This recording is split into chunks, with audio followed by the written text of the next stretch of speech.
a dog out of sticks and twine. I can call you master, you can call me mine. Wrap me in plastic and make me shine. We can make a dollhouse, follow your design. You can call me mine.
Let's build a dog out of sticks and twine. I can call you master, you can call me mine. Wrap me in plastic and make me shine. We can make a dollhouse, follow your design. You can call me mine.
build a dog out of sticks and twine. I can call you master, you can call me mine.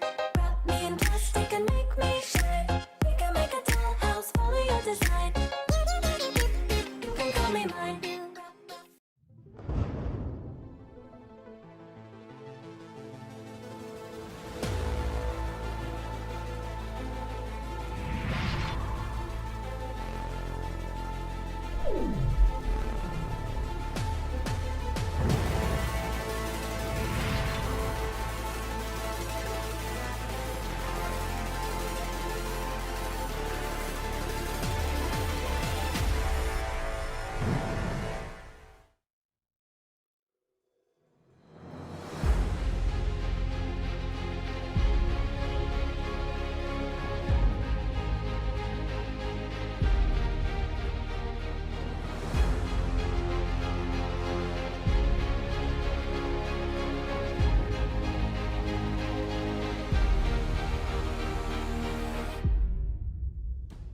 build a dog out of sticks and twine. I can call you master, you can call me mine.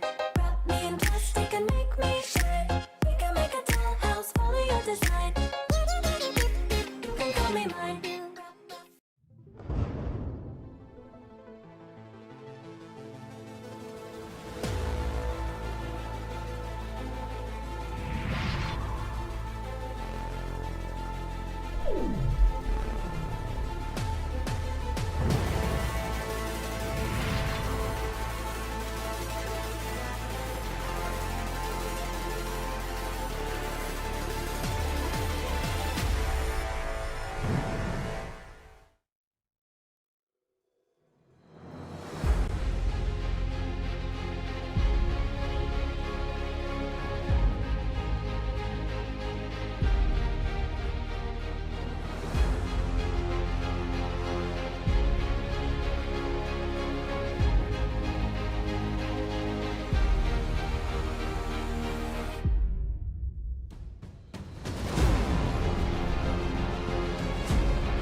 Let's build a dog out of sticks and twine. I can call you master, you can call me mine. Wrap me in plastic and make me shine. We can make a dollhouse, follow your design. You can call me mine.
Here we are. A big welcome from our side. My name is Session. On my side is probably the biggest brain right now in European.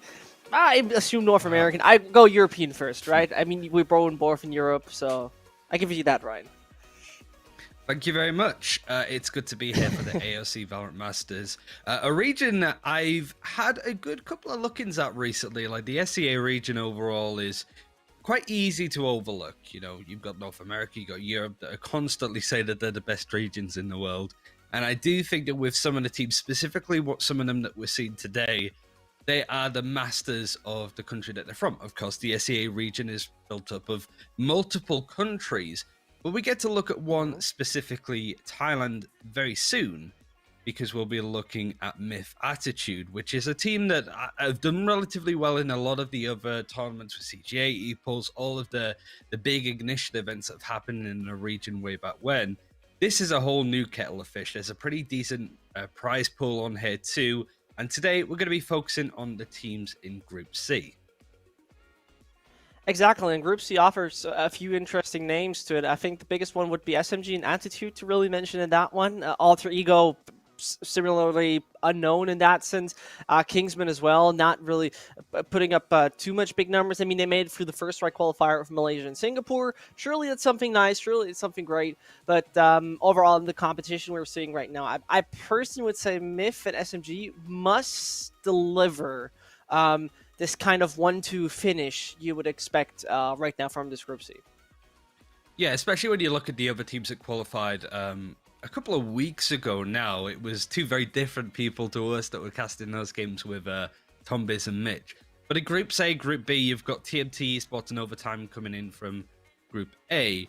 Group B was pretty much dominated by AHQ Esports Club. There was a disqualification for a team, but Red Esports were also the ones to qualify 2-1. So there's already some teams. You're looking at Attack All Around, which is Group D, which will be Mongo and over tomorrow. These teams in particular have had a really good result, not only in just the Southeast Asia region, but as Asia as a whole. You look at teams like Team SMG, they were involved in the Afrika Freaks tournament that had Vision Strikers in there, probably the best team in Korea, Absolute Jupiter, the best team in Japan. So, like, there are a lot of teams in here, like I mentioned, that can be easily overlooked, that can be seen as not as good as, I don't know, G2, Sentinels, but there's some really strong potential teams in here that when we do eventually go into the world stage in 2021 with champions, they could provide a lot of upsets. And that's one of the reasons why I've loved watching these guys, because there's a lot of diamonds in the rough.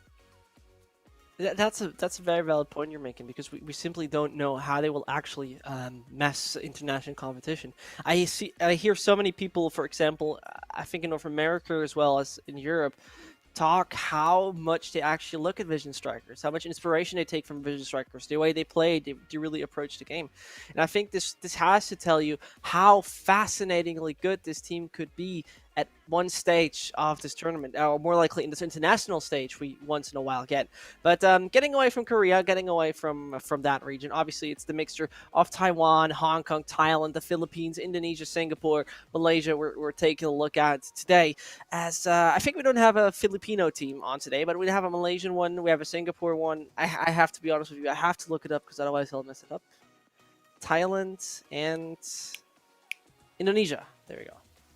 My brain. Testing your flag watching skills. Yeah, like you mentioned Philippines, Brent Esports, TMT. Those were the only two teams that came through the Philippines, and they both qualified, which I think is quite interesting. Yeah, but the main ones, of course, is going to be like MiTH.Attitude, which used to go by Thailand.Attitude or Made in Thailand. It was a nice hybrid of the two. And yeah, that's going to be the sort of main team. But we do have some sort of things to look at. Just to give you a breakdown of how this event is going to unfold. It's a pretty decent chunk of money for the prize pool, but you can see all of the different regions, how many teams came from each of them specifically. Like we mentioned, we're on the regional group phase. We've done Group A and B, as we mentioned before, and a regional final will be in a couple of weeks' time. 2 weeks today, I think it would be. Yeah. And so that would be the grand final, the quarter semis and the grand final, so you can check all of that out. But of course, what are these guys playing for? I mentioned the prize pool, and it's, again, something that I think is a good money for this kind of region. You've got like $5,000 for the main team to sort of qualify and win. But I think more than anything, it's bragging rights going into 2021. Like, you've got all of the stuff going on at the moment with First Strike. You've got all of these different regions in Southeast Asia running their own like little individual tournaments. But here it is $5,000 for the champion. You got second, third, and fourth as well. Those games will be going on that final day on December the 14th. And yeah, I mean, this is another really big tournament. There's a lot of stuff going on in this region, which makes me very envious as a European because there's not much going on over here. But these are all teams that have good, consistent results, right? Like I mentioned before, like Team SMG have done really well in a lot of tournaments. They came 4th place out of the Africa thing, which, as I mentioned before, has some of the biggest teams in the Asia region generally. You also have AHQ Esports have done a lot, Attack All Round. Those two very much having grudge matches.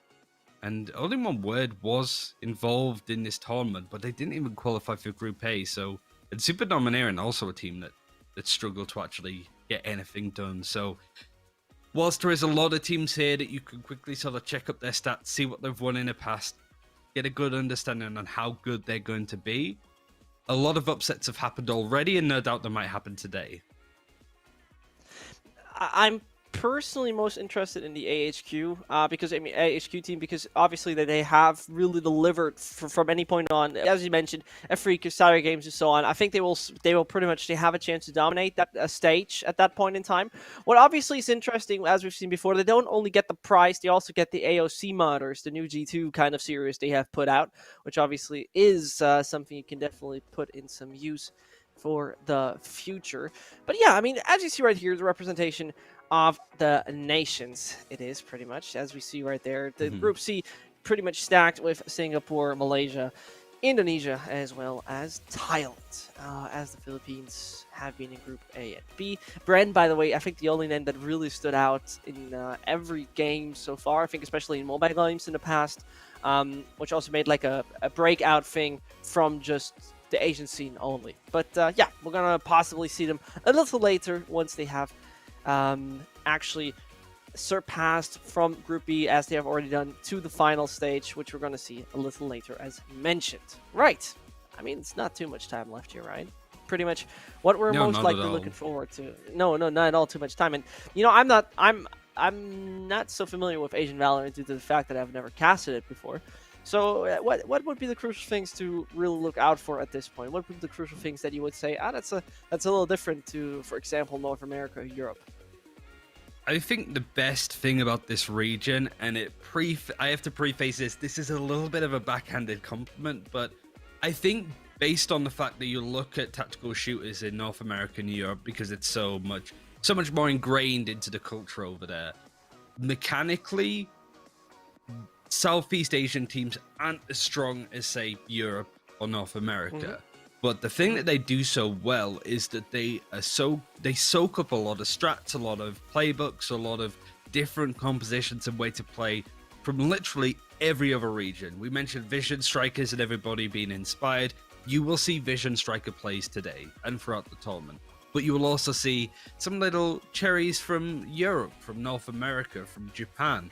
This is a region that loves to actually check out what's going on across the world, and it just picks the absolute best plays and uses it to their own advantages. So this is a team that, won't necessarily go pound to pound when it comes to mechanical skill, because a lot of the players over in NA and EU have been playing Counter-Strike, for example, for 20 plus years in some cases. So this is how they make it up. And that's what, as a color caster, is super interesting to me. The fact that you go, oh, I've seen that play. G2 like doing that. Oh, that's something that's out of TSM's playbook, because they run triple duelist now and again. You get the point that this is a region that absolutely loves to take the best of the best, and the way that they actually just put it into multiple matches is definitely a thing that, again, as somebody that likes to analyze the game, I'm super looking forward to. I think we got a lot of things to take a look at, especially as we're starting off with a matchup which pretty much shows the probably the biggest underdog against the most favored team of this tournament. Ultra Ego is going to find MiTH.Attitude, as you're going to see them twice this well, evening or morning, wherever you are from, obviously depends. And as you see right there, it's a very interesting combination we have, as MiTH, have to really, as they had to this streamer lineup, then swap to officially being a streamer lineup, really picking up now a professional lineup. Obviously, that's gonna be an interesting aspect in that sense. But other than that, I'm excited for it due to the fact that MiTH.Attitude in the past are just in the Asia Pacific region number 15, and they run, as you said, a very interesting composition because for example, look at Patty Fan from MiTH.Attitude. You usually see every professional player have like 3 maximum to 5 different agents played, right? And this guy here is coming in with 8 agents overall played, and it's not like he has 100 maps played on this guy and then 5, 4. No, it's 10, 9, 8, 7, and he has played every agent once in a while. So that obviously gives you a great combinational thing, where maybe those individuals can swap up and surprise your opponent in that way.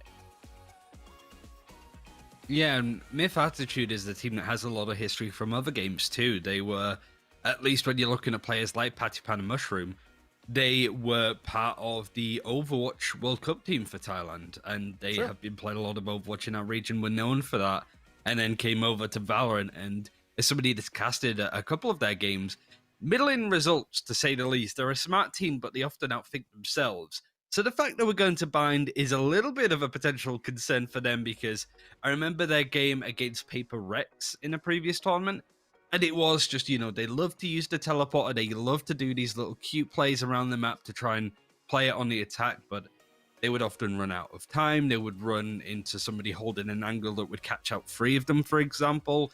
It wasn't a good look for them in a group, which I remember they were the favorites for. It's the same case here. I would say that they are maybe not favorites with Team SMG in the same group, but they're certainly favorites to qualify in second place. So this game against Alter Ego, it is a best of 1. It is a round robin, so MiTH.Attitude will play everybody else in this group.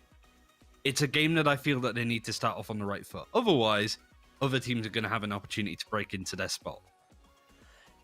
First of all, that, and I mean, you have only 3 chances, right? And against the so to say weakest opponent, I think you don't really want to mess up in that sense. You really don't want to be, actually showing your opponents that you are somewhat weakened throughout the day. I mean, they also have the ESL Thailand thing coming in also a little later, 2 hours they have to play that. So obviously, maybe this is like the warm-up game. Maybe this is where they actually, get in the mood, get hyped up, see themselves as a confident winner of this kind of matchup, where they didn't finally can actually just dominate in that sense for just going into the individual ones. But we can directly hop into the game between Alter Ego and MiTH.Attitude. It's game number 1 for this group C here, Ryan, and let's see what the agent composition has to tell us. Yeah, this is the main thing that I was curious about. There's been so many changes since even like the E-Pulse tournament, right, where you might not be wanting to run even a Sentinel at all, but straight away Alter Ego going to be locking in the Cypher, so they're making sure that they're consistent. But already, MiTH.Attitudes, whilst they're still sort of not locked in just yet, looking at triple duelists for a second.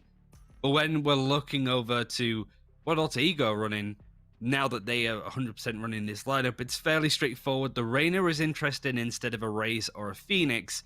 So really at this point, Enable needs to do exactly that. Enable his team, use delay to break into sites. He needs to be a superb entry, because whilst he doesn't have the same utility as a Raze or a Phoenix to break onto a site, usually a Reyna player is very confident in their ability.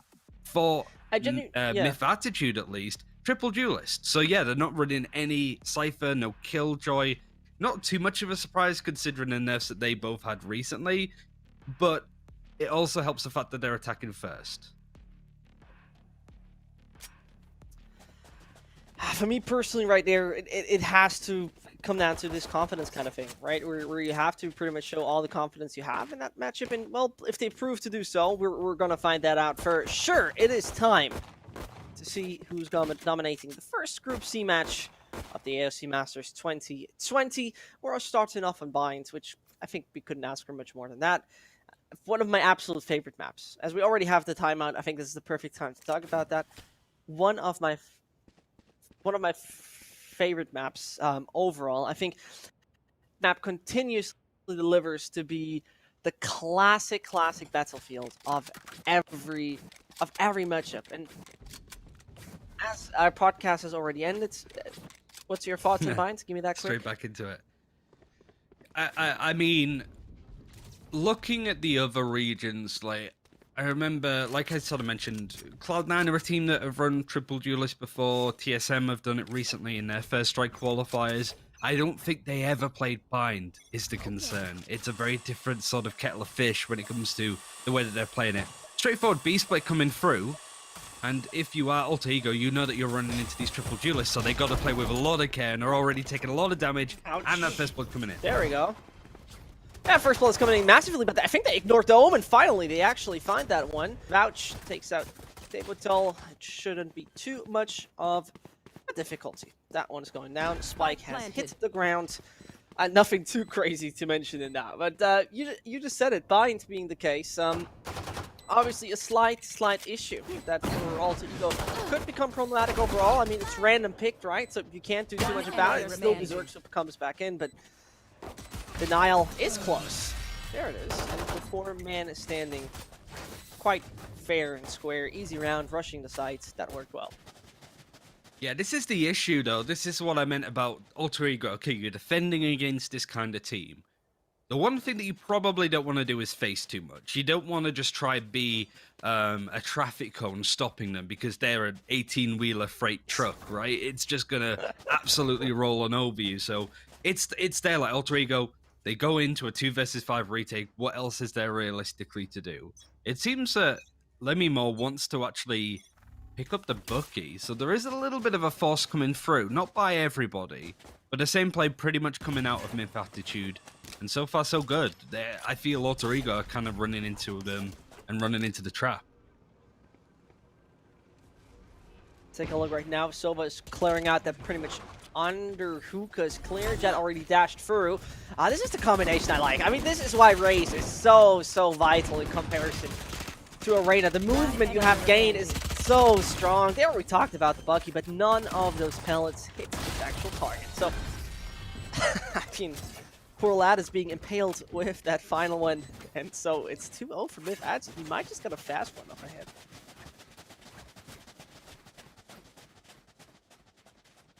I think last minute Lemmy Moore sold the Bucky because he still has enough money to... Oh, maybe not, actually, considering that he's picking up the Guardian in half armor and doesn't have much else, so... Didn't really add too much. It was just another kill that came in onto MiTH, who...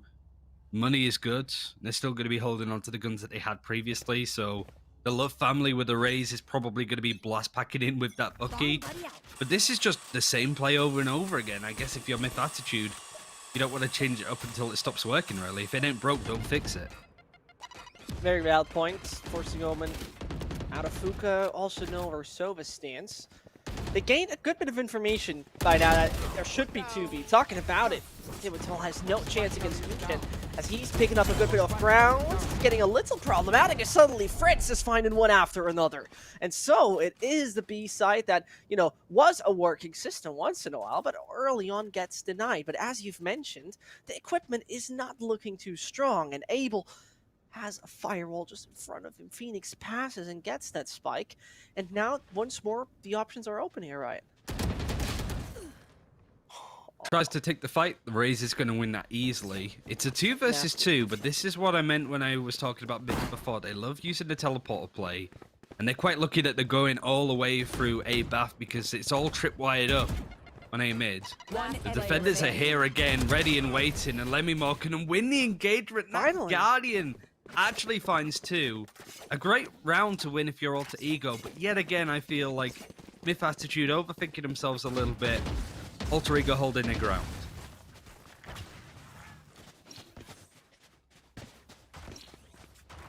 Final was about time because a point I wanted to make is then with the Cypher, you're low in money. The tripwires as well as the cages are 2 things you most likely can't buy because you obviously can't pick them up from the previous round anymore. Let's make them dance. So that could have been a problem, but you know, as Ray said, time for a little bit of belay, as it is going to be 2-1 from MiTH.Attitude. But the question is, how long will this lead last? The playbook has changed a little bit. We're not seeing that B split anymore. And at this point, Thankfully. yet again, Alter Ego holding close and caught out. Atapan finds that entry, but the spray down is so good. It's an absolute death trap with the amount of players there on the defense, but it finds its way around to a 2 versus 2 again. The Love family is going to be trying to hold this angle onto A lobby. He has the right idea as Enable is wrapping around from this direction too. He hears Sova drone, so that is already one vital his piece of timing. information gained. Oh no. Player Yeah, standing. gets killed.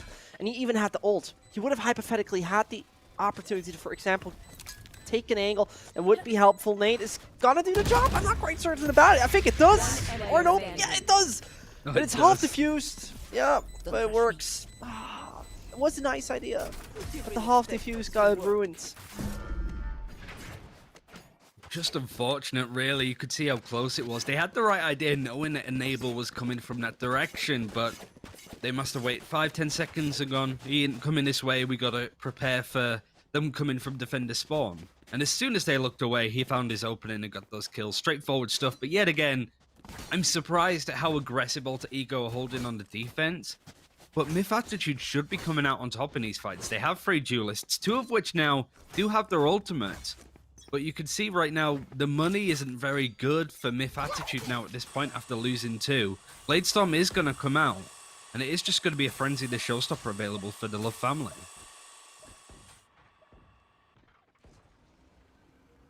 I have to be honest with you, Ryan. Calling it the Love family, calling yourself the Love family is probably one of the best player names I've heard so far.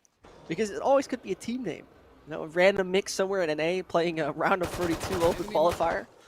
That would be the Love family to me, but this time around, it is a Love family. Not looking too strong at the moment. I mean, they got the 2-0 entry, but ever since, the reply was there from Alter Ego.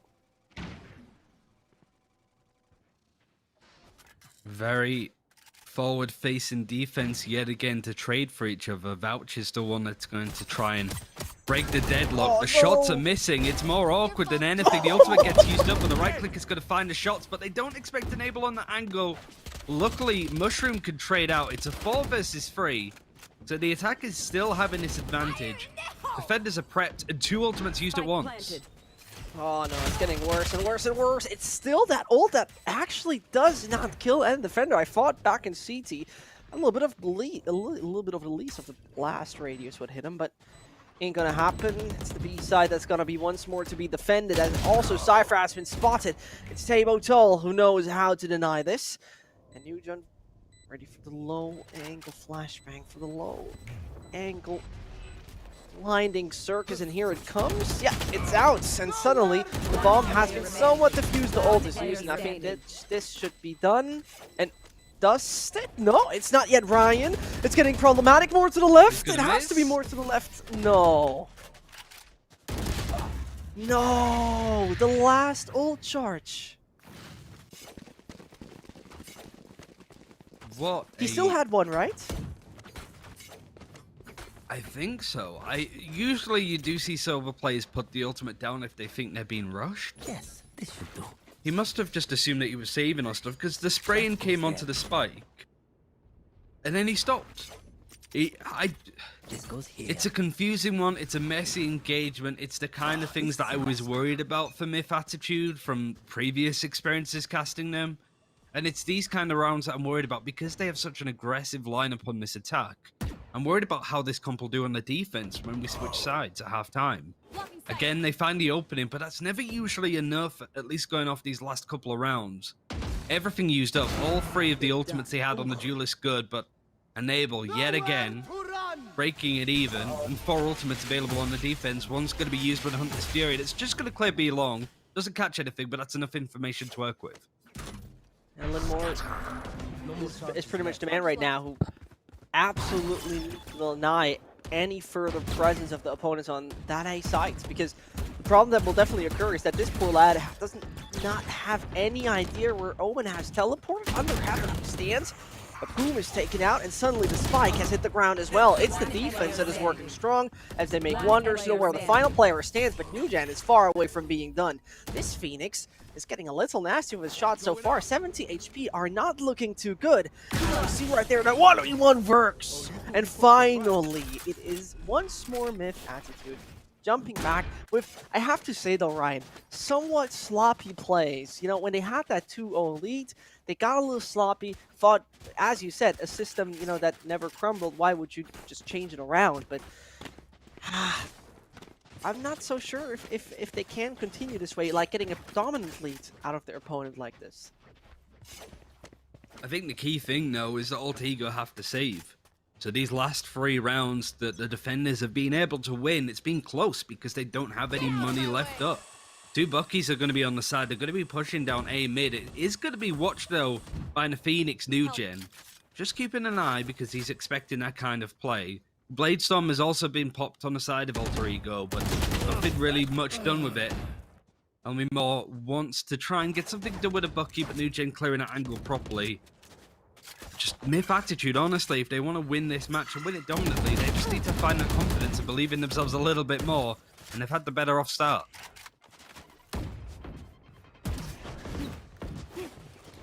And as the smokes of Jet land, all 3 of them actually, all of them are worthless. They don't give them too much opportunity, or at least Vouch has not too much to do with that.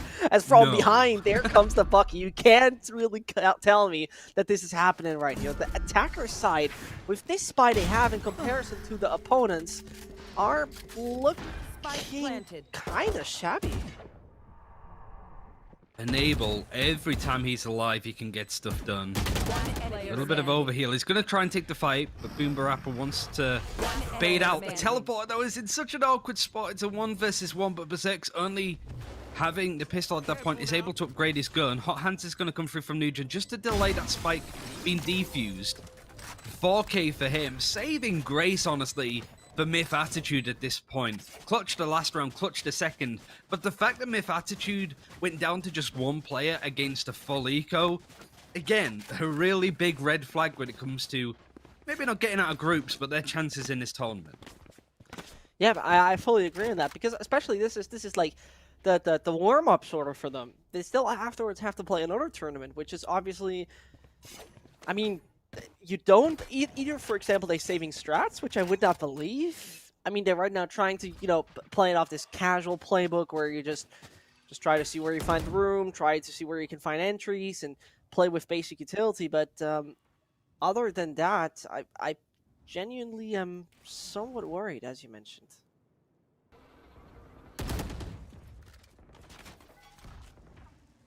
I love the fact that Alter Ego have been doing this. I was very scared seeing it in that pistol round of them just played so close up, so in the face. They literally pushed down B-Long at this point.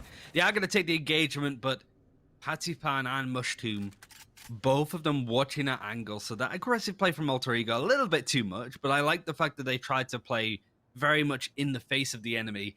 I just feel at that time was a little bit much when you're pushing down B and you missed that first engagement on the Silver.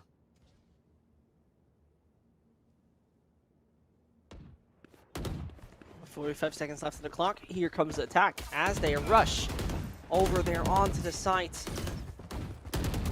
Coffee. And there we see the ult coming in. Lemore is actually finding one over there on Carpet. And as that happens, well, already collapsed a little earlier than I expected. Nujan's ult was not even that useful. It's a 5th round from MiTH.Attitude, and it's not too much actually missing right now from getting the half already.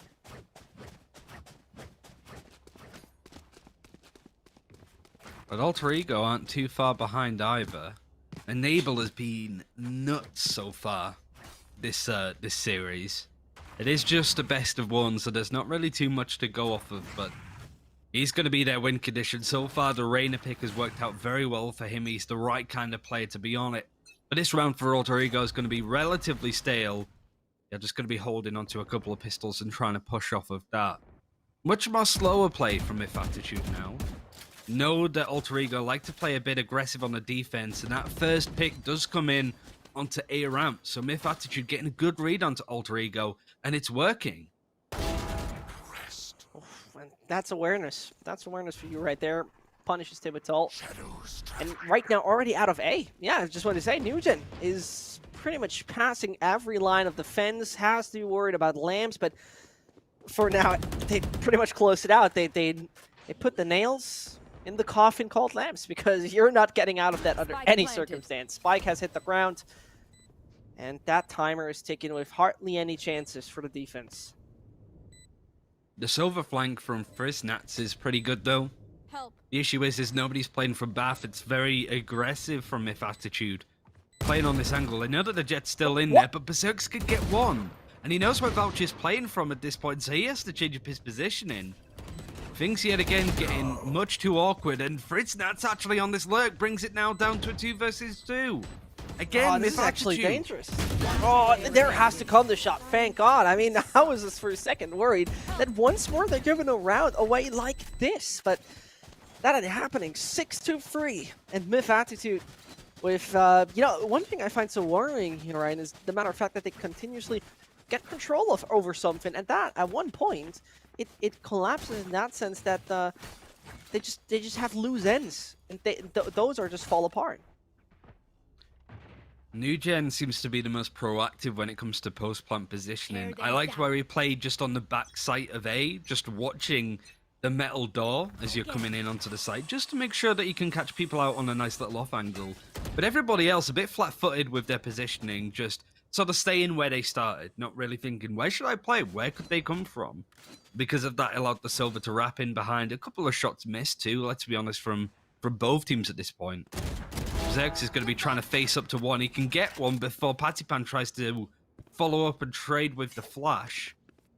It's whether or not Berserk expects another player in that position. He doesn't. Nugent finds that opening.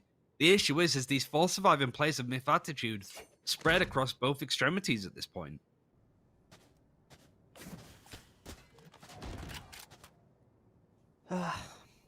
I genuinely have, you know, you were teasing me up with this mixture of strategy and everything, and for now I think we have somewhat been saved, except that obviously the free aggressive pieces that we have seen so far. It's classic defense, smoking your own Phoenix to see how proactive New Gen is actually going to play, as mentioned. Friznats knows that they're all pretty much playing off site at this point. The spike is planted in a really awkward spot for Alter Ego to try and clear, especially with how close Voucher is playing, but the bottle found him.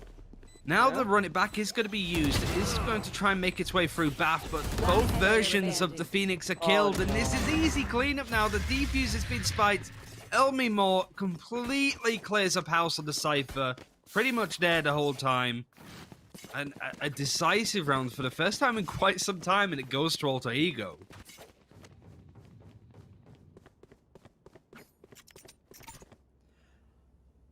Yeah, there it is. This was just basically sloppy. That has been played very, very sloppy right there, and obviously costly it was as well. It seems like, you know, they have this idea of you trying to defend with the abilities they had. For example, we saw the darts coming in from Soba, but then they took the duels one by one.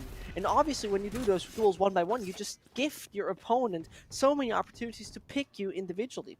A strong mistake, a big mistake, I think I would say, but the circumstances are that way sometimes. Bit of pressure now coming over to B for the first time in quite some time.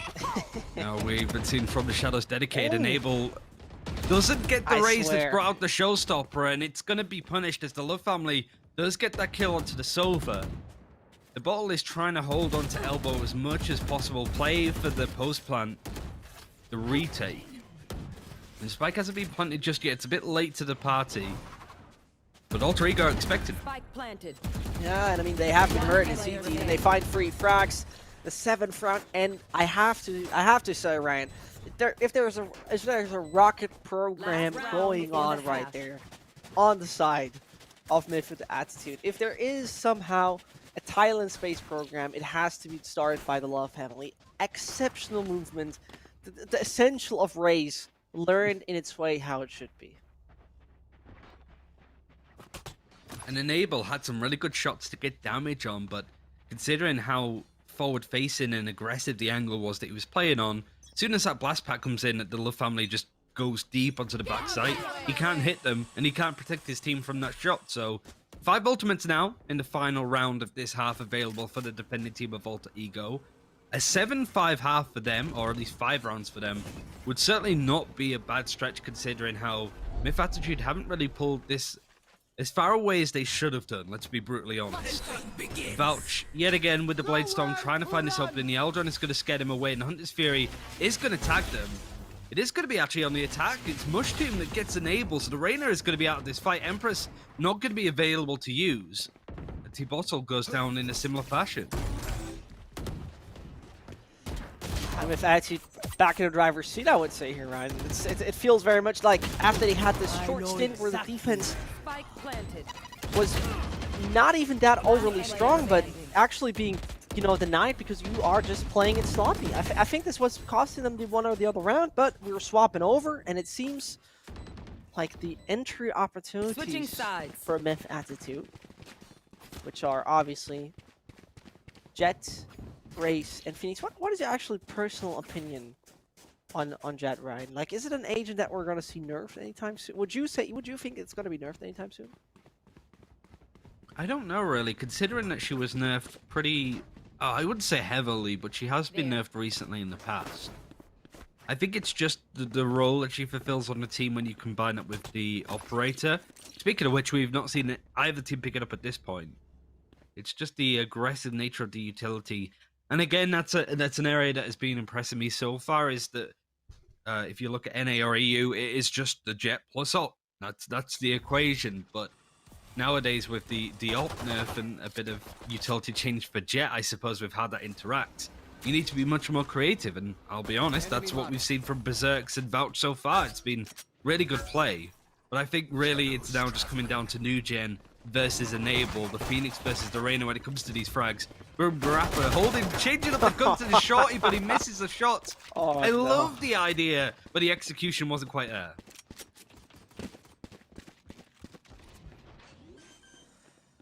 Hurts to watch. Spike planted. Either way, Nugent trying to make it work. Oh no, if the shotgun isn't working. No, it has to be the right click! And he finds the double for free. More is coming his way, but Tabletol knows how to deny. Jesus Christ. For a second, I was a little scared, but it seems like nobody's really capable of making the shorty work this morning. Not quite. It was a scary ordeal. MiTH.Attitude losing this first defending round for them. And they decided to force up. An interesting sort of thing to note is that really when you see teams force up, it's usually because it comes down to like a 1v1 clutch in a pistol round. Because the team that lost the round know, okay, their money is going to be good because everybody has to buy up anyway. So let's just try and punish this the best of the abilities. The issue is here, MiTH.Attitude didn't do that much damage to Alter Ego on their attack. They are going to be trying to hold close for some of these bigger guns. 4 players around this corner for the Rays to deal with. No real damage can come in, but Berserks is fairly low. MiTH.Attitude wanted to still play aggressive and in the face. I mean, again, it's only the shorty. They won the round. It's still the shorty. It's a philosophy, I would say, they're sticking to. And so, what? Alter Ego is proving to be sponsored by any shotgun producer in the region. Only playing that. I'm Pardon, just that was so MiTH.Attitude. surprised that it ended up working out. Like, it's just Lemimon now. The spike is in Bath. MiTH.Attitude just pulling out the most audacious, disrespectful round I think I've ever seen when it comes to the guns on show. And Alter Ego really could have afforded to start this round a little bit better. Like, they got the pistol round in the first round of this half. But that seems to be all they're getting unless Lemimon pulls out some spectacular play from Mabath. Well, I mean, the poor lad is in shock as something hits him from behind. Oh no. Definitely not what you want to see. Definitely not what you want to experience. As New Gen, you called him earlier that kind of proactive after-plan player, and obviously he's proven his worth. 18 frags on the board for this man. As his ult, by the way, is already ready again.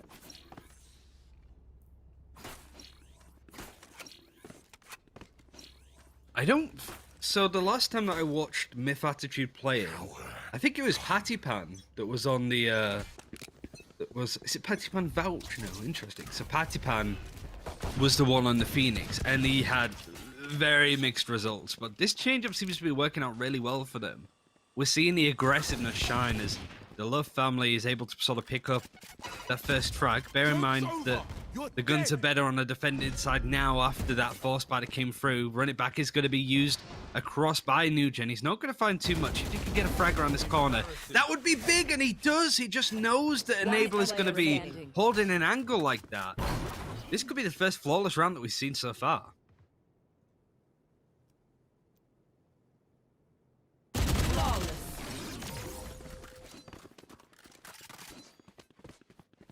And I'll be honest with you, I'm slightly in shock how well this defense works and how there has been no reply so far. Yet, on the other hand, obviously we haven't seen a buy round from this party called Alter Ego yet. We're expecting it right here. And I think one of the most worrying parts for me personally here, Ryan, is the matter of fact that Berserks is not really showing off his strengths when playing an agent that is so, well, I mean, you know, vital to the aggressor's aspect of such a team. I think Enable's been really quiet too over the last couple of rounds. He looked so good. Nugen again is being absolutely on fire, figuratively and literally in some cases. Can only get a couple at this point. Bush team is playing very in the face, and now suddenly this is an opening. Like MiTH.Attitude yet again start with that first blood, start with that play. And Alter Ego managed to turn it around. Another round, really, that MiTH.Attitude I don't think really should have won.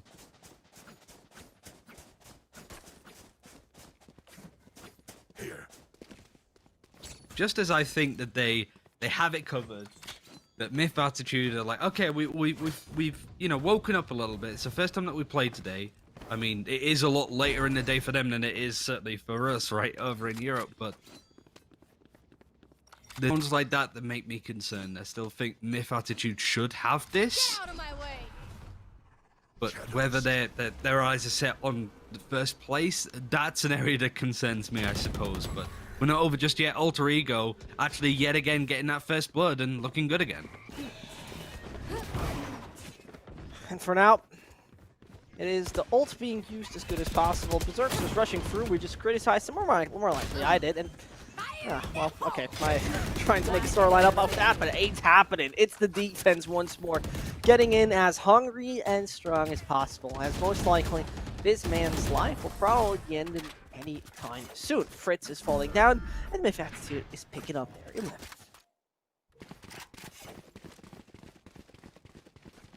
You gotta say, for both teams, their ability to turn around is pretty incredible. It seemed that Alter Ego were the ones again starting. It seems to be, usually if you look at the stats, whoever gets first blood tends to win the round. That's like the general go-to of, you know, whoever gets that first kill obviously gets an innate advantage and can use it from there. Here it seems to be the opposite. Whoever gets first blood loses the round. I'm curious to see if it's going to happen here. It is a full buy. No real ultimates on the board other than a Blade Storm and a From the Shadows for MiTH and Alter Ego respectively. Well, let's see. First blood equals win? Who knows at this point?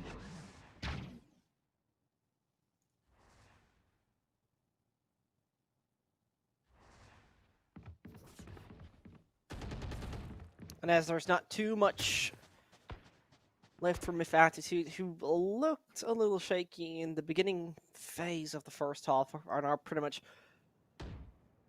on the right lane of success, as the A side is their next target. Owen already smokes that one up, and one way probably denies any further process for now, except obviously they want to do one of those ballsy plays. Seems like they're actually getting close to it, waiting for the smoke to fade or just pushing through. Nope, they're not even scared, making that move right there. They know where Boom stands as he rather moves back to CT, but the Love family, I'm not sure if he's on the radar.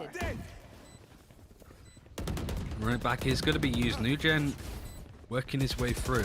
Curveball isn't going to find too much because this is very sheltered defense coming through. And Vouch actually getting that first pick. Gets two. Pattypan is clearing up house at the moment. Yeah, but that nade didn't work. It doesn't even change the matter of fact that only Tebow stands. And as he falls, I was a little worried that the grenade actually deals so much team damage that you might see your own teammate fall to that, but, well, 17 seconds left of the defense, so no real Match worries. point.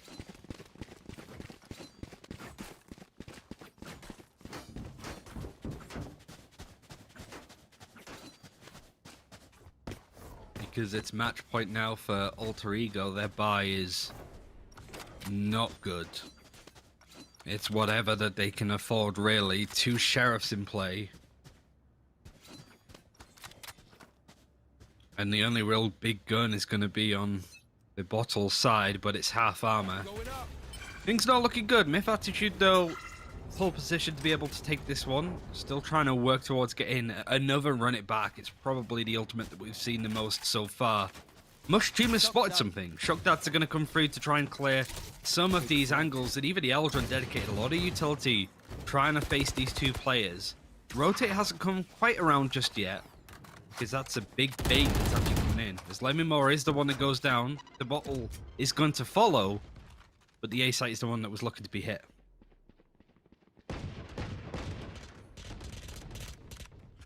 Alright, well, seems like that one might end soon. As we see, well, the judge is pretty much saying that's a loss for you. Please accept that one.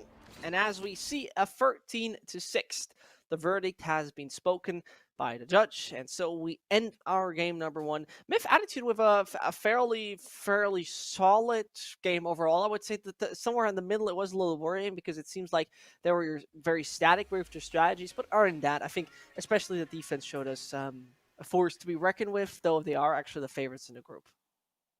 Yeah, I think that this game is going to be a little bit tougher than the next one, to be brutally honest. Like, I do think that Alter Ego is a team that you would consider sort of middle of the pack with the region. Like, they're consistent with their results. They certainly don't look bad at all. I think if you took MiTH.Attitude or Team SMG out of this group, there's easily a chance that they could have qualified in second place. But this is a really important win for MiTH.Attitude. It ended pretty dominantly. Once we got to their defending half, it looked much more consistent.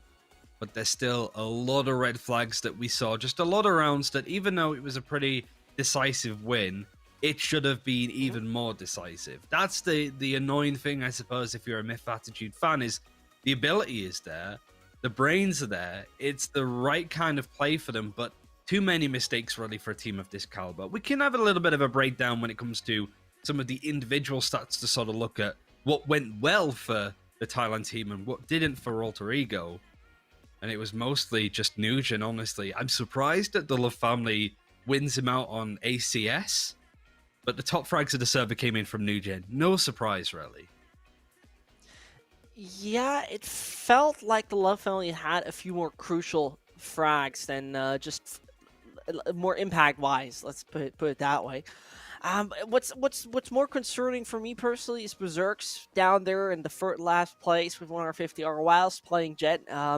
I would say there's somewhat of a correlation between some agents and some less well average combat score, but yeah, other than that, the most interesting one for me personally right here, Ryan, is the econ rating we see from Nugent. 90 is quite decent in that sense that he made pretty much good use of what he got in his hands, obviously vital. And the first bloods in the Love family, 4 rounds he has opened, and I think we saw a good bunch of them, especially on the T side where his blast pack movement really changed up the game.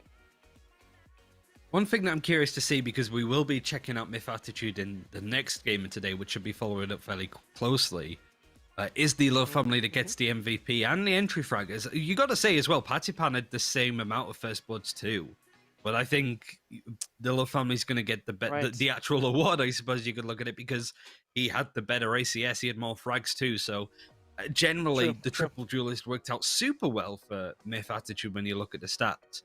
But there's one curious thing that I want to pay attention to more with Tell me. Nugent going forward, and that's that he had 4 plants on the scoreboard as we saw, and pretty much every opportunity we saw him fighting for orb control, he had so many run it backs. Some of them more successful than others, sure. Some of them were just used for intel, but you see you used to see something similar with Sentinels, where they would feed Sick, who is their breach player, as many orbs as he could possibly get. He would always plant the spike, he would always pick up the orb on A main on Ascent, for example, and they would just farm the ultimate Rolling Thunder over and over again to make use out of it. Similar here, but much more aggressive with the run it back, but it is finding success. Straightforward start for MiTH.Attitude, they are going to be going up 1-0. If they could beat Kingsmen, which is their next game, they don't need to worry about qualifying at that point, really. We will then have Kingsmen versus Alter Ego later on in the day, which at that point might be an end to the careers, I suppose, of some of these players, at least in this campaign. And then we get to see Team SMG play for a little bit, ending today with MiTH.Attitude versus Team SMG, which should be an exciting one. But like we mentioned before, these games are all best of one. It is a round robin, so everybody will play everyone. And only 2 teams will qualify off to the playoffs. MiTH.Attitude start off on the right foot. True, they very much do.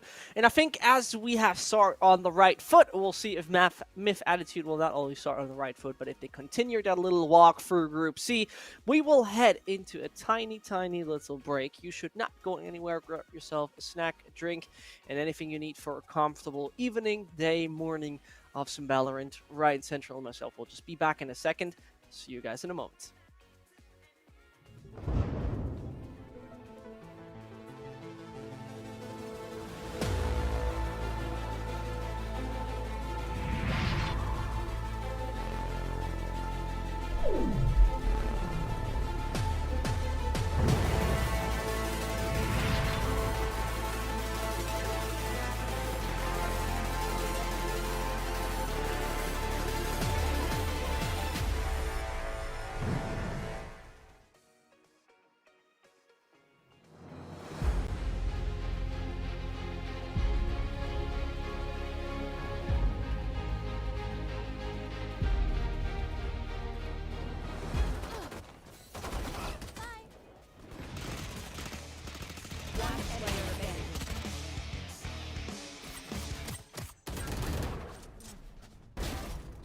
Joke's on.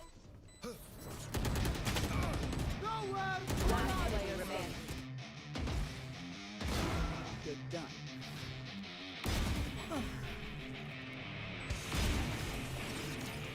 One player remaining.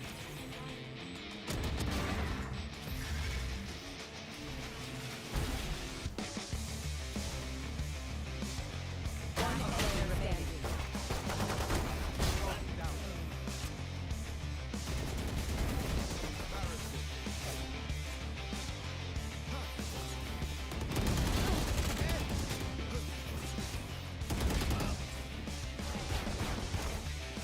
One player remaining. Defenders win.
Let's build a dog out of sticks and twine. I can call you master, you can call me mine.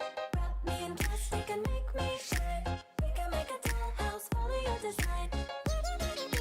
You can call me mine.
Welcome back. Time for some wonderful Valorant, and as it is morning in Europe and probably evening wherever you are in Asia, Brian and I are going to guide you through this wonderful scenario of some excellent Southeast Asian Valorant. We already experienced the strength of MiTH.Attitude, who, funny-wise, when I looked it up again, recently lost against Alter Ego in a brutal 0-2 fashion, which back then actually forced MiTH.Attitude to admit defeat 2-13. Now they are coming in with a 13-6 win, and even right now have to face probably one of the, let's say, easier teams in form of Kingsmen. Yeah, you would assume so, really, based off sort of previous results. But Kingsman is just a team that we haven't seen an awful lot of. They're a team that have done relatively well in a lot of the Malaysian tournaments, specifically the AOC Masters that happened in that specific country. They came second, but the team that they ended up losing to was Todak, and it was to qualify for this event. But they've also had, difficult results against teams like Team SMG, which are also in this group. And so you can sort of make it out to be a team that just isn't quite on the same level as Team SMG or MiTH.Attitude at this point. But we saw a lot of gaping problems, I suppose, for MiTH.Attitude, even in that last game on Bind. The question, I suppose, is going to be what map are we going to, and does that change up the composition or any of the ideas that what MiTH.Attitude want to do? Because Bind for them, whilst there was a lot of problems and a lot of flaws that were easy to point out, was relatively straightforward other than that. What's fairly interesting to me in that sense is that when we take a look at the low sample size we have of Kingsmen, from that perspective, they have picked up a victory against probably one of the favorite teams of this tournament, which is Team SMG, right? They won Bind 13-10, which then is somewhat convincing to me, if I have to put it that way. So I don't quite know if they really would be that great off if the random choice will be actually this map. I don't know. I'll be honest with you. I'm not quite certain here, Ryan, if that's what we're about to see. But either way, if MiTH.Attitude obviously pick up the win, they already got the 2-0 and therefore a 100% safe slot for the next stage. We're going to be going into the match very soon at this point. But I do want it said sort of again that MiTH.Attitude are a team that should be qualifying. Like, regardless. Like, I think Team SMG might be a stretch ahead of them, but this is a team that has kept its roster. They haven't really changed up too much when it comes to what they want to do and what they want to play. So they're trying to find that success. All of these players on the side of Kingsmen, I have no history with personally. I haven't seen them on different rosters, because that's also another thing that you see in this region. So I am curious to see how they're going to do sort of on the big stage, because that's what this kind of tournament is, like there's a $15,000 prize pool. It's a good portion of money. And if Kingsmen can get a win here, they find that opening and on Ascent, it might be a good result for them. Yeah, very, very true. I mean, this lineup itself, if I saw it correctly, have previously made it, I have to read it out, tournaments like Zero Synergy, Open Valorant, where they went first, monthly Retail Community Cup. Those are things we're not familiar with. I think they're not even listed on Wikipedia, but either way, obviously they come in with individuals who, have obviously won something in the past. I mean, this team is already established themselves in games like Bang Bang and PUBG Mobile, for example. So they are somewhat, established in the scene in itself, and they even come in with the idea of having a coach, which might be a viable option and a vital option in the future. We're seeing Ascent, which is then obviously once more raising the question, to me personally, what kind of agent compositions are we seeing? Because obviously you would run minimum in comparison to what we saw from MiTH.Attitude before, something like Killjoy or something like a Cypher at least, but you would say the same for Bind, I imagine. I mean, it's hard to say really. Killjoy seems to be up there more in popularity. And so it wouldn't surprise me if MiTH.Attitude sticks to what they're doing. Sorry, I'm having like a sneezing fit at the same time, so... Yeah. Triple Duelist is going to be on the cards again, at least. So, again, it's something that they're dedicating to. On the side of Kingsmen, I like their comp. It's very traditional to what you'd see in Europe. And so, again, I'm curious to see if they pull out any particular plays from that book and that region specifically. I am personally very happy here, Ryan, to see Breach come in. I think that's one of the most vital choices that could make a big difference in the entire process of Kingsmen. I think, I don't know how you see it, but I think Breach is still the most underrated agent. And I think that nothing statistically says this agent is underrated. But still, you don't see him that often as you... I think he has to be on every map. I'll be honest with you. I'll be very honest. If you don't play Breach on every map, what are you doing?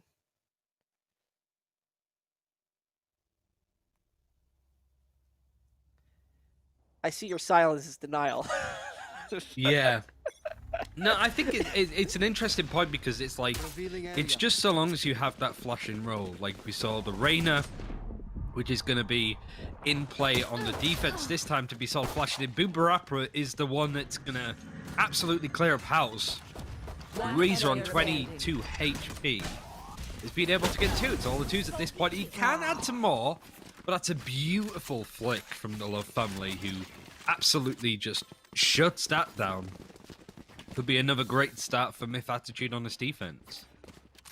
Yeah, it was actually the mentioned Breach that got 2 kills.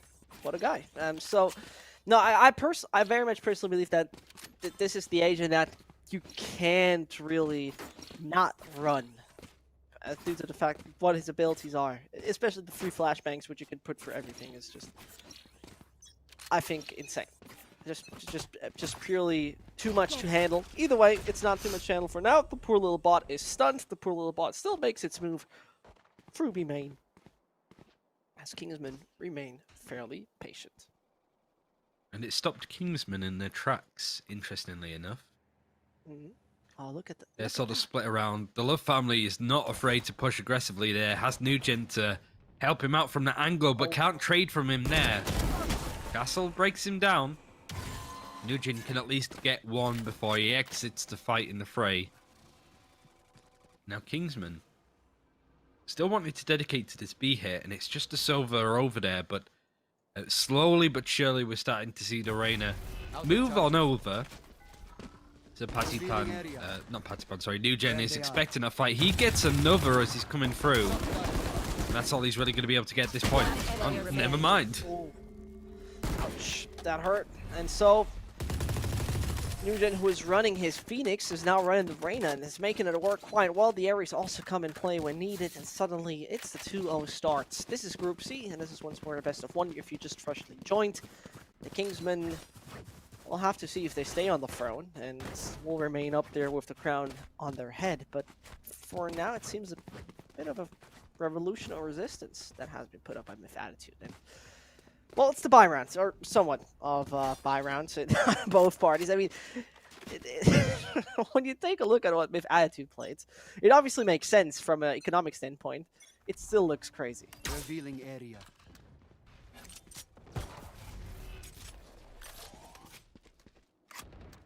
Straightforward stuff so far for your MiTH.Attitude.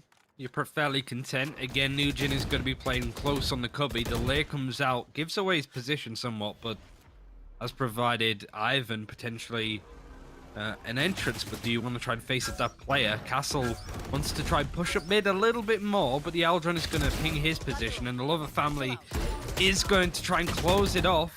Nice blast pack sort of side peek, but Ivan was watching the other corner he was going to. And now MiTH.Attitude now down to a 3 versus 4 with fights that they chose themselves. Vouch still holding on to the booking. The money is good though for MiTH.Attitude, even if they lose this round, but ideally they want to keep that momentum. They do very much. Vouch can't make the flick work, as it's just too strong of a weapon to counter. And so Boom, as well as his teammate, hold respectively 30 as seconds well left. as somewhat CT spawn, heaven, or mid close. Oh, the timing is incredible. How unlucky can you be? How goddamn unlucky can you be with Justa? That's in the meantime. Still loses the fight though. Spike Yeah. planted.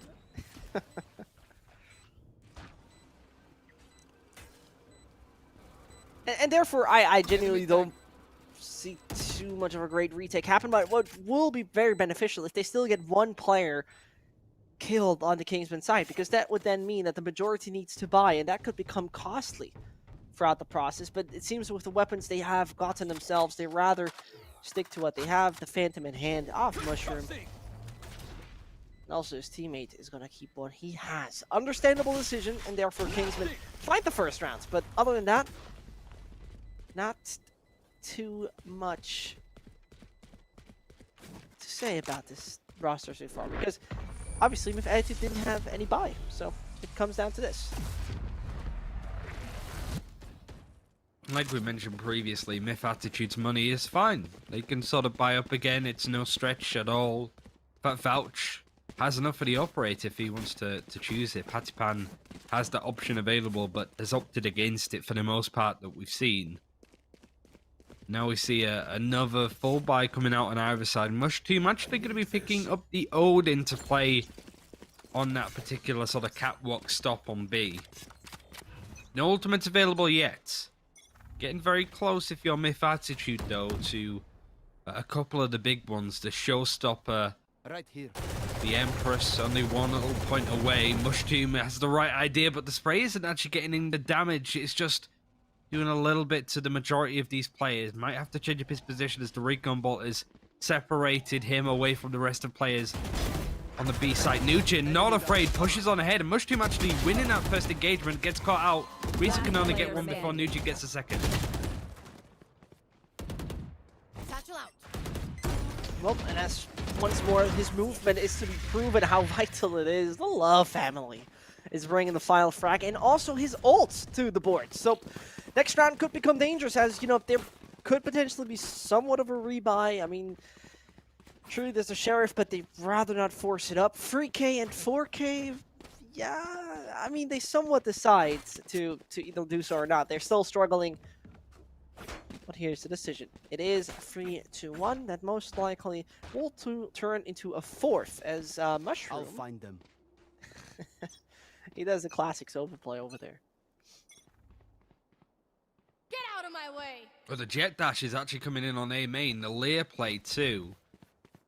But Ivan actually responds with the Blade Storm. That could have been a dangerous meeting, but everybody keeps their life so far. Here. I like the change-up though. Knows that the Reina is going to be playing on A main. He knows that Nugent usually plays his cubby position, but it is being watched by Boombarappa. They've swapped it up. But I like that Ivan sort of spot that opening and went, the Reina's using her utility over here. That means that here, this other spot that she usually plays is open.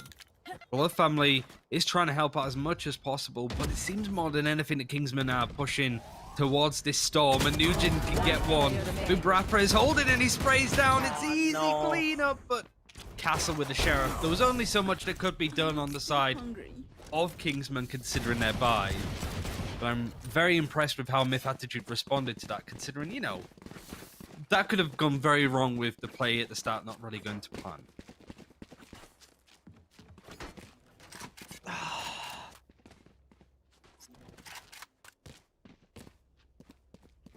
This is painful to watch here for Kingsmen, who had the opportunity. But I mean, once more they're in the buy situation for themselves. Once more the buy is about to, you know, possibly do a bit of a change up. But the previous time we saw Kingsmen have the buy was when their opponent was still running Buckies and Spectre. So maybe a different scenario. Right Either here. way, the attack remains patient. Much better stuff from Myth. Like, it's not really too much to tell. It's only been 5 rounds, and they only need to get it wrong once before I turn very pessimistic again. They do lose that first player onto Nugent, who was playing on mid. Got caught out by the Lurking Cypher Juster. The Eldron used by MushTeam just to see if he can get any more, and he gets the kill as well! The family is about to run into multiple people. Sprays an awkward one. He can try and get more, but gets traded out by Castle. Revealing area. As we see right there, once more, it's well, the Odin, who could possibly do big damage. As we know, those shots can be just way too many, but ain't happening. The Kingsmen, as they are in the lead over there on the B side, they still have 2 forces to deny. And look how close Vouch came. Still, the man is hiding. He has, well, now been spotted. That is for sure. Gotta make sure that he does not get killed, or more likely taken out from 2 angles. Left-hand side, Vouch checks, and oh, it's so much of a mind game. It's so much of a mind game. He stays close, and the enemy's jet cannot spot him for now. As there's the head, second frag to be found. He makes it work, and Vouch, as he stays so ice cold, finds the 5th for his team, and this is a lead by the book. And really, I'm sort of looking at the Omen smoke that came in from Castle, and it just made Patipan's life so much easier. That's a really hard clutch to do, to be able to sort of spin around, get that first shot onto the player that's on B main at that point. to then kill the person in the back of Boathouse. Some really good play, much more consistent stuff. Pattypan is bottom fragged for his team too, now tied up with Mushtomb. Much better from the defending side. This is the kind of team that is going to qualify comfortably, and this is pretty much their qualifying match at this point. They can afford to lose against Team SMG at this point, but a tactical pause is coming in straight away. Quite rightly, I think, for Kingsmen, who have 4 ultimates available. They have a full buy coming in, even if some of them have half armor. This is a great opportunity to try and put stuff together, because we haven't seen much utility being used to try and coordinate a play. In fact, more than anything, we haven't even really seen them get onto the site for the majority of the time. MiTH.Attitude's defense with this comp though does look really good. It looked really good at the end of Bind, so they're just sort of added to these defensive rounds with the way that they've been playing.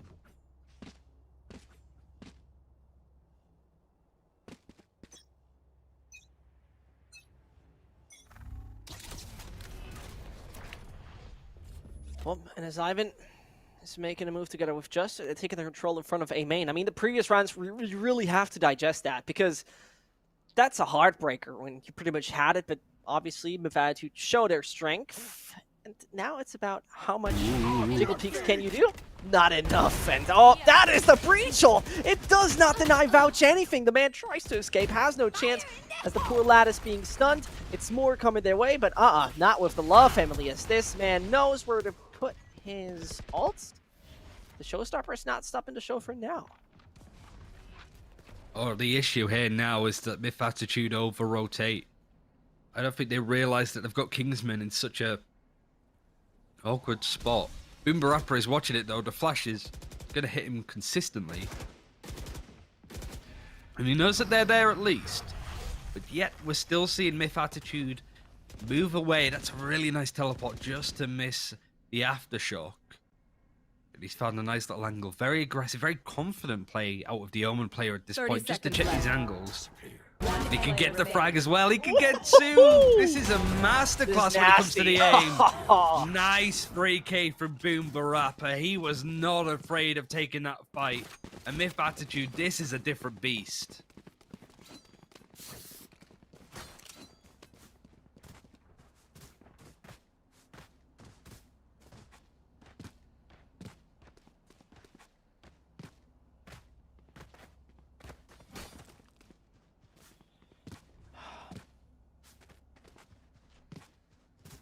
I'm somewhat in shock how dominant right now MiTH.Attitude are right now here on the defender side, which pretty much also tells us the story of how it was previously when they had to be the attacker over on Bind and failed to really make it work that dominantly there. And suddenly, this was only a 20-second monologue, and suddenly the round is already over.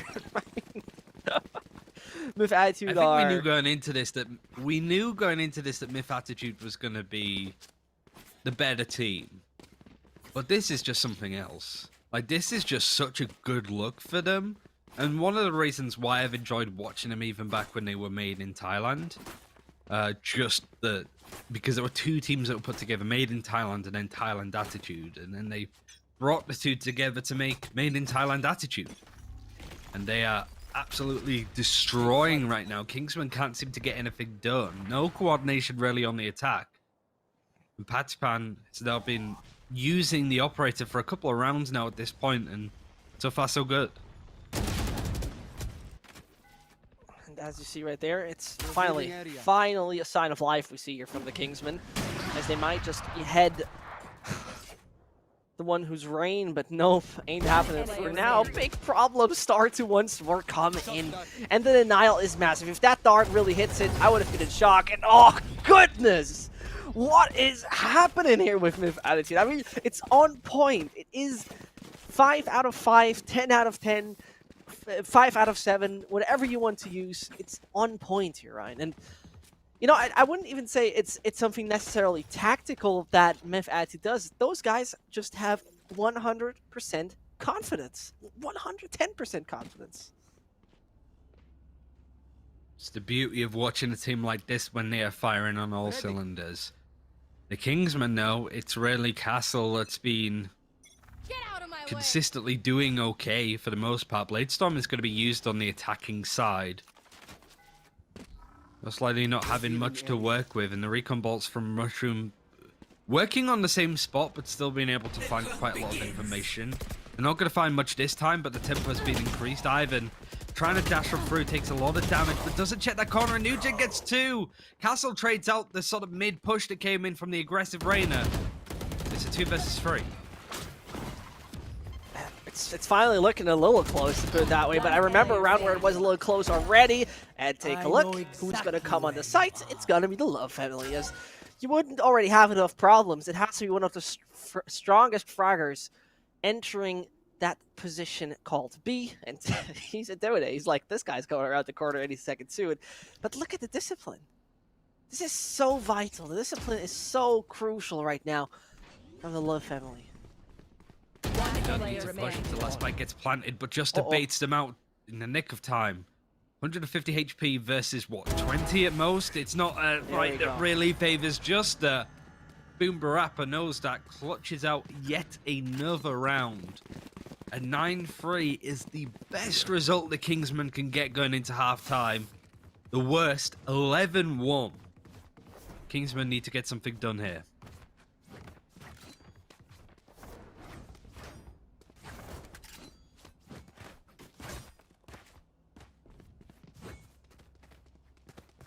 Nine to 1, and you know what's fascinating right here, that every single component fits. For example, a Mushroom here on 10 assists, most likely due to his utility usage overall, gets his drone concussed. It might be not enough for range, as it is Vouch falling yet again. Take a look at the room right now they have taken. Ryan, this is ridiculous. This is so ridiculous. Oh no. They are absolutely styling on Kingsmen at this point, but they do buy back a little bit. Little bit of hubris, I suppose, coming out of the defending team of MiTH.Attitude, but it's not stopping the Love family on this huge rotate. He spots the cloak of the Cypher just as he walks across. There's no utility really to spot him out here. The camera being placed in a more aggressive angle just to keep an eye on the site. So the Love family can get quite a lot of stuff done here, but he might want to wait for his Silver pal to join on and try and help. As right now, you see the Love family is once more striking. It's Mushroom falling. It could be the second right here, Ryan. It would be finally a sign of life. The short door. Oh no, it has been close. Now open, and this could really mean danger because you're opening up another opportunity for the Love family to find and hunt you. He knows you're there, and maybe it's time to deny that one. Utility not working, or more likely ult not working. Did he flash his teammate though, is the question is. Now, he did. It's Ivan. He did, right? He did. I think what he was expecting with the showstopper not hitting, he was expecting the Raze to sort of push the Jet a little bit more onto tree. So he sort of paranoias across, even hitting the Jet just to catch the Raze if he decides to push. So it's a bit of an awkward play, but I can understand the reasoning at least. And it is around that the attackers can get on the post plan. The Love family with an audacious rotate, but there was only so much that he could do, especially with Mushroom getting caught out by Ivan on that part of the map. Last round of this half, and it's not been a good one for Kingsmen on this attack. Hope their defense is better.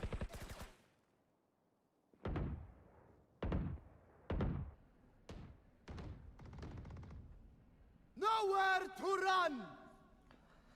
And as you hear the Sovolt coming in, maybe it was a one-time thing here from the side of MiTH.Attitude of failing in the defense. Well, maybe a two-time thing considering what we had earlier, but it's all about the defense, as we see right here. And I mean, the defense so far has been on point, but I think they can pretty much transfer it due to their confidence here, Ryan. Yeah, and the fact that even Boom Barappa's bringing out the Operator too shows how confident they are. It's, again, not really working out, but it's working out plenty for Boom Barappa, who knows that there's one more. Spike is going to be in the hands of the Cypher that's trying to take this engagement, and Justa wins it! A mad peak and a great opening for Kingsmen in a 3 versus 2. The Spike is going to get planted. There are ultimates on the attack too, just in case they need them. And the Love family not working with much. The recon bot might find plenty.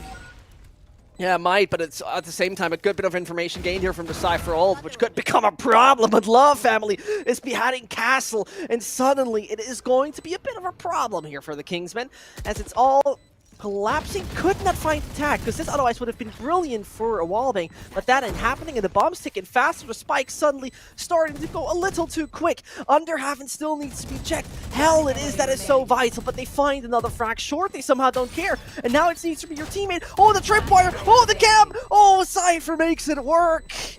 And that's the third round here, Ryan. Jesus Christ. I mean, those are really intense and fun plays to watch, even if it's just 9-3. Switching sides. Yeah, Juster played that clutch really well. LeBreach knew that his position was given away on the retake when he was hiding underneath Hell. Just knew that he had to play for time. The Cypher used that opportunity to sneak away, get to a position that was a little bit farther, had the camera on the spike, tripwire set up too. Really nice clutch on the side of Juster, but still a long way to go if you're Kingsman. Now MiTH.Attitude on the attack, buying up a couple of frenzies, looking to do a very quick B execute. Omen's in a position on attack where he's looking to paranoia across to where the Sova is. So Zeke needs to be a little bit careful here, but it looks for the most part that Kingsmen are going to be playing very much in the faces of MiTH.Attitude. But this is going to hurt. Yeah, well, just run and gun, it seems to be.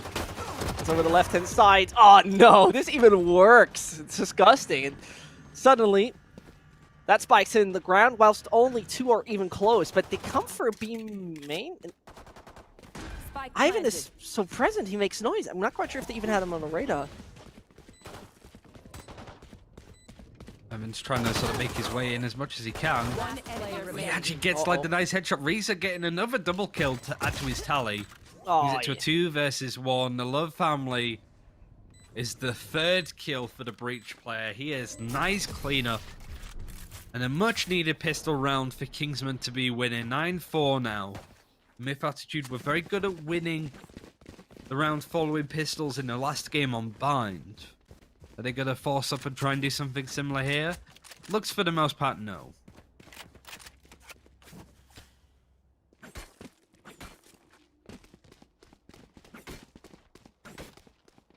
Well, could this be the comeback? I genuinely don't believe it yet. You can't. I don't catch believe it us. yet. At the same time, 9-4 sounds more distant than it actually is, because it's only 5 rounds. That's not a lot. You can easily come back from something like that. And if they do so, it seems like they have a different target. The A side in this case. Cypher is the only one holding that position for the moment. Breach on short could come in soon, but the question is how much distraction will they make over on A? Well, as they move through, Cypher lungs to them already. Put down. Oh, well. Spraying from Juster is good for 1. And Boom Barappa goes down. One player remaining. Niven's also cleaning up house with the Spectre. Gets free. Castle finishes it off. As good of a round as it can get for Kingsmen, who still have a long way to travel, but don't take any economical damage. This is a bonus round for them coming up. And it's the first full buy for MiTH.Attitude's attacking half.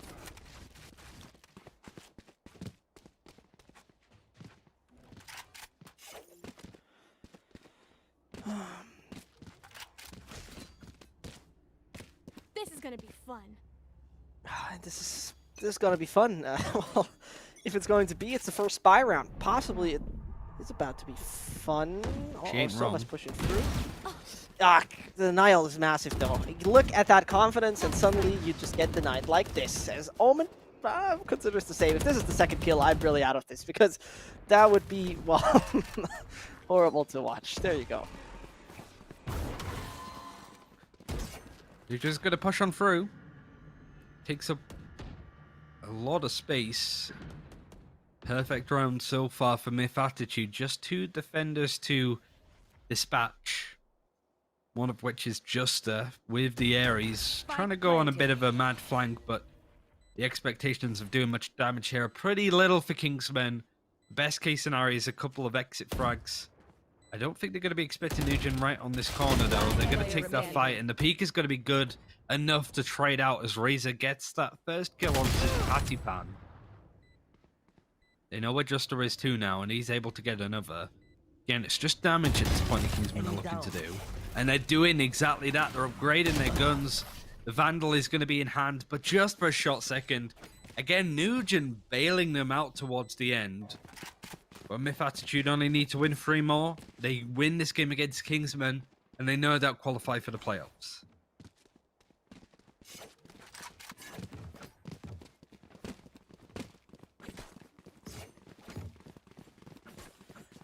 Ah, 10-5, mates. It's getting close again, but I think we can once more when we see the final match, the first match, we can really pull the storyline of MiTH.Attitude not being that comfortable in the attacker side at one point. I mean, especially the pistol rounds. I think on attacker so far didn't work, if I remember correctly.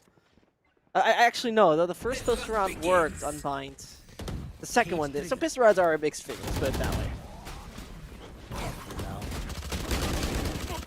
Just to try to take the fight as Vouch is the one that sort of breaks on in the opening. Well, gets closed and his execute is looking okay so far, but again, Reese is able to get in and do some damage before the spike goes down. Nugent playing very aggressive with the Eldra and is going to spot them right in the last second, but because the Empress is out, he can just teleport away at that point.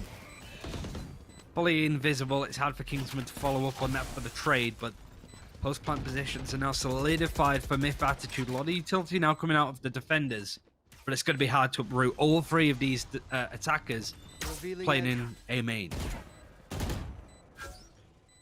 As Nugent is not going to be concussed away. It's Zek who's just pretty much putting into a different universe with those shots, but look who's lurking around. It's a Love family who comes in and denies you any further as well.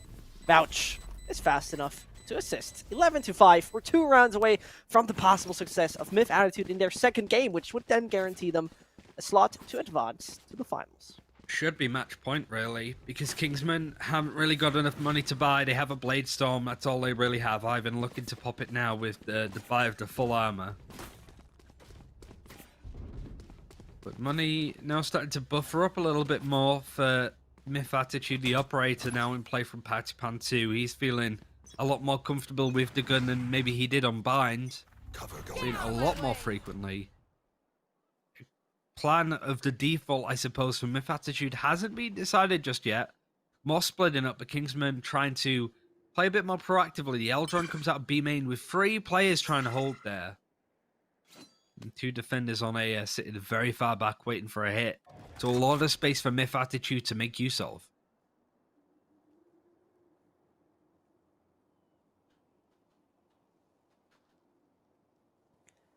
They take their time. I think this is the first time I really see MiTH.Attitude really run that clock down in that way. Not making any noise, not showing any presence. But on the other hand, Kingsmen are just defensive as hell. Not one single duel they're trying to really take. And as you see, there's no sign of live on the B side, no sign of live on mid. The decision towards the A rotation is clear.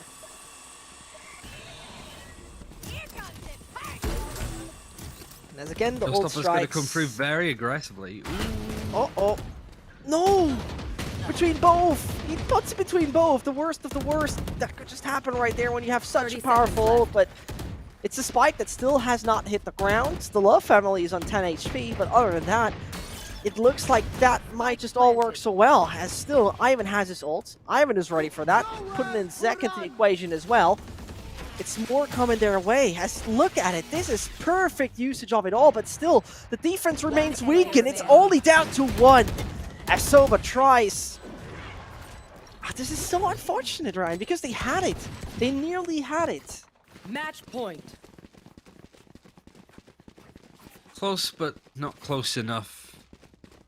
The difference, though, but considering that MiTH.Attitude could win it out here and now, 13-5, was just 1 round better than their score against the game previous with Alter Ego, 13-6. But this game feels so much more dominant. Eugen again, these triple duelists working out so well for MiTH.Attitude. All of them fragging out, all of them finding impact. Patipan now certainly feeling himself more with the Vandal, but Zeke could get 2 on a nice aggressive play. Legion trades out the Sova, so now it's a 3 versus 4. The plan for MiTH.Attitude seems to be more move towards B. There's a little bit of utility there from the Cypher, but they're in 2 minds on which side they want to hit, and there's a lot of space taken up by Kingsmen, who've got this all locked down.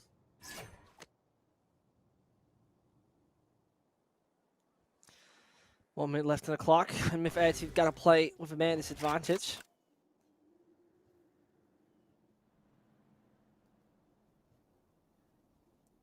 As Vouch and Co. sneak up that A site. It's the opponent's jet that couldn't make any big noise, but the door gets closed. Mushroom finds Riza, but it is Ivan who strikes there with 2. 30 points of health does not deny him to find those vital frags. And as the 6th round seems to be pretty much immediate, he's not done. Vouch is not done, and look, 30 they're seconds scared. left. They're not having any of that. Ah, no. And that's the worst. Now being tacked up. Blocking sight. That should be done and dusted. Yeah, there it goes. Smart hop down from Juster to keep Kingsmen in it. Still having money. Zeke even considering buying up the... Oh no, he's going to give the operator, sorry, to Ivan, who really hasn't had much opportunity to use it all that much so far. Buy is still good. Would be a save coming out of MiTH.Attitude potentially in the next round if they lose it. But they just need to win one more. Fairly comfortable with the scoreline so far.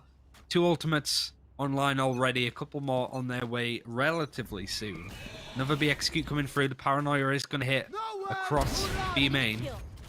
But they weren't expecting Ivan to have the operator there. He's good for 1 before he gets smoked off. But the tripwire gets him another one. Late Storm is going to be used. He's trying to get the kill onto Nugent. No way. Right click classic. Flawless. Oh, flawless it even is. I mean, that's painful to watch here on the side of MiTH.Attitude. And here it comes again, their attacker site. Even though they didn't have too much to bring to the table, now they are fully on board with it. And I think if there's a time to close the case, it's right here. It's right now. Really, the only thing that MiTH.Attitude won't have this time is a gun for Nugent, who's still holding on to the sheriff. Everybody else is going to be good for now. Ivan looking much better with the operator. Even after just 1 round, you can see the difference that it makes to his playstyle. Hatapan's position given up by a Rico ball. It's a nice straightforward spray though for Zeke, who's able to be proactive. And yet again, this is looking to be another flawless round from Kingsmen. It's dangerous by now, mate. It's really getting problematic. As Mushroom is being stunned, he waits in top mid. The drone's gonna reach him. Nope, not in time. Love Family knows how to guide his teammates. More like a guard in this case, but either way, the defense remains to be on all 5. Well, on all 5 positions. It's on point for now. That Nate misses by just a bit.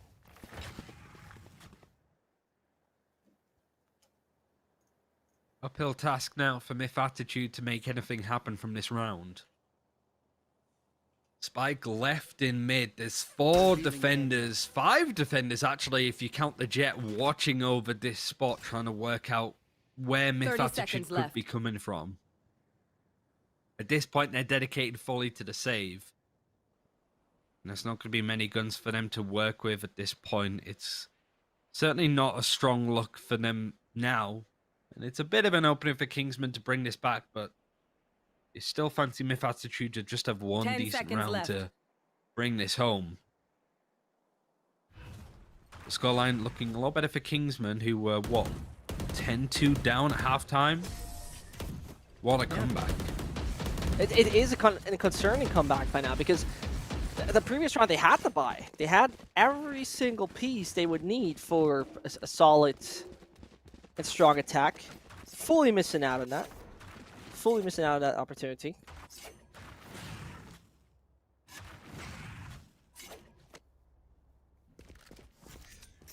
Again, it's not the best buy in the world, though, for MiTH.Attitude to make use of. This goes here. Blade Slum is only 1 away for Patty Ban. Goes there. That's one of the reasons why they're pushing towards A main with multiple people. Help him get that ultimate, pop it up pretty much immediately, have it ready to go for this round. Again, like I mentioned, they just need 1. Now the ultimate is available if they want to use it. Now they pop it, so that was the plan. But Kingsman's positioning is nice and even across the map. They have rotated away from B a little bit, but that's because they have Ivan on such an aggressive operating angle. The Omen here, Boom Barappa, needs to be careful.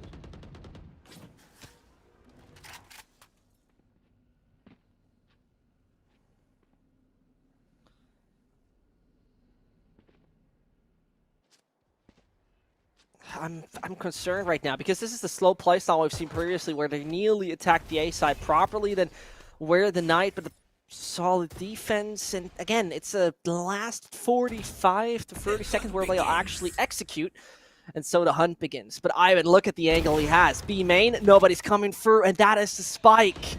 That is the one item they need to actually make the round work, but no chance at all. This is the worst outcome for such a round. As I say that, what in God's name is Nugen doing? Because he could still make the run over on A really swiftly.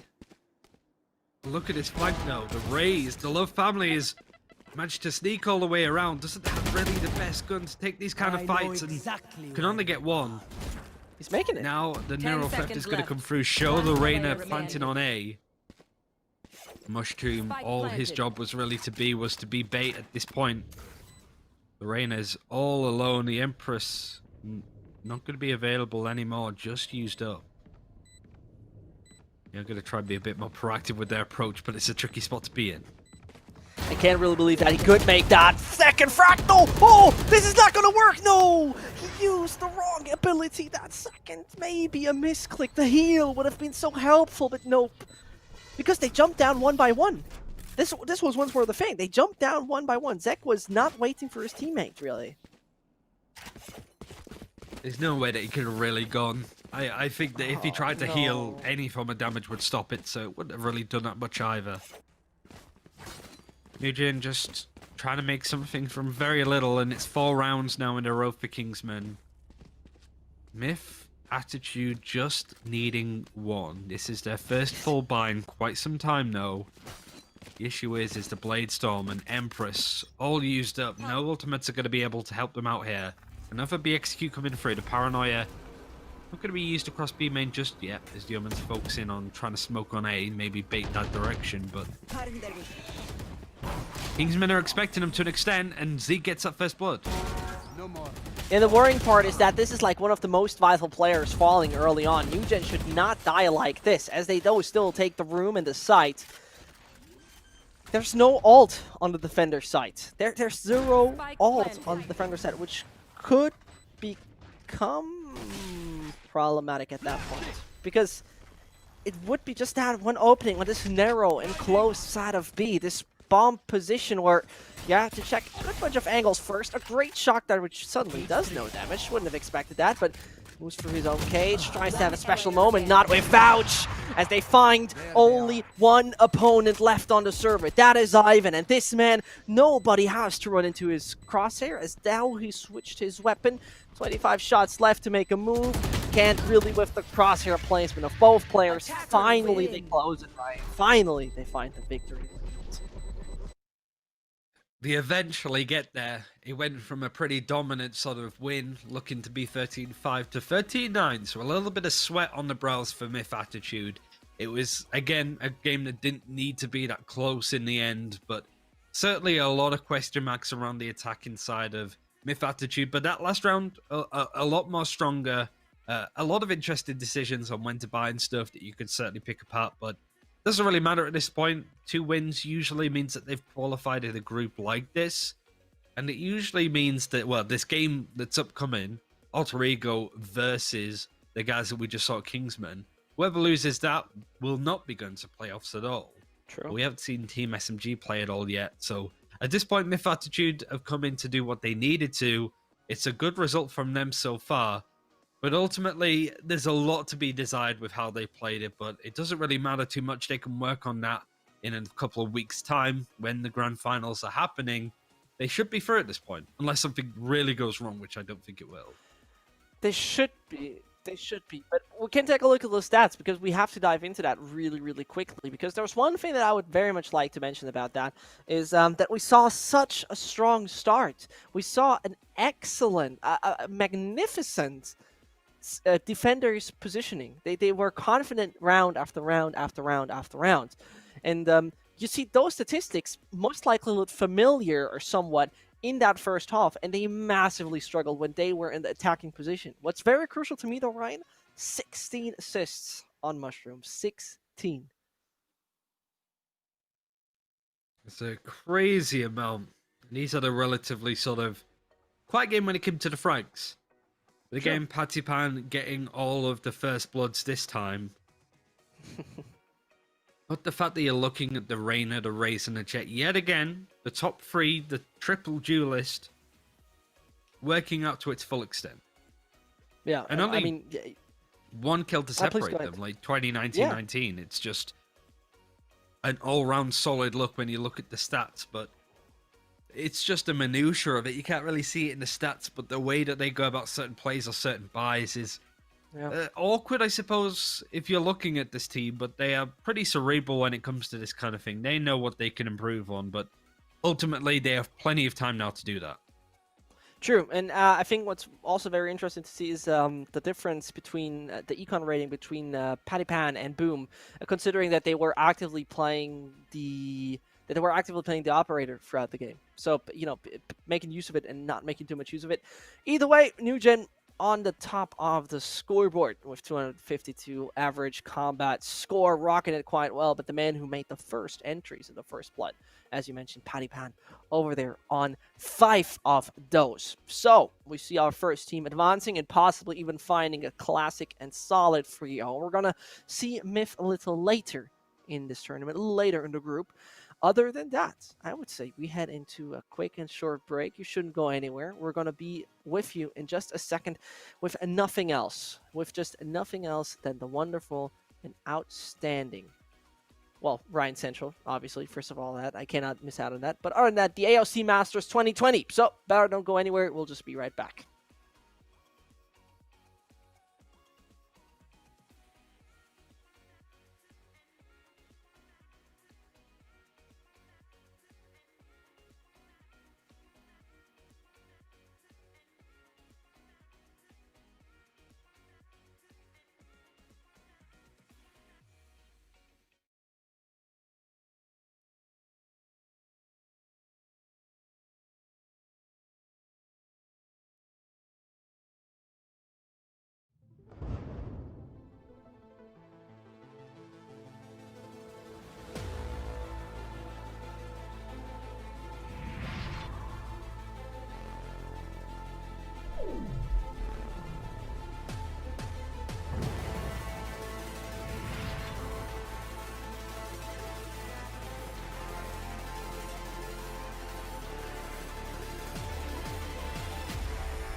Right here.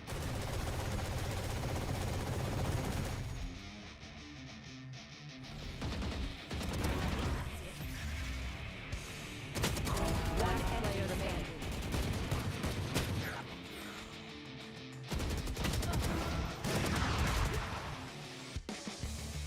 One player remaining.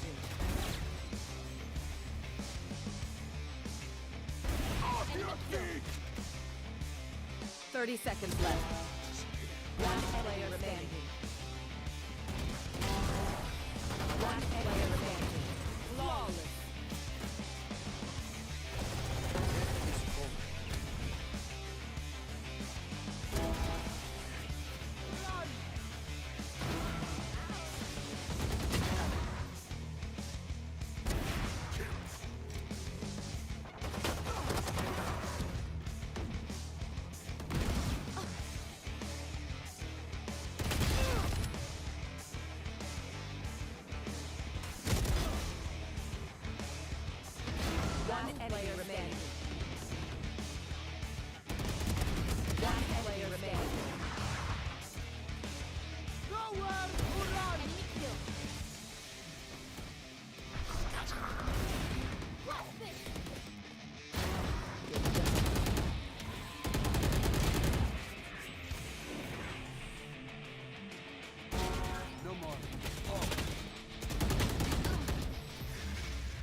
Attackers win.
Let's build a dog out of sticks and twine. I can call you master, you can call me mine. Wrap me in plastic and make me shine. We can make a dollhouse, follow your design. You can call me mine.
Let's build a dog out of sticks and twine. I can call you master, you can call me mine. Wrap me in plastic and make me shine. We can make a dollhouse, follow your design. You can call me mine.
built a dog out of sticks and twine. I can call you master, you can call me mine.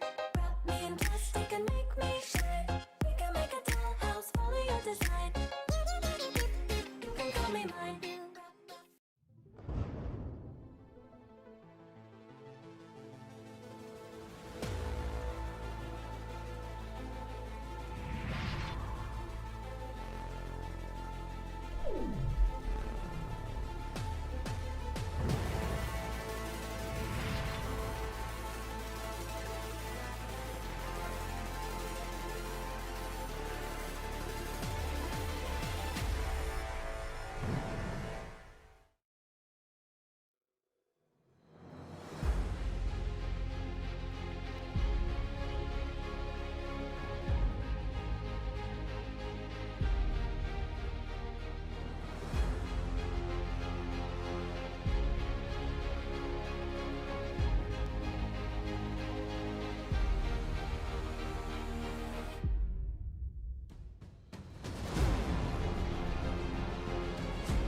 And we're back. Ryan and myself got some more action for you guys coming in. We saw MiTH.Attitude take down both Alter Ego and Kingsmen. As though Kingsmen, I would say, didn't necessarily, Okay, I'm going to ask you this question because I have to see if you have the same opponent as I do. I think not necessarily Kingsmen played a specifically great defense half against MiTH.Attitude. MiTH.Attitude just got extremely sloppy in their play until they took it serious once.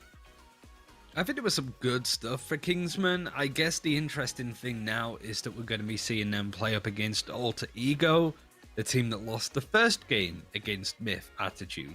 And really, because both these teams are 0-1 when it comes to trying to qualify out of their group, they need to win this game. So whoever loses, their chances of getting any further in the tournament are near enough over.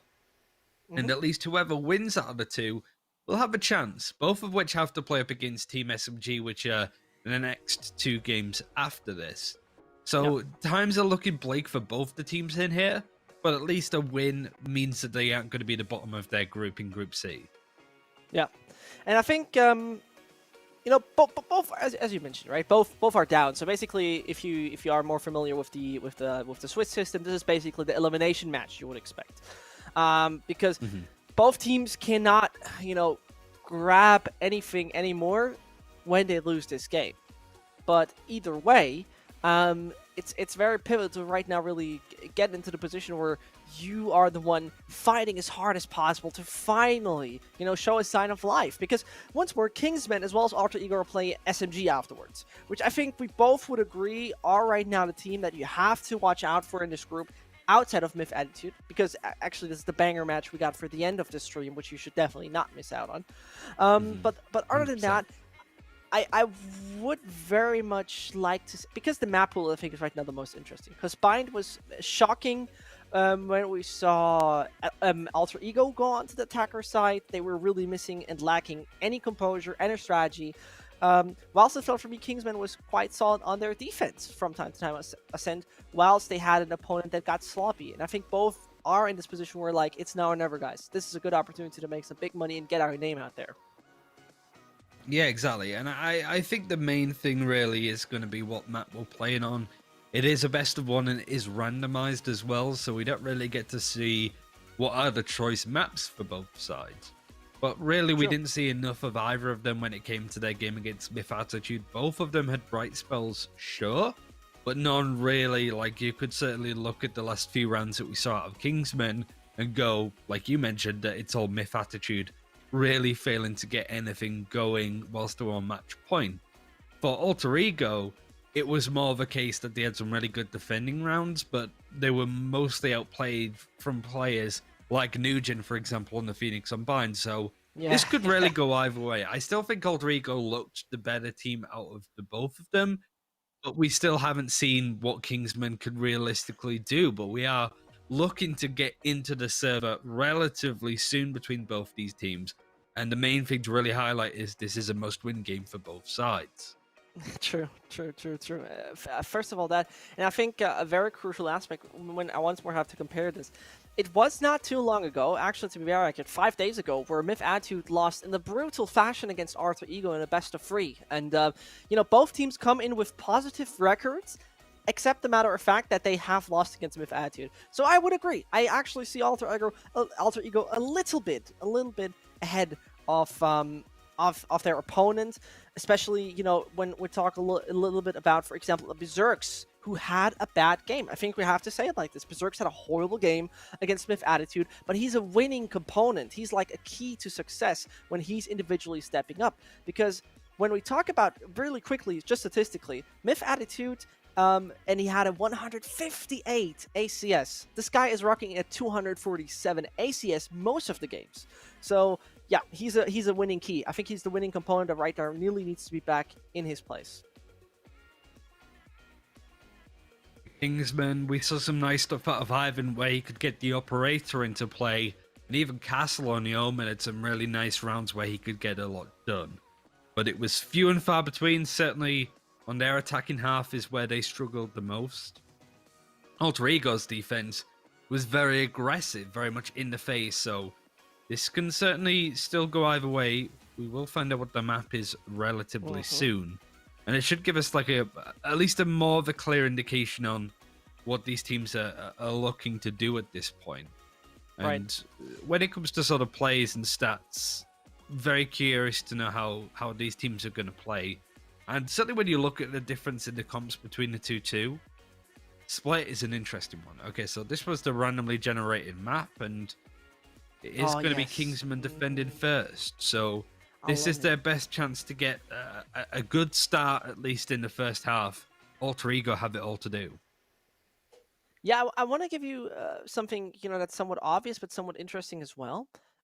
Because the sample size of Split on a specific tournament is so far 2. So we have seen it twice. So far we've always seen Omen, always seen Jet, always seen Breach. What we didn't see was Brim. Okay, I think that's obvious. We didn't see Phoenix, alright, and we didn't see Viper, which by now even is very, very, very common all the way in Europe and even in NA. So I'm looking forward to that, Ryan. I think we got once more an exciting game up ahead of us. If you're wondering, this is nothing else than the AOC Masters, brought to you by AOC, who are the lads who sponsor the tournament with their brand new series. Of monitors. Pardon that, my brain was lagging out for a second. So you should definitely check them out as well. Other than that, Translation. The translation? What is what is monitor in Austrian? You mean in German? Monitor. German, Is it, yeah, sorry. Wait, don't you say monitor? Yeah, we say monitor. I But thought you still gotta that say was the screen? part that you were lagging with because No, again, no, no, I no, no, no. imagine just It's the same. You say monitor in German, and you say also Oh. just differently pronounced. Yeah, but otherwise, it's a monitor. But oh, I mean, interesting. it's similar. It works. It's just my brain. It's a different Basically the finger. same. It's In not about the regards word. It's just to- my head. A bit more of an aggressive comp actually. Zeke is moving over from the Sova to the Raze as expected Oh. because you're not really going to have that impact from the Sova on a map this narrow and this tight choked. For the side of Alter Ego though, they are going to be running the Sova. Frisnats is not going to change up much. In fact, the whole composition near enough staying the same. Frostmind is going to be over on the Breach instead. And again, this is a game that can easily go the way of Kingsmen if they can have a good defending half. This map's still very much defender-sided, at least I think. Agreed. But Alter Ego, if they can get some consistent damage in, they could be the ones coming out on top. Must win for both sides if they want to stay in this tournament. And whoever loses, their chances are done.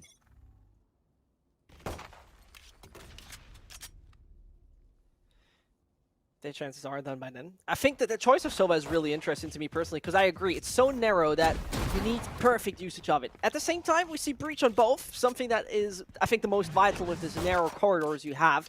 And Berserk's the winning condition, you could say. Missing out massively in the game previous, and now his individual skill needs to prevail everyone over there on the side of Kingsmen. They got a bit of an idea where to go, and they'll definitely attack Heaven. As we see, Breach could become a problem. Same for Jet. Eliminated one of the two factors as Jet moves through, and Ivan is so goddamn dangerous about touch positions. The flash comes in. Oh, this is perfect composure. Flawless it is, right? Yeah, I love Ivan that. and Reza had that on complete shutdown. Nice little crossfire, nice use of the utility too. Alter Ego thought that they were in with the fact that they got over to be Heaven, but couldn't even get a kill, never mind the spike planted and winning the round. Good stuff for Kingsman now. Two players that showed off the most with Ivan and Reza getting the frags, as well as Castle too. So a decent start to begin with. Long way to go before we can really say that they're going to be taking this one, but it's got to be one foot in front of the other. Are you actually on the same side as me, considering the matter of fact that Viper is underrated, especially on such a map? I think so. This looks like a bit of a force too from Alter Ego, so that's the thing I'm more curious about, that they have got some relatively big guns on their side. I still think the for a case. region like SEA that are very good Yeah. at sort of taking multiple plays from multiple regions, Yeah. the Viper is still a bit of a question mark on what they can do with it specifically, but I mean, Reese is doing a for good every job region. of holding his own. For every region, the Viper is a question mark, I would say. Nobody really figured it out entirely. 100%. 100%. I think the only one I saw really played interesting was last round safe, the one from Anders, the team where he coaches. That was, but I mean, I think he's doing Viper propaganda that way. 30 seconds well, left. either way, try to take Haven right now. Suk is coming in from behind, and if he makes no noise, he should find two easy frags as his teammate is calling, mate, they're coming down ramp, they're coming right now, finds one, not the second, and it's clear what has happened. Went for the cage, A side it is, peeking wide and swinging, so they can find their second. It was a very dangerous round though here, Ryan. Enough damage done. An Alter Ego can buy up, so there wasn't a force. It must have just been some guns that they were able to grab and scrap up, but Kingsmen ahead. No ultimates yet, of course, because we're only 3 rounds in, but it seems that Alter Ego, aren't quite sure on how they want to go about this round. Set up a lot of playing a lot of utility towards A, with the Breach and the Omen potentially playing from there, but Spike is headed to B. Look at this aggressive push, though, from the defenders. Zeke and Juster are going to be trying to take as much space as they can. Might not be expecting Frisnats to be around that corner, but he hasn't necessarily revealed himself. Now, by killing that utility from the Cypher, he's let himself known, but the majority of the attacking team of Alter Ego Gonna be pushing in mid, but need to be careful of Ivan. The Jet, he's just waiting around this corner in ropes.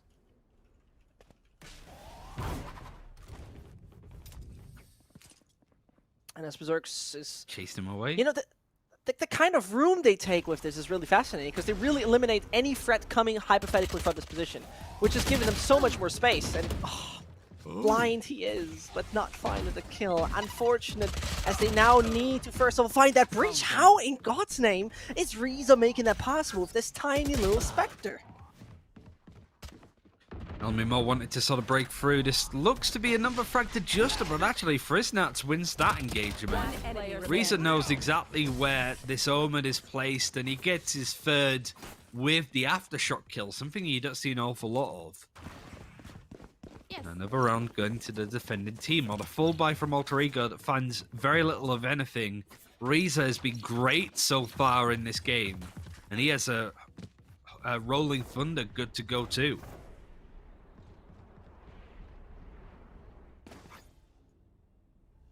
Here.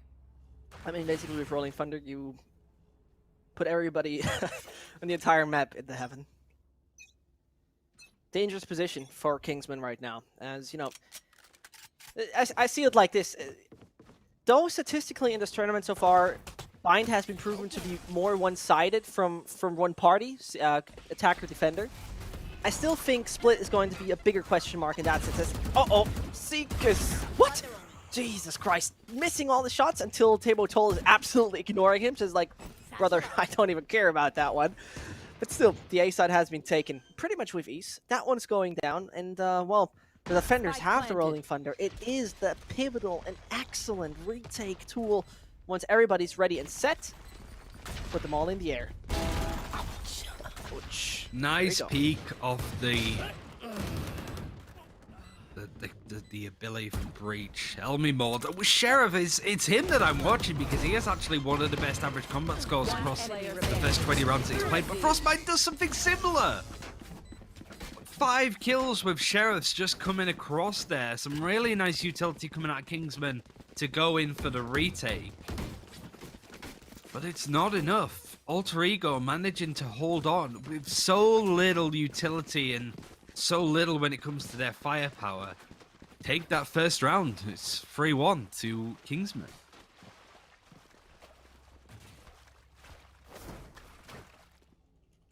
Behind me.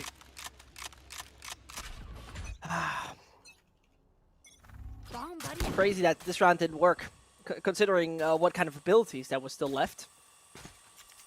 And as the spike is getting a little damp, not quite sure if it still functions by then, but as it gets slightly damp,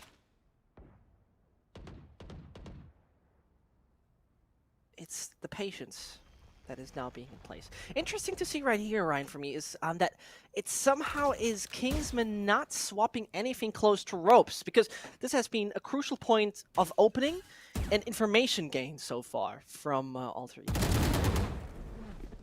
Nice double peek, but the paranoia is even better. Ivan tries to sort of win out the shot, and a Rolling Thunder from the defended team. And that was a bit of an opening. Bottle tries to take that opportunity with all of the ruckus happening on B to try and push on through. But now it's just Justa. He hears the execute coming through. He's not really going to face it, just more keeping an eye on anybody coming through A ramp. Keeping control of Heaven is going to be important for the retake. But a 4 versus 3. Hunter's Fury available on the attack if they want to use it for the post plan. Look where the Silver is. He has a nice little position just to keep an eye on anybody that's going to come down ramp to go from A lobby. But this is awkward for Alter Egos, who have to hold on for dear life. As you see right there, the retake might be just right now the right time, and as it is only one player from Alter Ego left, Frostmind has now been spotted, or no, still, he's been taken out. And I really have to discuss with that here, Ryan. I was really disappointed by the defender's usage of that Rolling Thunder, because it went down deep in B main, but it was absolutely useless in really stopping something. I guess more than anything, it's just they were maybe expecting Alter Ego to be playing a lot of people there in that position. Considering they had 2 people peeking out at once, I don't think that it was a terrible play for Reza to use it. I'm certainly looking at Frostmind's mod, the Rolling Thunder that came up from the attacking side, over on A once that spike got planted. It was good at clearing a bit of space, but he didn't quite get the positioning onto Reza, who was able to kill him and not be hit by the ultimate at the same time. Out of my way. Now another full buy coming through. No armor or half armor in some cases for Alter Ego. Who are going to be hitting B with a bit more pizzazz, but Castle takes out Berserks, who actually brought in the Blade Storm to try and win these engagements. The Bottle is trying to run in on his own, can at least get Castle, but Reza again trades him out. He's having a game of his life so far. See ya. One enemy As you see remaining. right there, as the defense is not to be stopped. It's the 5th round, and I think because I'm not certain how Kingsman feels over on this map so far. I mean, statistically speaking, you know, when we talk about played it 3 times, and you know, actually delivered a decent defense from time to time, but their attack is really weak. Their attack is really something that you have to worry about from time to time. At the same, I really have a problem with actually making assumptions off of a small sample size. 3 times they've played it, and I mean, you can't make any assumptions off of that.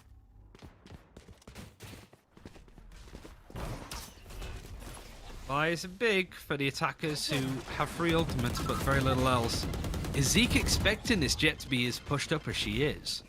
With the smokes, it's hard to say, but considering that Jet's actually thrown a couple out, trying to make their way in, there's 3 defenders waiting there, and a lot of space actually given up to get that spike planted.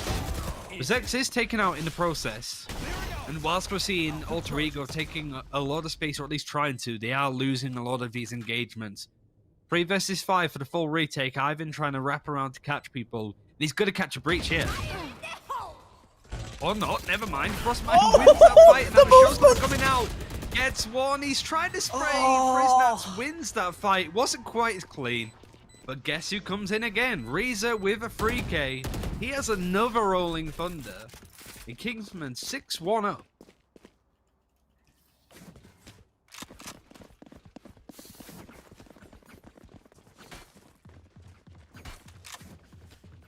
What I find so fascinating about, really, I have to say, you know, maybe you disagree with me. I think the most satisfying thing in Valorant is excellent race movement. I think there's nothing that is more enjoyable to see someone know how to use their blast packs. I'd say so. I think we haven't really got to the level where... I'm excited to see more agents in the game that have those similar kind of bits of tech. Because Riot really like it, and they have no intention of nerfing that for Raze at any point in the future. So that's a good look for the game. Not necessarily a good look, though, if you're Alter Ego. 3 ultimates, a full buy, but only 1 round out of 7 that they've been able to catch for themselves. Majority of the reason has been this heaven hold from the breach. Reza, he's going to have a flash out. The pink shell is going to come through. Zeke peeks off of it and gets that first blood yet again. Berserk's the first to die 2 rounds in a row. The Paranoid is going to hit the breach, but the Rolling Thunder hits him even harder. Tabottle taking out from the collateral from there, and Reza gets another one. He's absolutely on a tear, but can only do so much in this 3 versus 1. Yeah, and I mean, they know where the final breach is. They just have to play it smart at this point. You know, C could even give him room. It's not like he needs to peek. You can't just wait for his teammates to once more just join in for that action, but he sees it beforehand. 7-1, Ryan. It's absolute disaster for Alter Ego. And a quick look on the scoreboard in a second should just tell us, look at that winning condition. Berserks, 1-8. And he's playing the only real aggressive role in this team. That's really not what you want to see. I don't necessarily mind the deaths, but yeah, it's the kills. I feel like when you are playing that role, you are playing entry, which you'll know from a tactical shooter. The idea of the entry being a top fragger is often just a bit of a pipe dream more than anything. Your job is to just be a massive distraction, and to be honest, Berserks has been that. He's done a good job at creating a lot of space and being a problem, but nobody can follow up. Another eco round, Sheriffs at most. They have been able to do a little bit of damage towards Kingsmen. In fact, the round that they won was that exactly. But Berserks adds to the first death list. 1-9 now. Just to being able to hold on with all of this utility. Can catch the Cypher. He actually can. Lemimore trying to get in that position. Reza, another triple kill. This is some nice Valorant that we are seeing out of Kingsmen. Moments that we saw from their game on Ascent against MiTH. But this is something else, and Alter Ego can't get a hold on this game at all, and it's looking embarrassing at this point.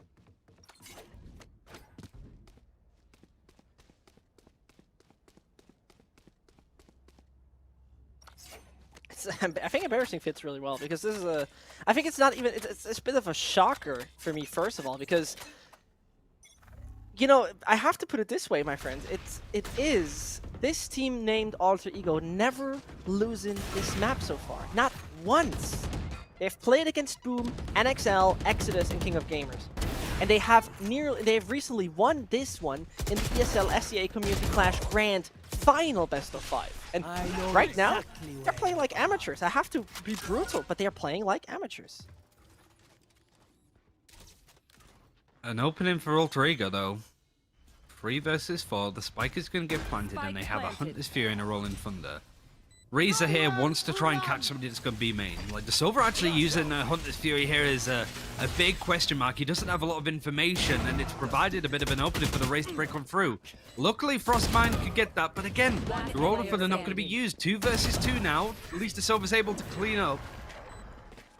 Second round now for Alter Ego. And I was very... Like, the Hunter's Fury, typically what you'll see, right, is the spike gets planted. The Silver will run to like A main, play very far distance, and play for the defuse. As soon as the defenders stick it or try to touch it, the ultimate comes out then. So that was a bit of a problem, I suppose, for Kingsmen. But Alter Ego end up trying to win up the game, at the round even. It was about time, wasn't it? I mean... patience, patience, patience, and patience. And finally it works. Like a charm, you could say. I wouldn't even necessarily call it a charm because it's really, really problematic in that sense.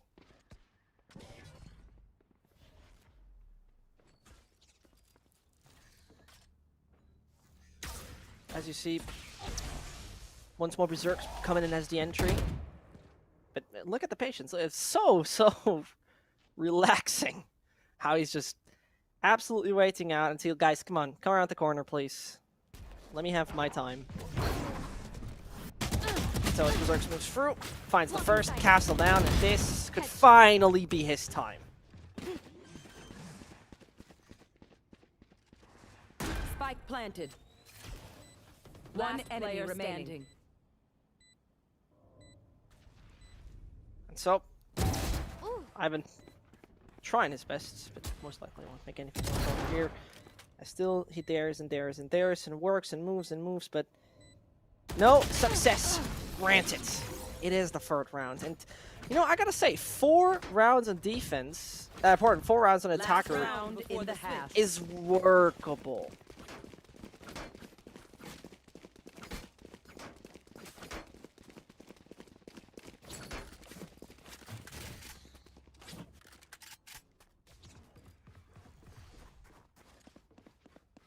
Hello.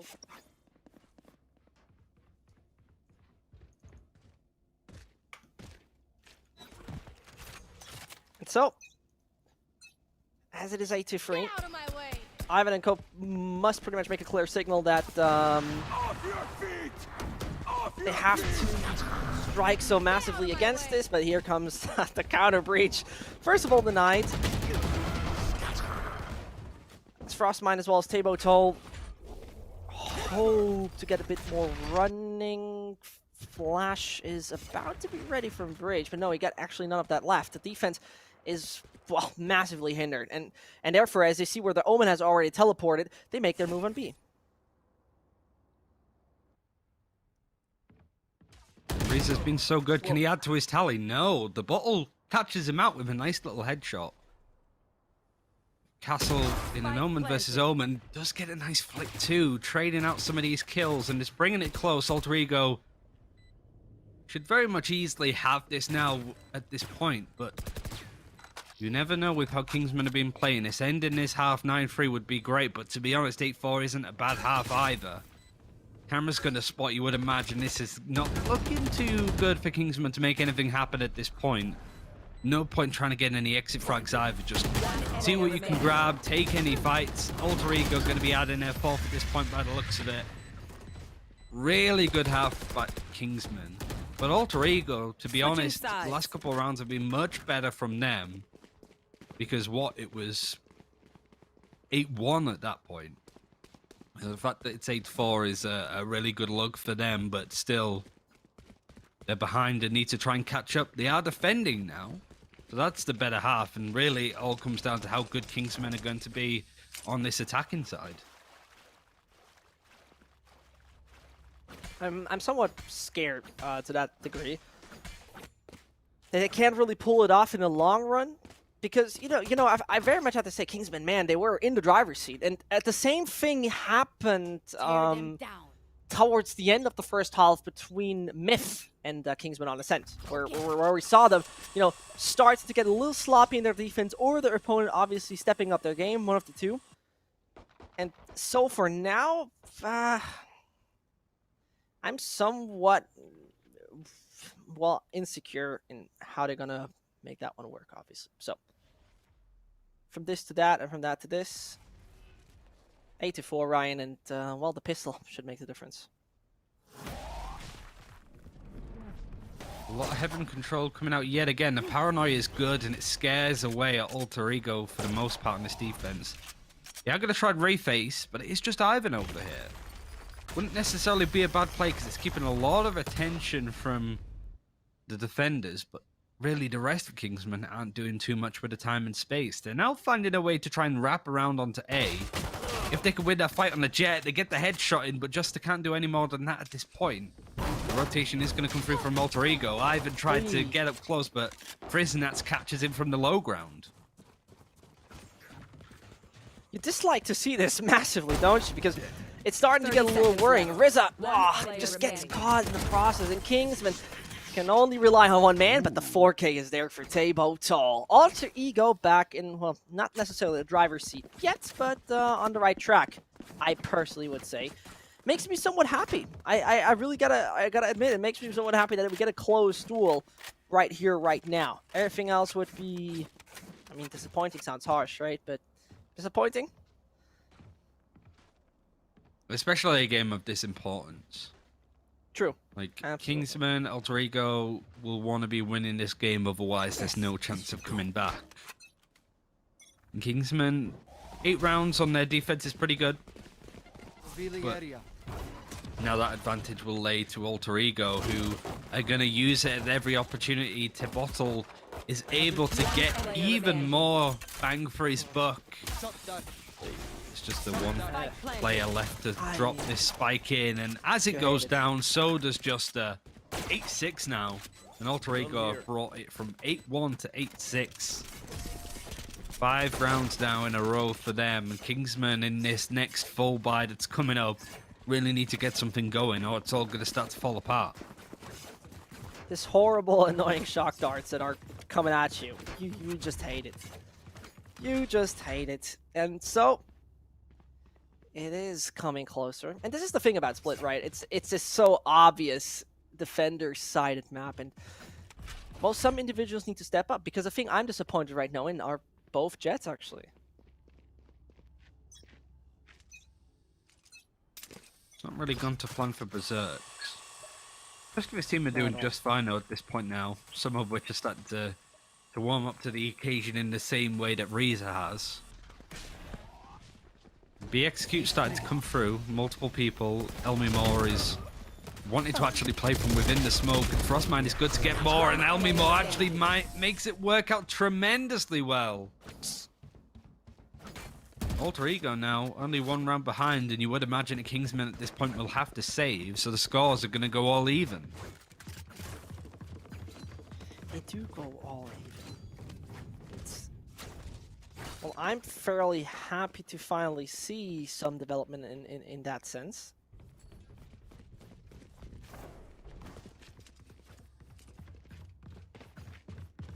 As for now, we're getting close to a tie, and we haven't had a tie ever since.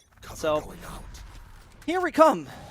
Dear wonderful, exciting game. Here we come to see aggression and massive plays. Once more, the spike is getting damn, for Christ's sake. Stop leaving it there. Wow, my eyes are down. I mean, Mark can get a lot of information, but it's just the one raise, and it's forced the breach over Frostmind to try and help. It's a 4 versus 4. And Kingsmen could use this to their advantage if they could just find an opening. Yeah, spread across the map at this point, and that kill onto Justa isn't necessarily a good look. Because Alter Ego seem to have everything in full control, and they're ready to rotate across the B, which is where this hit is going to be coming from. Frostmind gets the information, doesn't quite get the kill, but the rotation is pretty much ready, and all of these angles are being watched. Elmimore gets another. One enemy remaining. It's just a clear up now from Berserk, who's now starting to add a few more kills to his tally. 8-1 to 8-all. Alter Ego have been so much better. Kingsmen, if they don't win this round, they lose the lead. They will have to save yet again. And suddenly Alter Ego going from being dominantly behind Here. to clinching this away from them. True. Here.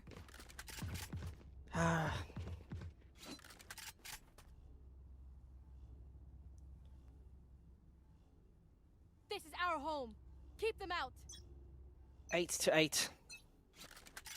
Wouldn't have expected to finally see a tie. I think also the play of Jet on B7 is somewhat unusual. I would really like to know what their thought process is in leaving ropes really out of the equation, but Breach Flash nearly making it work. Confidence doesn't look there for Berserks. Should have really been an easy kill for him. To bottle, though, is looking a lot stronger. Getting a kill onto A lobby and pushing beyond that to get a lot of information. If you're Berserks and the rest of Alter Ego on this A site, you want to be moving over, or at least moving to the position that they're in now, just to watch people come across from ropes. But it is going to be the B execute coming through. Ultimates have not been available for Kingsmen. Not really too much has happened for them on this attacking side so far. They're going to break onto the site, and to bottle catches Ivan lurking. The advantage yet again going to Alter Ego. It's going to Alter Ego, and well, it definitely will become a problem at that point. As that spike has hit, it is once more a sign of life from the Kingsmen. Talking about it, well, this man is definitely being put to sleep. Zeke is out of the equation. And as they push out and push in, nobody can handle that strength and confidence. 9-8. It is, I think, after, well, by now, 16 rounds, the first time we see a lead coming in for Alter Ego. It was a long trip. 8 rounds now in a row. Kingsmen have been quiet. And on round number 6, they're only starting to get their ultimates on board, so it really shows that they're not even getting kills to the point that ultimates have come online. Maybe 1 or 2 around, but that's been it. True. And Alter Ego have had ultimates and stuff to go on a fairly healthy rotation. They have a Hunter's Fury and a Bladestorm available. Gonna be trying to push down mid, but again, some stuff coming up towards A and a slow push on B main. Ivan finds an opening. Be lucky enough to not die in the process. The rotation, the bait has worked actually, because these two players are just trying to bait for the rest of the team. Alter Ego have rotated the majority of their players over to A. The B is looking fairly open for business, but we're not seeing Kingsmen check it proactively. They're just sort of sitting around and waiting for something to happen. I mean, it can work, obviously, but at the same time, you know, they swap positions so massively, and I think there has been no sign of life ever since from Kingsman that the 3 man on A and only Cypher holding on B. I can't see his cam, so it must have been destroyed in the process. Well, Jet is considering, right? But I'm worried. I'll be honest.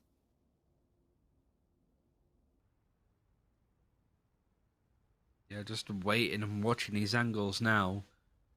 I feel like Kingsman took too long. 30 seconds left. You got the Cypher and the Jet watching this angle. It's going to get double peaks. Berserks can get 1. They can't get 2, but Hunter's Fury is going to help protect and allow him to chase up a second kill. Suddenly, this advantage for Kingsmen has fallen down. It's a 4 versus 2. Off your feet! Both these players were on site position, giving up the rolling foot. They're now going to be forced out from the attacking Breach Reza. He's good for 1. Now it's a case of clearing the site. Castle can get another, but it's a 1 versus 2 now. Cage trigger. The Cyber Cage goes onto the spike to go for the defuse. They know where Reza is. Yeah, they know.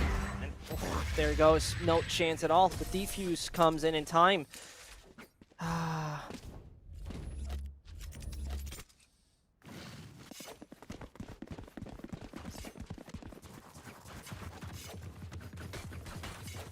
it started This off is- so well for Kingsmen. It did. It really did. Oh, this is a nice spot. The only good aspect of it, I suppose, is they only use the Rolling Thunder. All 4 of the other ultimates they have. Ivan, no doubt, looking to use the Blade Storm now, but the Showstopper, the Neural Theft, everything else, especially the Raze ultimate, should be saved up. To Bottle now having the Operator. Nice straightforward kill onto Justo as he peeks into it. He's able to get even more, and more is dedicated to Kingsman. You're 3 versus 5 and you throw out the Showstopper. Doesn't quite catch anything. No. And it's a flawless round. Expensive when it comes Goodness. to the ultimate that was used. It's unfortunate, but now Alter Ego only 2 rounds away from match point. Or 1 round away from match point, 2 from winning. Yeah, and I really have to say right here, Ryan, that it is just the type of thing where you have to be worried that, you know, those 8 rounds have been look great and awesome and you're doing a good job overall, but if you simply don't get yourself in that spot where that you know, how do I put that? That you pull through, then you're messing it yourself, and it's your own fault at that degree, as harsh as it sounds. So he gets one with a bit of utility. But the ball with the Operator is good to get a couple more frags. The 4 versus 4 to full buy on the side of Kingsman. But yet again, they're trying to work the map as much as they possibly can. Ivan's taking a lot of space, but nobody is with him to help him out on this angle. Especially when you got Frostmind on the ground, watching that angle, ready to peek it. Defenders look much more comfortable than the attackers, and Kingsmen are a bit of a loss on what they want to try and do here, and not really being able to do much at all. And with Ivan taken out there, things are looking Ouch. just as bad as they have done over the last 10 rounds. Very much indeed. You hate to see it. You really hate to see it. Here. One player remaining. And, oh, the collateral! No! That No, this is collateral. not the way you want to finish. Oh, this is so absolutely disgruntling Match point. for the side of Kingsman. 8 rounds. 8 they have achieved. They have done so well. And 8 again. They're coming out of this, and this would mean they're eliminated. The worst of the worst, basically. Both these teams do have to play up against Team SMG a little later on today. Alter Ego are going to be going into that matchup with a little bit more confidence, especially if they can win out this game here. Get out of my way. So many rounds in a row. Revealing area. 11 total that they've been able to get on the bounce. And money is not going to be ideal for Kingsmen, even though they're on full buy, and that first kill is the first nail in the coffin now, as Juster and Kingsmen are in a 4 versus 5. No real ultimates to make use of, and even Berserks is starting to style a little bit more. Kingsmen desperately heading towards B. Camera. Again, the Kingsmen are trying their best to enter that side in that fashion. As seconds away from just dying like that, but nope. Still got his own breach charge. Can't find Ruza in the process, and it should be done and dusted by now. Especially a Jet ult coming in. Both are back in the corner, hiding and trying and working it, but no chance at all. They got it. Kingsmen are out, and that means Group C saw someone get their first few points finally Defenders win. coming their way. It was about time, I have to say, mate. Yeah, that's heartbreaking. If you're Kingsman, you're 8-1 up and you lose 13-8. It's the worst way that you could go into the sort of second half. It was all Alter Ego on the defense. Kingsman couldn't do anything on their attacking half, True. and it showed. Alter Ego just showing that they're a lot more experienced and comfortable. And even though they were so far down to begin with, having the tenacity to turn it around and bring it back shows that they're a solid team. The chances of Kingsman qualifying out of this group have pretty much been shut down. We will still see them play Yeah. a little bit later today against Team SMG, but their losses against Alter Ego and MiTH Thailand, as we saw earlier, MiTH.Attitude, sorry, pretty much confirms their exit. The funny part for me about this game was, and we're gonna see it in a second with the scoreboard, is the matter of fact, when you take a look at VLR and take a look at all the games that Alter Ego played on Splint, they always started on defense. Always. Always, always, always, always. Which basically means that every time they have been in such an official, environment, they always had this advantage of starting fast because, as we saw, the defense is where they can make it work. The defense is where they don't struggle, and that also means that they never really need to prove them on attack anyway. So, obviously, scary, scary, scary stuff we have seen there when have this kind of mental attitude of always being able. Yeah, first half has been really bad, but whatever. We can just get that off of us and know that we are better on this map. Could become dangerous for the future, as we see once more Alter Ego in a second against SMG. Yeah, and that should be an absolute belter of a game. But let's look back at what we just saw, try and see where it started to go a little bit wrong for Kingsmen. Sure. And we had some really good moments from players like Reza, especially top frag throughout the server. Excellent. But the majority of those kills came in those first 9 rounds that we saw. Since then, everybody seemed to show up. Berserks was 1-8, 1-9 at some point, and managed to pull it back to a positive KD. So he was one of the better results. But I think, honestly, even though Friznats has the better ACS, I'm looking at to Bottle with the amount that he did. 5 first bloods on the Omen. He had the B site over, full control over him. And just everybody else other than Reza for Kingsman just didn't show up in the same capacity. And so Berserks managed to turn it around, and everybody else seemed to play and fulfill their role in a good capacity. So that is, good stuff coming in for Alter Ego. They keep themselves within the tournament, but they will be playing up against Team SMG in the next game, like you highlighted. And Team SMG are not only favourites for the group, but a solid favourite for going through the playoffs, getting to the finals, and maybe even winning the tournament. This is a consistently top 5 team in the Southeast Asia region, and you would expect them to be able to take the next 2 matches. They will play up against Alter Ego. They will then play Kingsmen, who at this point have nothing really to play for. And we end the day, I would imagine, a game that will decide seeding between MiTH.Attitude and Team SMG. But of course, it's been a while since I've seen SMG anyway. A lot has changed. So there is potential for Alter Ego to come in and do well that match. The MVP was Reza. It sucks to be the MVP on the losing team, but like I mentioned, Tabottle for me was the MVP of why it went so well for Alter Ego, and he definitely deserves a strong shout out. Still, 2 things I would really like to touch on with this game is that I'm disappointed.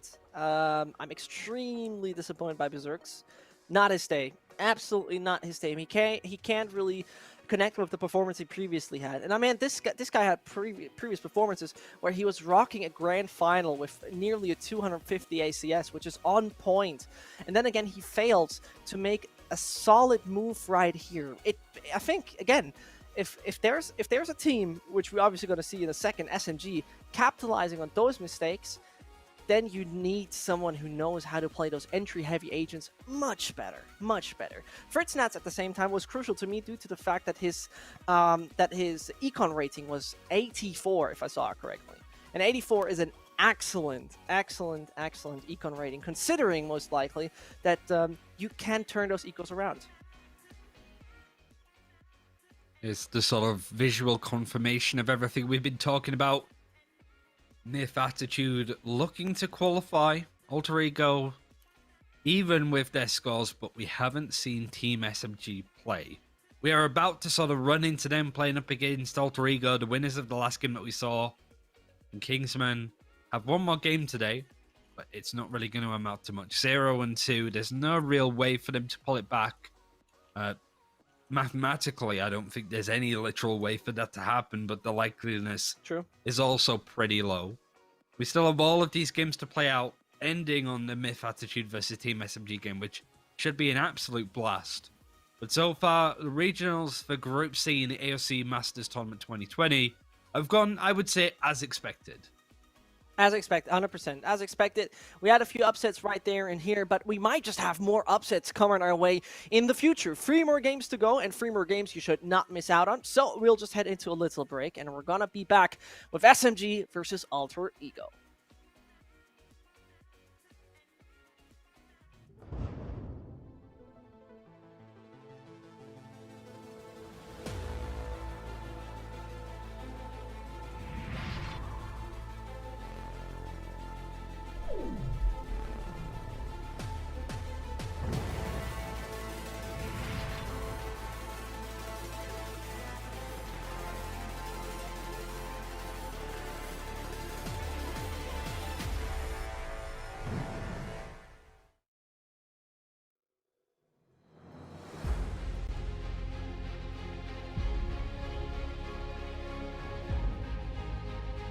Player remaining.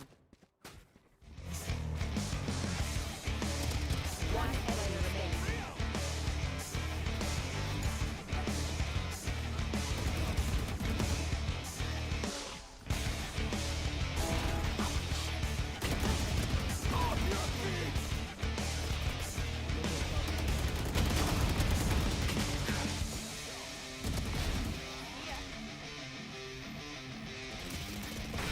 One player remaining.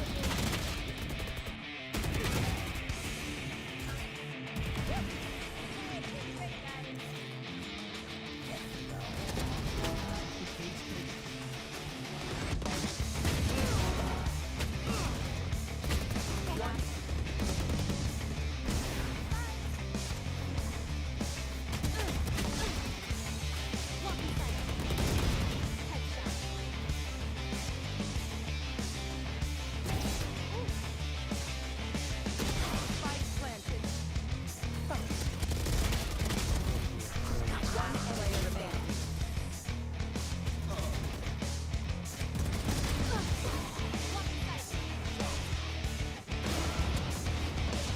One player remaining. One player remaining. Left.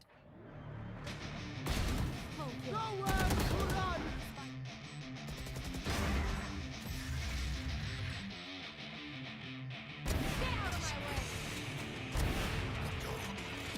Fire in the hole!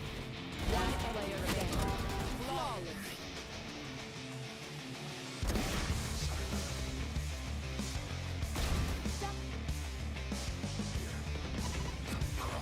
One player remaining.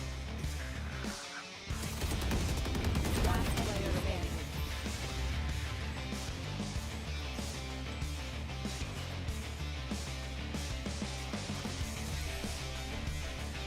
Defenders win.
Let's build a dog out of sticks and twine. I can call you master, you can call me mine. Wrap me in plastic and make me shine. We can make a dollhouse, follow your design. You can call me mine.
With nothing else than some excellent SEA Valorant. On my side is nothing else than Big Brain Ryan Central.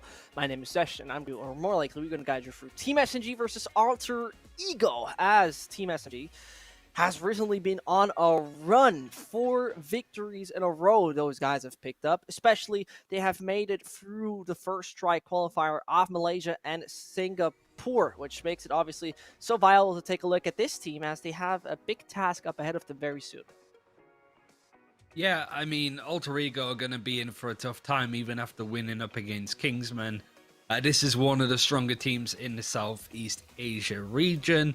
They've constantly been involved in playoffs and some of the bigger tournaments, even won a couple of these tournaments themselves too. So this is their debut in this tournament at least. It's a straightforward one for them. going forward.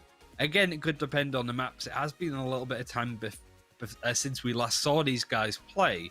So that's the only question mark I have about this game for them. But ultimately, Team SMG are coming into this one firm favorites for not only this game, the group, but maybe even the tournament as a whole, right? So it's really, if there's anything that Alter Ego can do, they had a pretty dominant win in the end against Kingsmen, as we just saw. It's whether they can take that form, that confidence, and the fact that they're warmed up into this game to get some early damage in. True. Absolutely. 100% agreed. 100% agreed. I think there's not much even more you can say about that, because the matter of fact for me personally is how much can you prevent something from like that to happen? Because as much as they showed mental strength and how much they are aware how good a map like Split can work for them, it still is something a better team will punish. A better team will find a way to punish you for exactly this lack of momentum you show. 8-0 is an absolute banger scoreline, an absolute banger start, and still the opponent in this case made it possible to lose. That doesn't happen to real good teams, except your opponent is that much better to have a long-term game plan in that sense. And as we talked about, Split worked always so far for Alter Ego. If it's going to happen again against Team SMG, I'm first of all excited what the map pick is going to be. That's the real vital part to me. Yeah, and it's completely randomized. It's a best of 1 too, so if anything goes wrong for Team SMG, there's no real way to sort of turn that around, especially going into a couple more games. As for the rest of the day, we're going to be following their games going through against Alter Ego, then Kingsmen, and then finishing off with an absolute magnificent game against MiTH.Attitude. Get a closer look at some of these players. Alter Ego, we're pretty much acquainted with these guys already. Certainly looking at Bottle, who had a great game against Kingsmen, and even Elmimore had some really good stats going into that game. Sure. But you're looking at Zesby, you're looking at Fal, Faker, Egoist. These are all staple names for this team that haven't really changed up their roster much at all over the last couple of months, going back to the Ignition series for this region, where they had quite a lot of success. So again, similar to MiTH.Attitude, they haven't really tried to change up too much of what made them work. They didn't try to improve off of that. They just tried to make sure that they could have a level of consistency. It's just whether they've sort of followed the meta, whether they intend to keep on the same agents or change things around like we saw. Bind is going to be the map that they're going to be defending first. So Alter Ego, we saw a pretty streaky Bind against MiTH.Attitude. Now they might have an even tougher opponent going into this one. I have to say the thing for me personally is that, you know, I see one tiny issue in all of that. Team SMG has somehow, you know, always stayed the same as, you know, back in the day they signed one substitute. So they signed Zesby, Fal, KML, Lexi, Divine, and Eozora, and the coach Callban. So Divine has somehow been moved to substitute and KML leaves. So they have really made this opportunity to, you know, swap players the way they like while still keeping one crucial roster. I think that's fairly interesting to see, making it work that way. So, as we right now hop into our agent select, attackers and defenders, Alter Ego, as well as Team SMG, and there finally, Ryan, finally I see a Killjoy. It's interesting that they decided this map of all of them. I think that this is probably the worst map for Killjoy on Bind out of the other maps in here. As you can see on screen, Sky isn't available in this tournament, nor is Icebox. So the chances of seeing this map in play is also not going to be likely. I'm pretty sure it's allowed for the playoffs in a couple of weeks' time, but going for the group stages to keep it consistent with both groups A and B, which were a couple of weeks ago. They're not going to be involved in Group C and D, which happen over the next couple of days. Looking at the comp for Alter Ego, it's another straightforward kind of thing. Berserk's locking in the Jet yet again, hoping to have a better game than he had prior.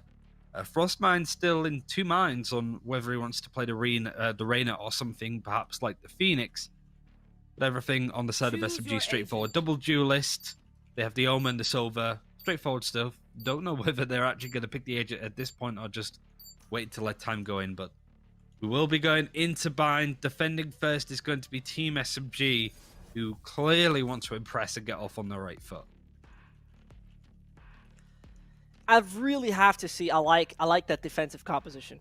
Pardon, the attacking composition. Pardon that. I really think Alter Ego with Sova and Cypher are so information heavy, in that sense that, you know, especially when they swap sides. Imagine they get an 8-4 half out of this, right? Then I still would believe that they have the opportunity to really bounce back as a defender. Those are the AOC Masters, and this has been all brought to you by AOC, who, by the way, brought in a brand new monitor line, which you should definitely check out. This time I said monitor right, Ryan. This time it simply got in my head. And whoever wins the tournament gets $5,000 and one of the new monitors, which, you know, nowadays is becoming all the rage. Like, I think if you want to be pro at a game like Valorant, you need those high frame rates or hertz rates. You need it all, bells, whistles, it all works out. As somebody with a 240 hertz monitor can confirm it's made me better, but I'm still pretty terrible. But I was more terrible beforehand. That's So you yeah, swap from that's worse a to plot. bad. Yeah. If you, worse if you is want to be worse like than Riot, if you want to go from worse You to just bad, want to be better.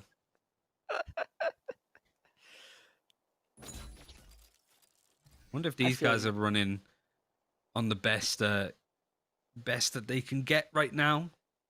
And interestingly enough, Alter Ego pretty much 5-stacking wherever they went. They wanted to push onto A, but they decided to Look go at B. that. The issue is how long it took. Is allowed the Jet to push Yeah. and get all of this information. So all of Crucial. Team SMG are going to be expected this push. But I'd expect in Lexi, who's on this right-hand side, drops down at the Oh, worst no. time and it allows Berserk that opening. Oh!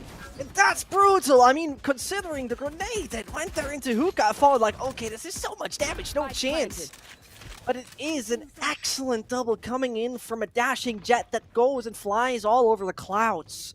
And still, Lucky it's sight. big time trouble that could consider coming, as we see so much resistance being put up. Zespi slacks through, saw one long, that's one.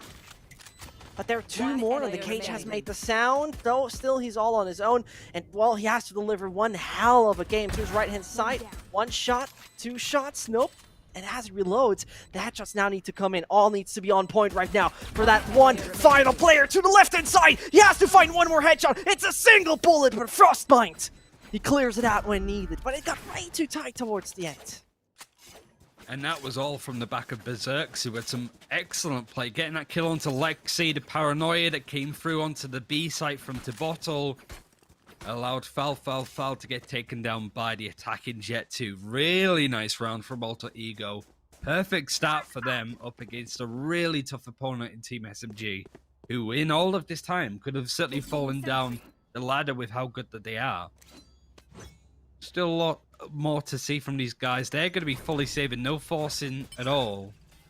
Stacking multiple people, trying to build up this showstopper for Lexi as soon as they possibly can. But mostly just waiting and seeing what happens.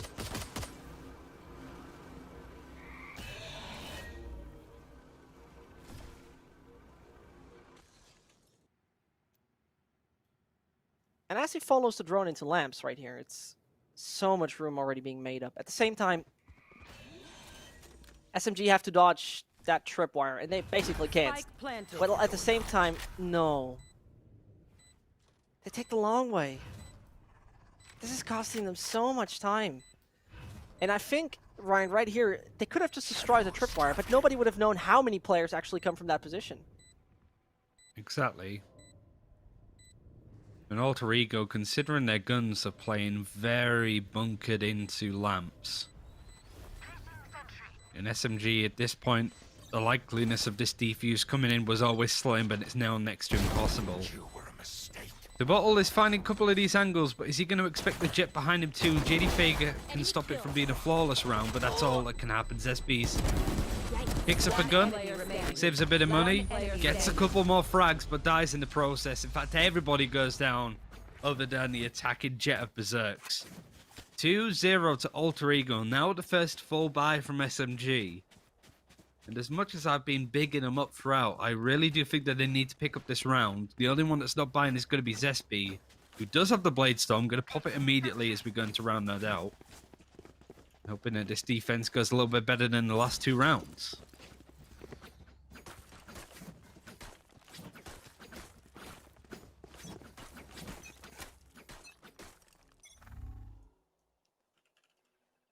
So, Alter Ego, with, you know, somewhat of a mixed buy, obviously keeping whatever they can. At the same time, I'm very fascinated that it feels like the first 2 rounds have been the longest first rounds we've seen throughout the entire day. Really, really, really, that's exceptional to that degree. I would say that, you know, we have always seen very fast pistols, very fast force buys. And this time, it's a totally different way. And, you know, pushing out long, it's SMG who know how to counter here. And, well, slow Alter Ego might just fall. Lexi yet again, trying to play close. Was caught out the last time he played in this position. Was considering the boom bot. This is going to run into people straight away. Maybe wasn't expected to be able to be that close yet again. Raze isn't able to get much done, but it's provided another opening for Alter Ego. Now evened up to a 3 versus 3. Elmimog going to be using the teleporter to wrap around. It is going to force the rotation over from the last 2 surviving members of SMG. 30 It's a seconds bait, left. and they've fallen hook, line, and sinker to rotate over to the A site. But I don't know why Friznats and the rest of Alter Ego aren't pushing this faster. Now Zesbees is going to rotate back. Oh. And, did he see the head? Yeah, he did see the head. And that's 10 seconds. left. Great advantage gained. And so Killjoy moves, but it's only down to Zespi. This man Spike planted. goes all the way over elbow. Takes a long run around. Is even gonna spot one along, and the rotation is failing so massively. He might just have to take the dart out, and Cypher is moving in. That drone though, take a look at it. It's all so unfortunate. This man is just known, spotted, killed, and taken out. Ah, I don't know why they waited. I have no clue why they decided to sort of wait. They had a great opening. They're gonna watch the VOD back to see how SMG fell for that bait that we saw from Elmimog jumping through the teleporter. And they had the whole site open. They could set up for the post plant, but instead they go from a 3 versus 2 all the way down to a nice straightforward clutch up from Team SMG. That should not have happened. And the fact that Zespi is 9-2 also this early in the game is ridiculous. agreed. Couldn't have put it any better. This sort of domination is just... it gives you this confidence throughout the whole game, whilst at the same time I hope that he will keep this confidence. But look how composed he is. He's not panicking a single bit. He sees both move back. Okay, reset spray pattern, swing wide again. They come from this position. I love it. At the same time, the teammates are fooling around and the B side falls all by itself. Oh no.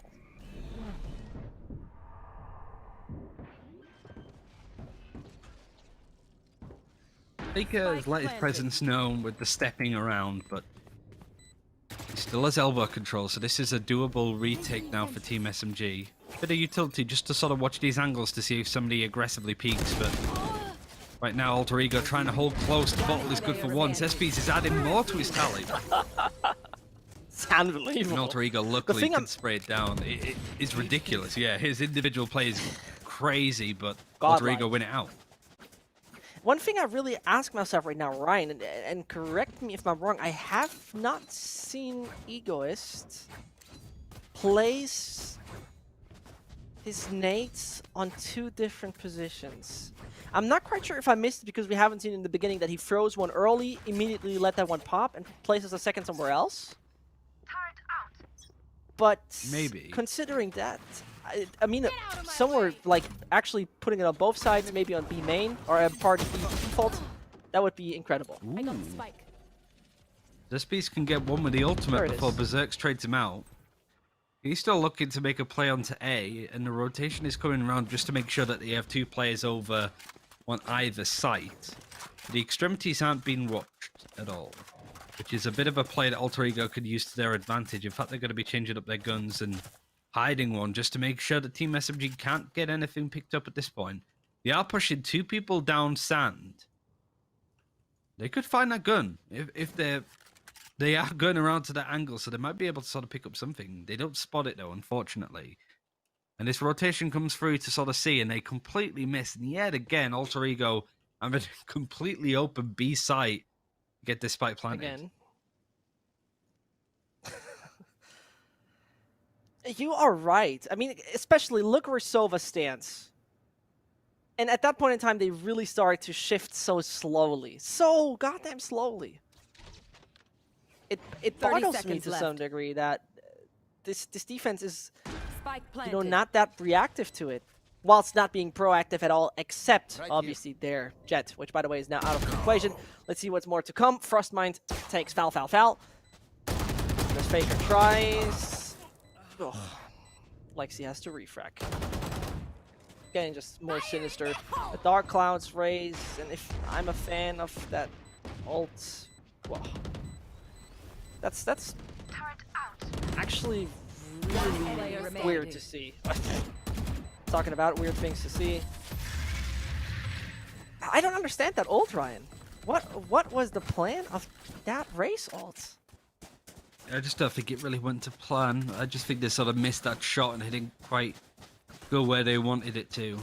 And it was only really so much that I guess SMG should be expected from that round, considering it wasn't a full buy. It was just going to be the Blade Storm dedicated by Zespis, who could at least get one before he gets traded out. A long round, nevertheless. So the big buy coming through. The operator now going to be in the hands of easily the best player in the server right now, but he's on the losing side. The rest of Alter Ego being able to get so much more done. Jet's going to be posted up on A long on the defense, just to make sure that nobody's going to push it. But to be brutally honest, Alter Ego haven't really worked that extremity at all at this point. They've been playing more centrally. Berserks has a nice aggressive spot, and it's going to get spotted out by the Owl Drone, but it's looking to be another B split. There are 3 defenders on his site expecting it, but Alter Ego looking confident, and they're able to try and work the map and work Team SMG to where they want to go.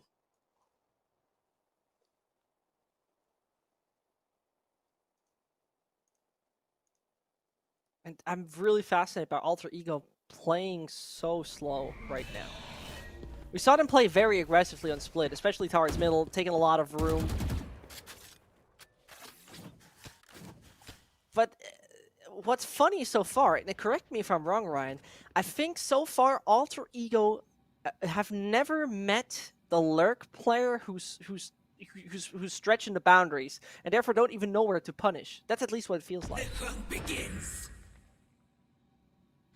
30 seconds The left. Empress is dedicated, so this is the play for Alter Ego. Lockdown is going to be placed just to make it awkward, though. If they can get the spike planted, it would be a good addition, but From the Shadows even dedicated to get people close in on sight. Lockdown gets destroyed by the Hunter's Fury and traded out on the defense. It is going to catch on to Friznats. So Zespis gets one with the 10 seconds operator. left. I'd expect an Almi Monda's can't make corner, it. no, but it doesn't matter too much as Berserks. You get the kill. One enemy remaining. Spike is not going to be able to get planted. Team SMG just put them off for long enough. So many ultimates used on either side, but Team SMG are the ones that come out on top. You hate to see it, but well, great usage of that ult. Great usage of that Sova ult. I think this is actually the strongest ult in the game. I'll put it that way.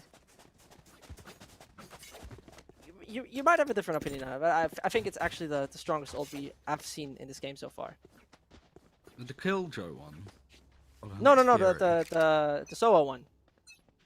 Hunter's Oh. Fury, yeah. Get out of my way. No more charges left. Yeah, if you have a good plan on what you want to do with it. Like, it worked out very well, and it worked out even better for Frostman, who gets that first kill onto Lexi, who's not had a good game at all so far. Tries to make an aggressive play happen, it doesn't. I'm trying to sort of push onto B main, and so far Alter Ego have done a really good job at dictating the pace. Berserk's just watching this angle. The buy-up is still fine for Alter Ego because of the rounds that they've won. They're still going to be hitting onto this B site, but are they going to be expecting 3 players out of 4 from Team SMG to still be on this site? It's going to move away at this point, but the paranoia is good. Foul. Oh no! Ooh. Trade out and get a couple of others.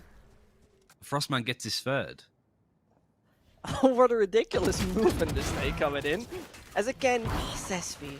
You can watch this man any day, but Berserks knows how to deny. And the ult has coming in swift and fast. This one is not looking too good. Poor Killjoy is the only one remaining, and yeah, falls in the end. Can we take a look at that scoreboard? Because I'm so fascinated how everyone else out of Sespi's like, Jesus Christ. That's painful to watch. That's really, really painful. It's worse for Igorist and Fal, who both only have 1 kill. Friznats is the same though, an alter ego, but for everybody else, they're managing to get that impact, get those frags, and a lot of assists too. Really, for the side of Team SMG, it feels like it's on these SPs able to get a lot of work done. Lexi is second on the kill feed, but he's always the opening, I suppose, for alter ego. He's looking to be the same, playing in hookah, playing close. He can win that fight with a frenzy, and the showstopper even coming out, but it doesn't get anything either. Suddenly this gets into a 4 versus 4, and Faker trying to trade out gets taken out by Tabottle. Yep, true. Shadows traveling. Tabletop is taking the right kind of room. One player remaining. They're aggressive now. They're, you know, this is not even a good smoke, considering that there's a tiny gap which Killjoy sees, but he still dares to do it. And at that point in time, the round is gone, done, and dusted. And alter ego bring home a 6th. Their aggressive side works well. So finish it off the way they like. I'm satisfied with seeing how they play right now after some sloppy games. You know, the first one was sloppy, the second one worked in the late end.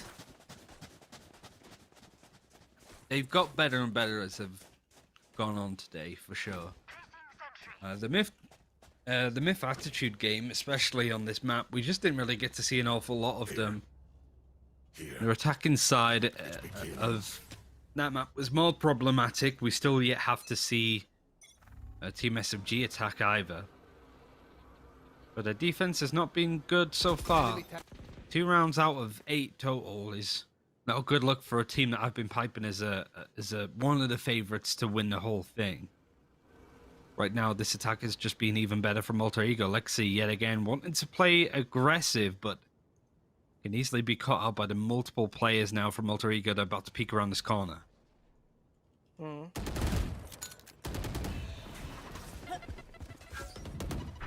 Everything's hitting hard. Lexi is trying to defend Lambs as strong as possible, fails to do so. And again, the A side's fairly open. The ult of the Jet of SMG would be ready to pop some heads, but this is a very narrow positioning considering the Axel plan. I think good on the one side that you basically can refract the entire time. Scary because of exactly something like this. Everybody is blind, and Ejois is trying to capitalize on that, but Friznats is having none of it. Well, those strikes. Still one more standing. I'm taking it back. Tabotol has to perform magic, but he's not on the radar entirely. Taking it back. It's the third, and Fal says Sespi, hey, you don't need to do anything this round. I got it for once. Huge impact for him individually, just winning a lot of these 1v1 duels. Keeps Team SMG within it. Unfortunately, they've only been able to pick up 1 round at a time. And 2 rounds each for alter ego in between, as you saw the scene in the kill feed. Zespi yet again going to be picking up the operator with a bit of armor, but really too much else to add. An egoist can't really grab up too much at all. In fact, the money is not good enough for him to buy up anything more.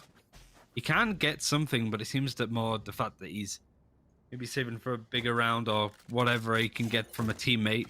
The Bulldog is going to be given to him and traded out. Fel happened to be using the Bulldog in that fight. And hopefully Lexi can make something happen with his gun, as there is looking to be another B execute coming through hookah.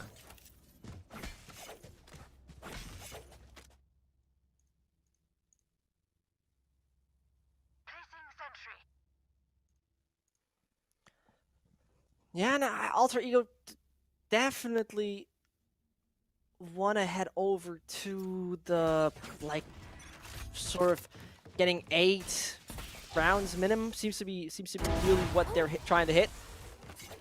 But I think Zespi is not too much into it. Finds the entry, eliminates Frostmind swift and fast. And as they take Hookah, his positioning is really on point. He really knows how to advance his angles. Still has now been caught, but the man is definitely cocky, aggressive, and not trying to give the opponent any room.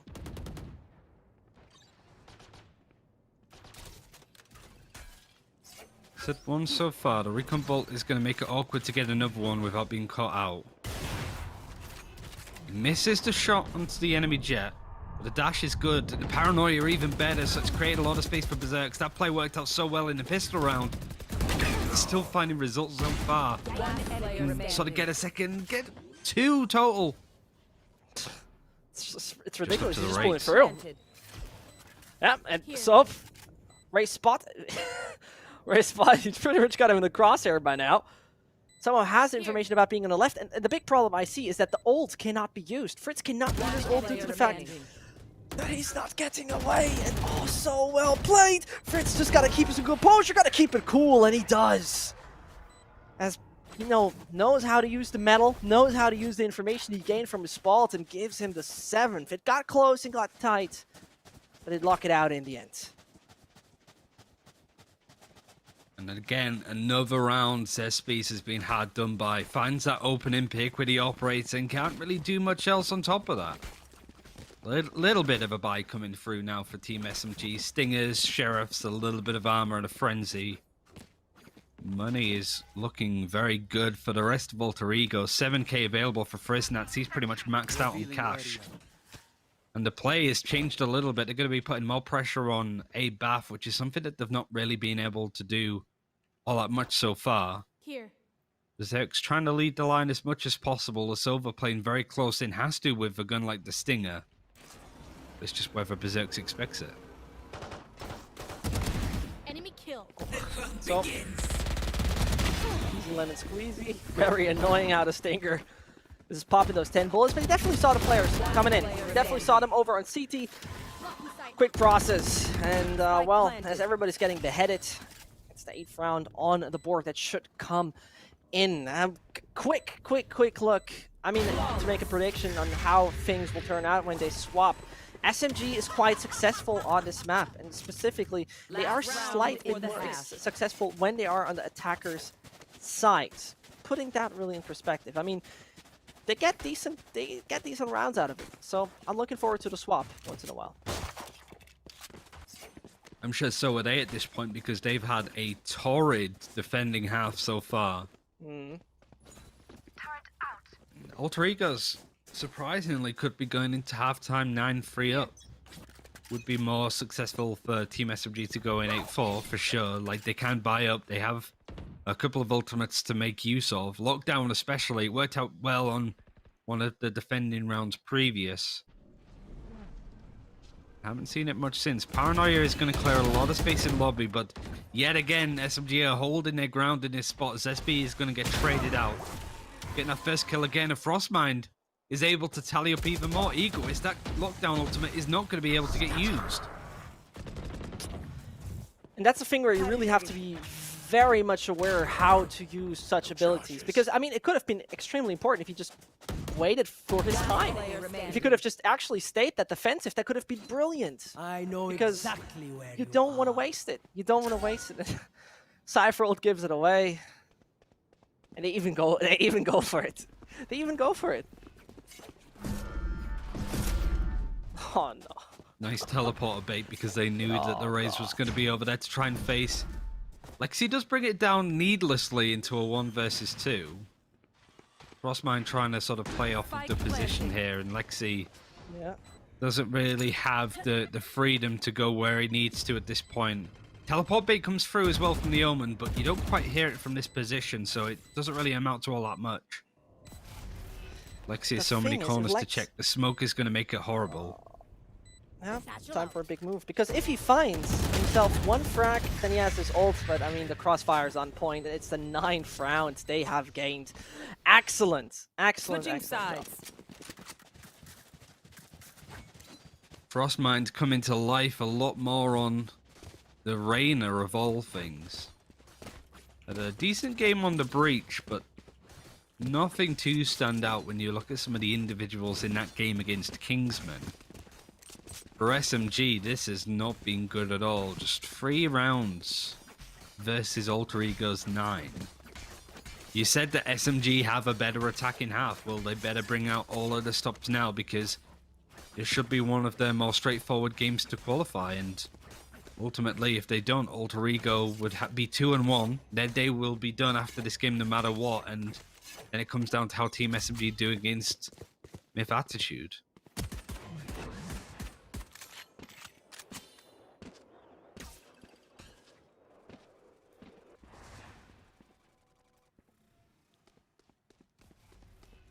If Alter Ego right now just pull off the right defense, with by the way, I think they can really do with the individuals they have on their site. Just move through swiftly, but they don't have Table Toll on the radar, do they? No, not at all! The timing's so off, the timing's so wrong. He moves through, and still all the chaos is now ascending over the side of A. They try all of it. Brilliant move coming in. He does get the headshot left-hand side. There's still something else on the side of Bathroom. As Foul realizes it's a 2 versus 3. Alter Ego still have the upper hand. The pressure's coming in big. The defuse has been denied. As though there has been a cage placed, they still need to find frags. It starts to come in. Faked it once. Know where Sova stands as he moves back. Try to take Bathroom. And as they make the move, it is Killjoy falling. So 1 more to go. That is Sova. And he gets taken out and slapped away. As Lemore brings in double digits. Jesus Christ, all the chaos. And I think Team SMG, like, if you are the Cypher there, if you are trying to sort of bring it in, Team SMG were a little bit too eager, I suppose, to try and face. So the spike is an easy defuse for Alter Ego, who go up 10-3. The crazy half for them. Things not really going all that well for Team SMG. In fact, it's going torridly so far. The way that they played that post plant wasn't ideal. Force up actually from Lexi. He's gonna have to, he's gonna have the stinger in hand. But Berserks is staring down at this angle, ready to trade if needs be. Aye, aye, aye.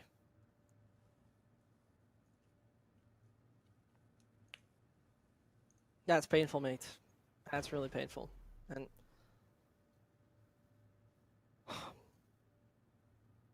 as you see right there,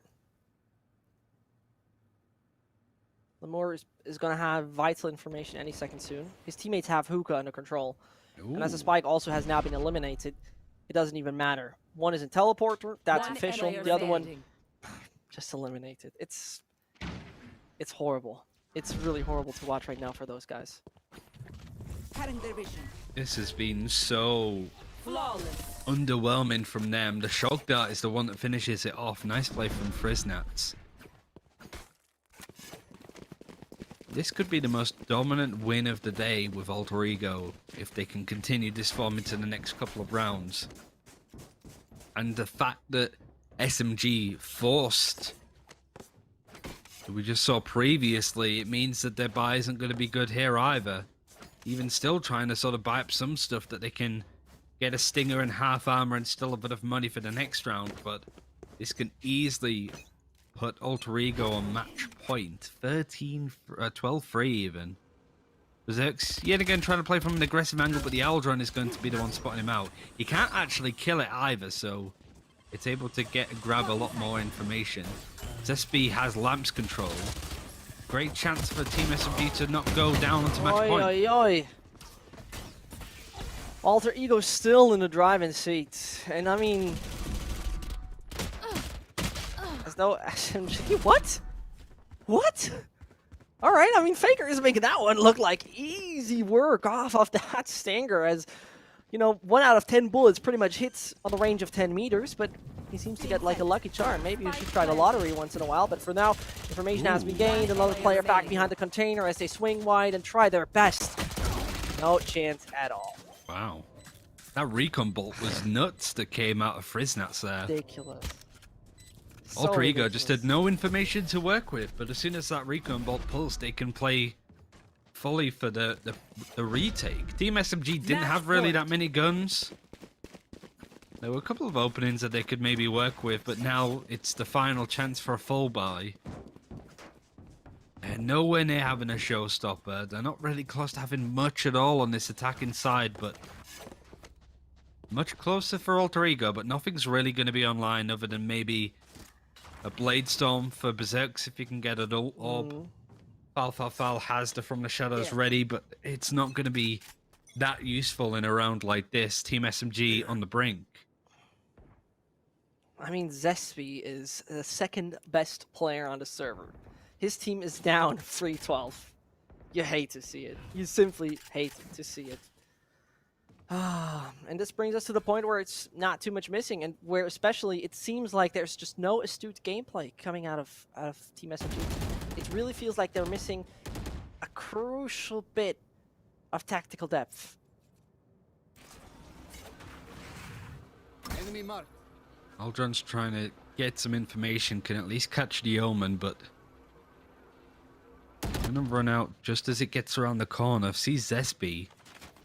And it's a good play from Team SMG because now Alter Ego think that there's multiple people headed towards B. In fact, they think there's multiple people maybe in Hookah and B long. Team SMG just made them think that they're going to be headed towards A with this nice split. You've just got the jet over there, Berserks.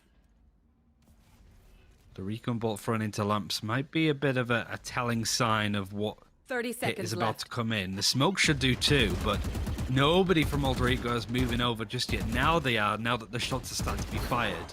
Berserks has done well to stay alive. Spike is going to get planted without much contention. It's a full 5 versus 5 retake, but SB gets the first frag. And if I want to see a man right now go ham, it has to be Zespy. I don't really have the big hope that they're going to pull through this entire thing, but what I really have big hope for is Zespy picking up that big leading scoreboard position. As now he has been spotted, you know what, he says, whatever, I'm pushing through, what do you want to do about it? And Zespy nearly making it work. Alter Ego are only down to 2 though, and as I say it, Frostmind is on his own. Poor lad can't do much, as though he still finds a frag on Egoist. Here's the 4th. They forced out a lot of ultimates from the attack though. Hunter's Fury did not need to be used from JD Faker at the end, but desperate times call for desperate measures. That From the Shadows all used up. And another buy can come through on the side of Alter Ego. Berserks is the only one that can't really buy fully. He's going to have a stinger, but he's also going to have his ultimate, so it's not going to matter all that much. Team SMG still in it. 12-4 even. But as you've been seeing, they've only been able to get 1 round at a time. Alter Ego looking to close this one out sooner rather than later. True. Very much indeed. And you know, I genuinely am somewhat I'm not 100%, I'm not that scared that this is going to be, you know, in a way where they fall short right now, but maybe 2 or 3 rounds could go over the way of Team SMG. And maybe round difference is going to be, you know, once in a while swapping it up. So we're going to find out. No more trying with his cam, trying to get info. 1 minute left on the clock. Game is slowed down completely, but a lot of information is be good to grab.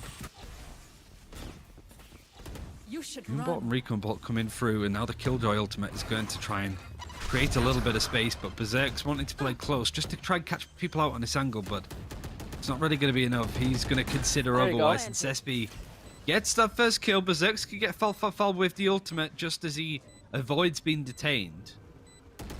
Very crucial. So little to work with if you're Alter Ego to try and take this retake, and Berserk's the only one where the ultimate goes down. Oh, that's gonna absolutely fall apart right there. Table 12 still gets 1. Which is raising the questions of the economy of Team SMG in a second, but at the same time, I don't believe there's any big change. As we see right there, Bucky, Sheriff, and Co. in the hands of Alter Ego. We just need 1 more round. Not going to be able to do too much with this one now. Nope. 2 Sheriffs, a Most likely. Bucky. Not too much money. Most importantly, Team SMG starting to get stuff online now, but it's costly. Last round, the Killjoy ultimate came through. Alter Ego, they don't have too much now. Berserks to bottle, go down very quickly from the attack. Heading now over to A, which is completely clear of defenders. Blocking sight. Expectations are high for Alter Ego here, but Spike they want to planted. make sure that they can keep SMG's money in check. Surely. And, you know, One enemy remaining. as we experience right now, it's just one more standing. As Frostmine falls. You know, they're most likely just fooling around at this point, and, you know, at one point they realize, okay, I think it's getting serious. 6-12 is recoverable. It's only 6 rounds. Which then, you know, is still a good bunch of options, but it, you know, it passes faster than you sometimes expect, which then is dangerous. I'll be honest with you, I find it dangerous, but either way. There's starting to be stuff coming online for both teams though to use. Like the showstopper from Lexi has to be big. So far they've not really had the impact that he was maybe hoping for. Expecting a recon bolt is JD Faker onto this spot. Doesn't want to give up this execute coming in from Team SMG. Split mostly leaning towards Hookah, which doesn't really have much utility. Just a camera looking from the outside across the site. So all of this isn't going to necessarily be given away. Alter Ego going to change up their positioning because they know that. They're going to actually try and move to elbow, move to the back of site. Just keep an eye on it just in case. But mostly split across the map. The spike is still in the center. Haven't quite made a decision on where Team SMG want to go just yet. Yeah, true.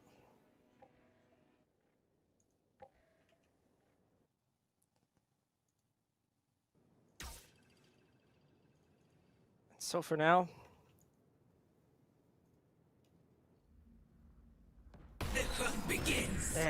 how hesitant they are is really interesting to see, because they fake it out massively, and you saw Sova's like, yeah, maybe I'm gonna swap, but now the frags are coming in. He misses. Actually, wallbangs him. He misses. Yes, he does. And he can't even get that one. No. Oh, it's missing massively. This is collapsing in a unique way, but it's not done yet. Frostmine is ready for it. One is up heaven, that's for sure known. But he whiffs the shot. And they all collapse. They collapse one by one. No one is on site. Cypher is assistant with Omen for the moment, but the clock's ticking. They gotta make a move ASAP. And as the Killjoy drone is gonna make a sound anytime that Omen is gonna peek, they still find the kill. One more to come. It's fell over on short, and there is nothing to do for nobody else than Limor, but he's pulling through. The man's not peeking. It's seconds! It's seconds! It's not enough! Jesus Christ.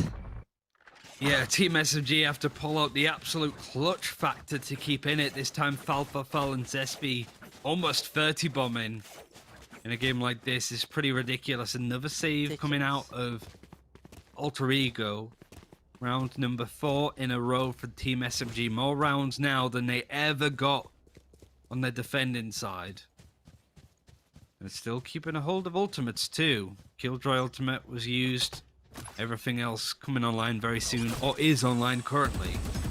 Execute's going to start in the same way. B split, recon bolt coming up this time, but no information gathered. Alter Ego can't really do too much with the guns that they have, but if they can get one kill, one opening, that paranoia is going to allow potentially an opportunity for Frostmine, but SB just spots the shadow, the outline, and gets the kill. And SB trying to pull Farouk actually gets denied, and I think one of the most vital aspects right now of Team SMG falling. They're hesitant in the Omen smoke, whilst by the way everybody has rotated, legit everyone. Omen's still on half HP. And suddenly they make a different decision. And I'm not quite sure if Omen is happy about where he has landed. Oh, the timing for the smoke is on point. Alright, so he hears at least one Killjoy is nearby, that's for sure. And look at Sova, but he's expected, right? Yep, he's expected. And that should be the initial one. Now it's time to go to the site. Cypher's position and being given up on the defense. 30 seconds left. Now that the Omen's playing close, and Lexi manages to bait him out with a nice little kill. It's a 4 versus 2. More ults and guns and utility available. on the attackers, but maybe Berserkers isn't expected to be in that position. They could have lined up nicely, but not quite nailing the shot there as JD Faker does. It's just going to be the Cypher. Elmi wanted to try and find an engagement here. Sneaking away.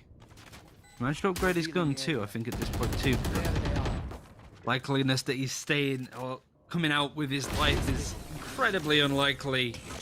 JD Faker confirms that suddenly we go from a position where Alter Ego have been on match point for 5 rounds now in a row.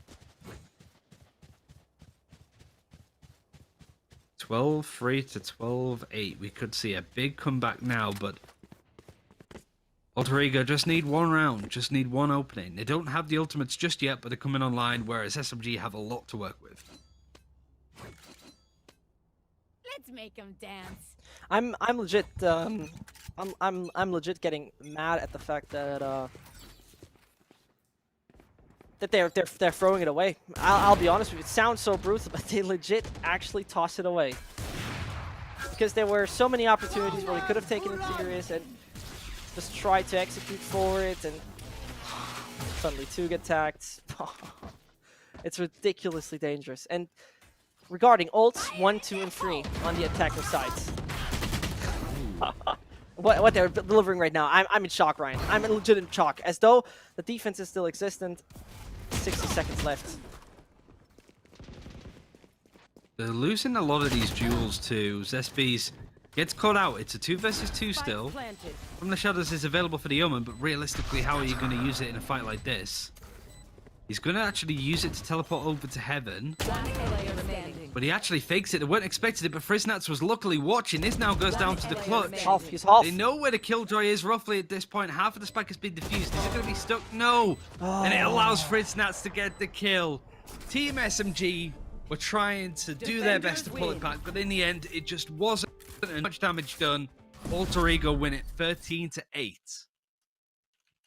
I'm somewhere in like, how did actually SMG lose that much in the really beginning part? Alter Ego was on rails basically. They could not be taken out anyway. And at the same time, how it got into Alter Ego whiff so many rounds again and again and again after they showed dominance over the entire course of this matchup. Yeah, I mean, it was a surprising result, just as I was saying beforehand, that Team SMG have some really good stuff. Alter Ego is the team that's on the middle of the pack when it comes to their results. Tend to beat teams worse than them, but always lose to some of the bigger teams within the region as a whole. So this is still a very big upset as far as I'm concerned, but Team SMG really not showing the same style that we've seen previously. A lot has changed since then as well, so that's probably not helped them in any capacity. We'll be able to have a look at the stats and sort of break that down, but it keeps Alter Ego within this tournament.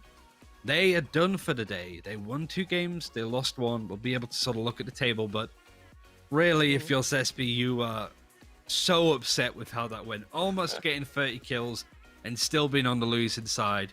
9 first bloods. He was able to just do so much, but nobody else was even close when it came to that level of impact. It's ridiculous that they actually won 8 rounds and he got 9 first bloods. The matter of fact, he's like, what else am I supposed to do? Guys, I mean, come on. What else should happen? And on the one hand, it's really unfortunate for him. On the other hand, I'm still mad. I'll be honest, I'm still mad at Alter Ego throwing this so many rounds in the trash can directly. So, still, victory is theirs, and victory belongs to them. A look further into Group C tells us that we got more obviously coming. Next up will be Kingsmen versus SMG. You are about to see. Before we head there, we can also take a look at the MVP as well as the best opening player, I think it was. So next graphic is going to tell us that. And as you mentioned, I think we had the game 2 games ago. You said you don't want to be the MVP when you're on the losing side. No, it's going to be heartbreaking. There is still a chance SMG will go up against the guys over at Kingsmen, who have lost all their games so far. So it should be a little bit of a buffer, but that game now against MiTH.Attitude becomes so much more impactful. Oh. Zespi winning all of the individual awards, but the game goes to Alter Ego, who have looked better and better in each of the games that we've seen. They didn't really warm up to the occasion against MiTH.Attitude. They managed to do some really solid work up against the guys at Kingsmen. But this game was something else. Beating Team SMG in the manner that they did shows a team that, for the most part, you would consider to qualify. But that's the last that we're going to be seeing of those guys today. They've done as much as they can. The rest is up to these other 3 teams that are still left. Yeah, SMG still have the chance, hypothetically. I mean, they unfortunately gave 1 opportunity for 3 points away, but still 2 more to go. Kingsman, when, you know, Zespi especially plays this way again, might just be a fairly easy one. But for the moment, we'll head into a little break. You're going to see 2 more matches right here at the AOC Masters, so don't go anywhere. We'll be right back.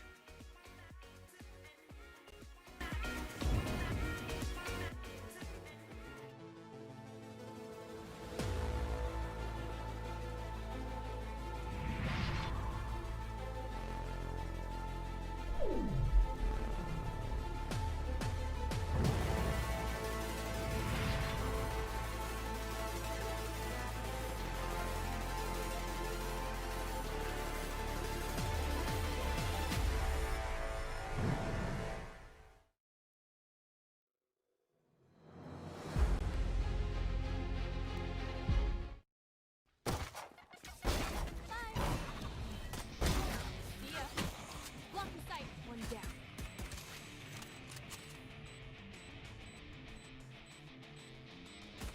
One player remaining.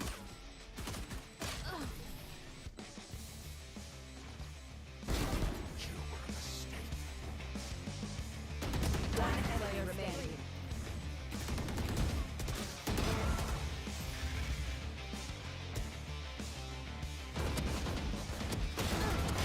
Be faster. Blocking sight.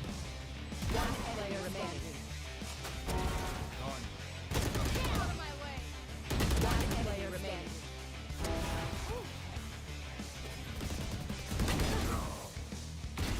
One player remaining.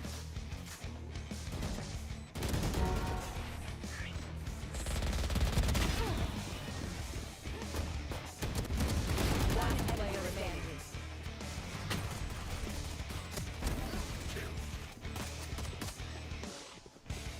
One player remaining.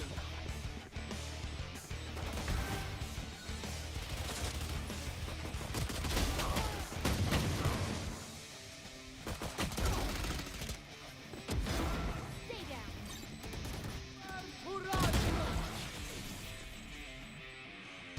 Blocking sight.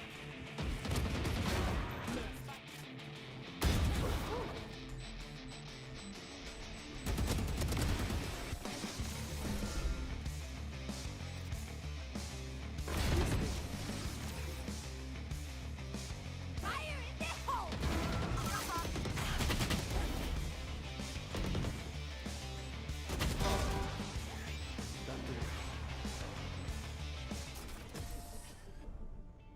Defenders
Let's build a dog out of sticks and twine. I can call you master, you can call me mine.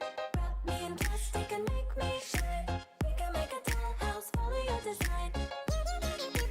You can call me mine.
And we're back, ladies and gentlemen. We're back with nothing else than Kingsmen versus Team SMG.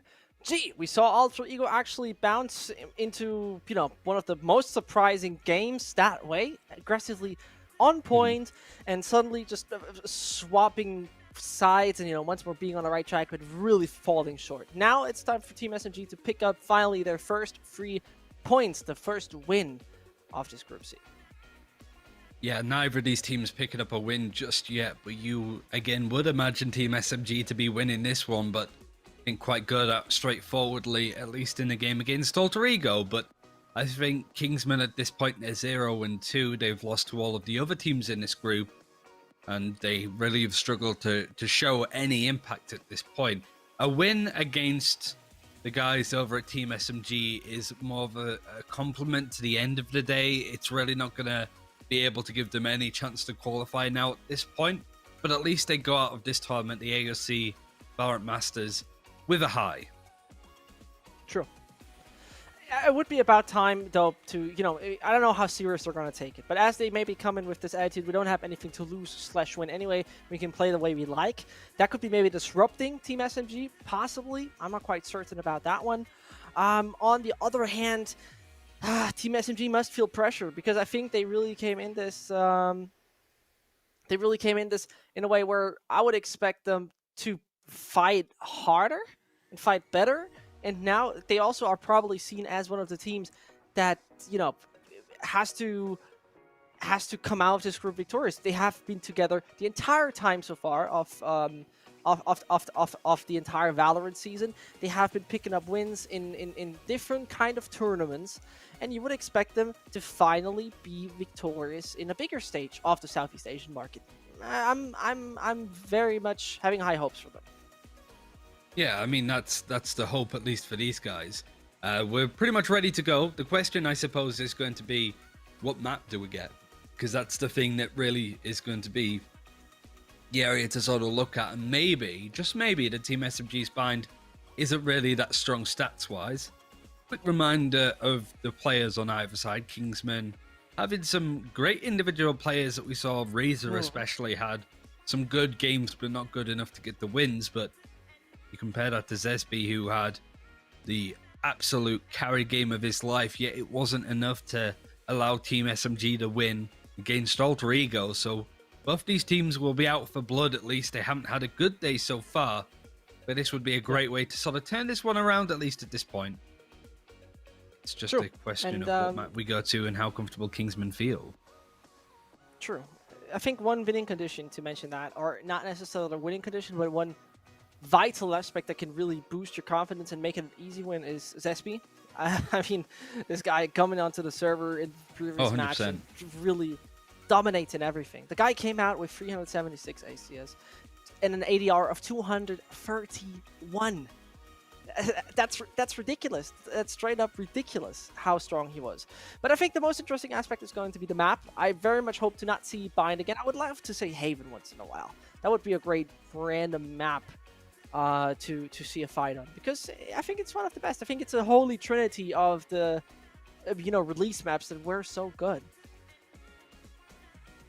If we go to Bind, though, things aren't looking good. Kingsmen are 4-0 on that map.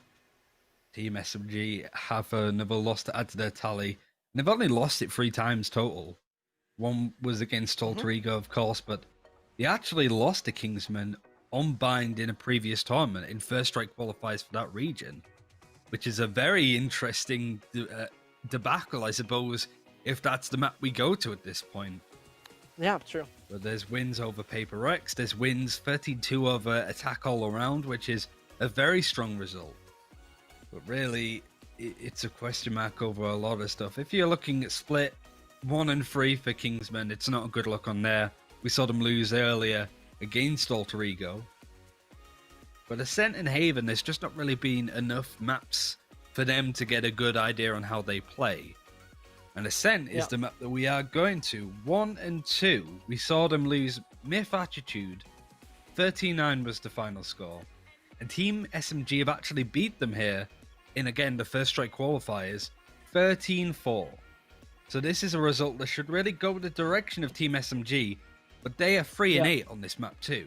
Their results are, this is going to be an awkward one to say the least, because neither team looking particularly strong on this map. I very much hope that Kingsmen don't have any PTSD after the last Ascent they had. It looked devastating. It really looked devastating where they originally came from. So yeah, I'm excited to watch what they can deliver and what they can bring to the table over here on this map. Now, obviously, agent composition is coming in play, as we saw Kingsmen earlier play this combination of Jet, Sova, Cypher, Breach, and Omen. And we're just waiting for that to come in any second soon. Gives us a good chance to sort of talk about everything else that's happened today. We've got 4 teams still wanting to qualify for 2 spots. They'll make their way to the playoffs. And as we get into game, it's a chance of keeping things alive if you are Team SMG at this point. We're going to be defending. Is SB locking in the Reyna instead of the Jet, and Lexi moving away from the Raze to fulfill that role instead? Everything else looking relatively the same. Pretty much picture perfect now for Kingsman 2. Zeke should be picking up the Sova to fulfill this team. Very different playstyles and expectations. And again, you would hope to see Zesby have a great game, but on a different agent, it might not be that straightforward. Lexi left a lot to be desired on the Raze. So seeing him on the Jet is an interesting one. we're not going to be seeing any of these players on Sky or Icebox just yet when it comes to the agent and the map. But this is still an expectation, an area of a map that we just haven't seen enough of these two play on. Could go either way at this point, which is crazy for me to say, considering Team SMG were favorites for Select this your group and now agent. look lost, to be brutally honest. Was it finally to be the win for SMG? It would be about time, very genuinely. It would be really about time to see the squad pick up a win after, you know, somewhat of a devastating scenario they were in the previous matchup. Somewhat about the surprise, I think, very genuinely. But we're going to find out. It's about time. And, you know, that defense with the Killjoy, very interested to see it. Because Killjoy on this map, obviously, I think the most present, or one of the most present agents when it comes down to Ascent. We so far see Cypher over Killjoy when it comes down to this tournament. And Sova being picked from every single team.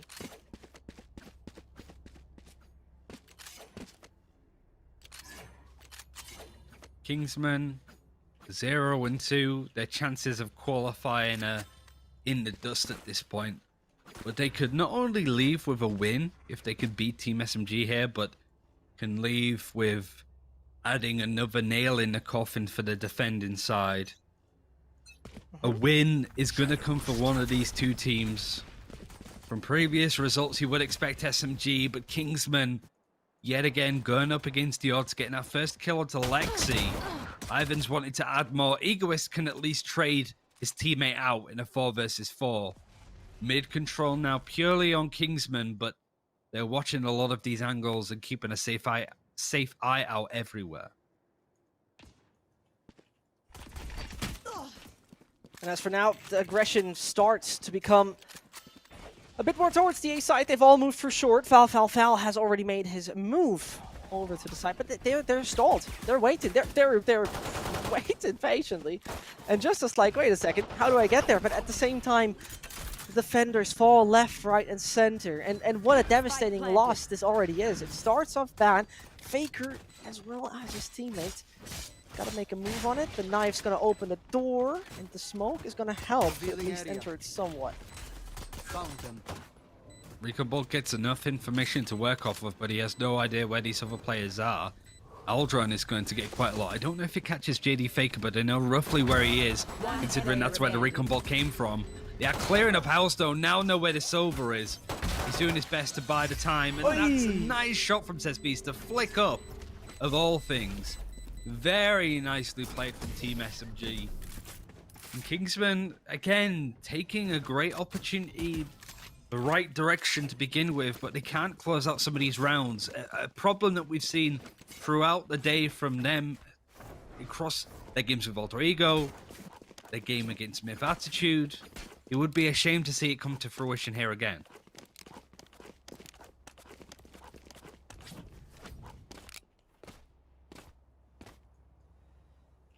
And at this point in time, you know, losing such a retake, or more likely losing such a post plant, painful for the Kingsmen, but still, just the first round at the moment. Funny why is that SMG Sova has not used his recon. Well, there he goes. Just talking about it, and finally, there it's existed. Yeah, they're very scared of B main just in case somebody might have a gun playing close. Cespedes relieves a little bit of the tension by getting that first kill. Fal is very in deep. Castle knows that he's around this corner, so they're going to double peek him. And Castle could actually get another kill onto Egoist. That was an insane shot, but unfortunately, Faker with the Ares is the one to clean up the rest. And Team SMG take another round. They should do, considering they bought up and Kingsman didn't. But Kingsman, at least, yet again, making it close.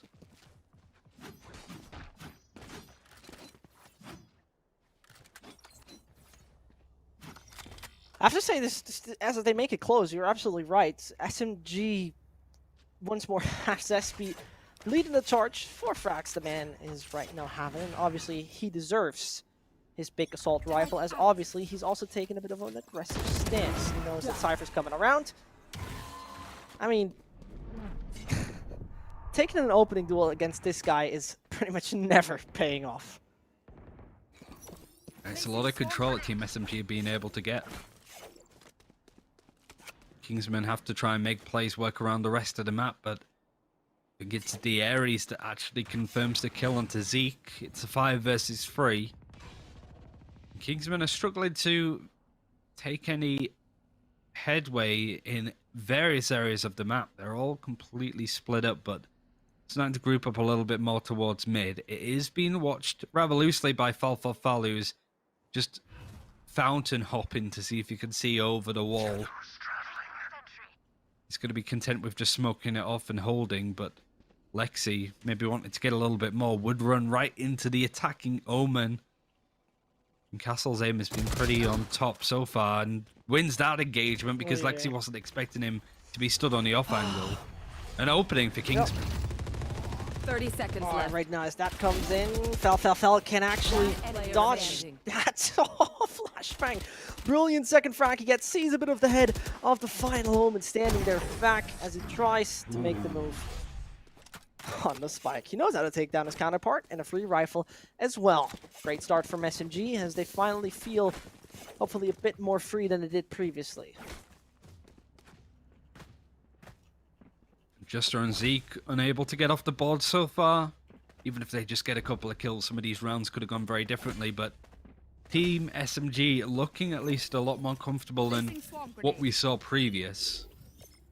More like themselves, to say the least, and Cesby is currently flawless, 5 kills, 0 deaths. He's going to be pushing down mid into a bunch of small guns from Kingsman. The sheriff shots have been heard, and the Empress is being pulled out. Castle is in the smoke. He's been able to pull out magician tricks when it comes to getting those kills, but Zesby is just going to sneak on by, finds the Cypher, takes his first death from Juster.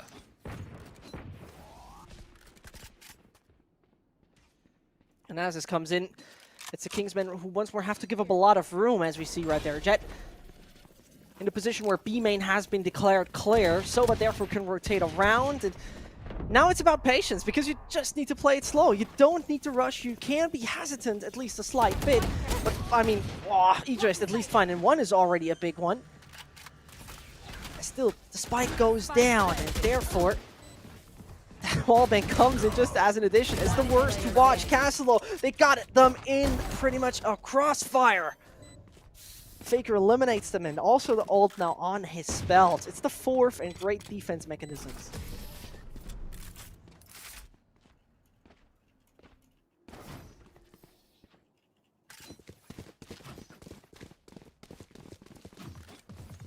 Pretty much in shock. I gotta say, especially now also Fel has his ult ready. And, you know, that could become a slight problem in the long run. Either for retakes, for gaining information, all of that. There's another buy. The second time now for Kingsman. Not really having too much to work with either. A couple of ultimates maybe gonna show their face in this round, but SB now actually running a Rainer operator, which is an interesting one. The recon ball is just going to tag their position. Fal skulking in the darkness to see if he can get a frag. Could maybe pull out a couple, but it depends when the smoke drops. He does get spotted though. Reza punishes a bit of an over-aggressive play, and an Aldron from the attacking side doesn't spot Cesby on this angle. The Aldron on the defense, though, just sees that it is going to be the Solver, and Cesby knows that mid is in contention of the attack as he's flashed as he tries to push on through. He gets caught out. Kingsman looking to be in a pole position to be able to take their first round. True. Finally, it would be about time. Still, Killra would have her ult. Hypothetically, though, it's a long rotation. Could force it out. Sova seems to be ready for it. Exactly that. The ult, but I think it's too high. He's aiming way too high for that ult. Did 0 damage with that. I think a big mistake. Very big mistake.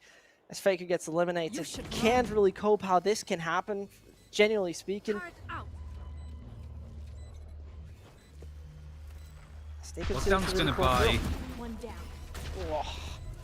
It's going to try and catch these attackers as they get off to the side. The 1d10 is going to come in at this point. It's just going to be the breach on the back, but there are still 2 attackers that are playing off of the site. They can play around the spike for the defenders, but there's a lot of engagements to take, and Castle can clean up. A great round from Kingsmen, but a bit of hubris, I feel, from Team SMG. Very aggressive plays. Foul being caught out in an aggressive angle. Zesby wanted to try and hold and face with the operator, but gets caught out completely in a position he can't recover from. He's going to buy up another operator. And still playing towards the middle of Ascent, the map. Kingsmen having money now. No ultimates really, as they all keep getting used up. Get out of my way. Money for Team SMG, surprisingly not that good considering they won 4 rounds in a row. Very much indeed. I mean, for something like that, you really know how to deny. Alexi's coming in as well and assists. SB. Oh! That's nasty. That's just absolutely nasty. There's a smoke. He doesn't see a thing, but still rips his head off brutally. It's the fact that it's a headshot as well, of all things. Just couldn't be more perfect from Zesby, who's added to add more. Is he going to get it? He does. Like, that's the operator play that you come to see. It's still very odd that it's on the Reyna. In that case, why are we seeing... Why are we seeing Lexi on the Jet? I mean, it's a tough one, really. We saw Kingsman, I guess, but the Jet op seems to be more of a fit. There are some Reyna players out there in the world that do like to play the operator at the same time. I feel more than anything, it's just SB flexing a little bit more. Other than that, Lexi wasn't holding onto a gun in the last round. It was just the Bladestorm that came out and was able to get a kill. Fault line going to be used across, but doesn't quite catch Lexi in a rather cute corner. The expectation is that a recon bolt is going to come out, and if it gives away Lexi's position, then they're good as dead. SB is going to be watching too, just in case. There is an owl drone available, perhaps, that the attacking team can use, but the recon bolt is going to scare them off, pulse their position, and Kingsmen have had to reset, give up a lot of space, and try and make another play work. Yep. And I think as they heard the operator over there on the B side, they swapped their decision again, which now leads to Zesby taking a look on the smoke right and smoke left. Might just have an idea off of what's going to happen. Sticks to one angle. Yeah, and there it is. So now great information gained. They pretty much know mid is going to become a What? He pushes through with his dismiss. I mean, the risk he takes is ridiculous. At the same time, it's vital information. Traded for an operator, a bit of a problem, but that is still the A sites they've taken entirely. I cannot believe he has done. I legit cannot believe he has such an aggressive stance that still pays off. Spike planted. It has provided an opening for Kingsman to make use out of. The Rolling Thunder as well makes things super awkward. If Lexi gets a kill here, it's good as done.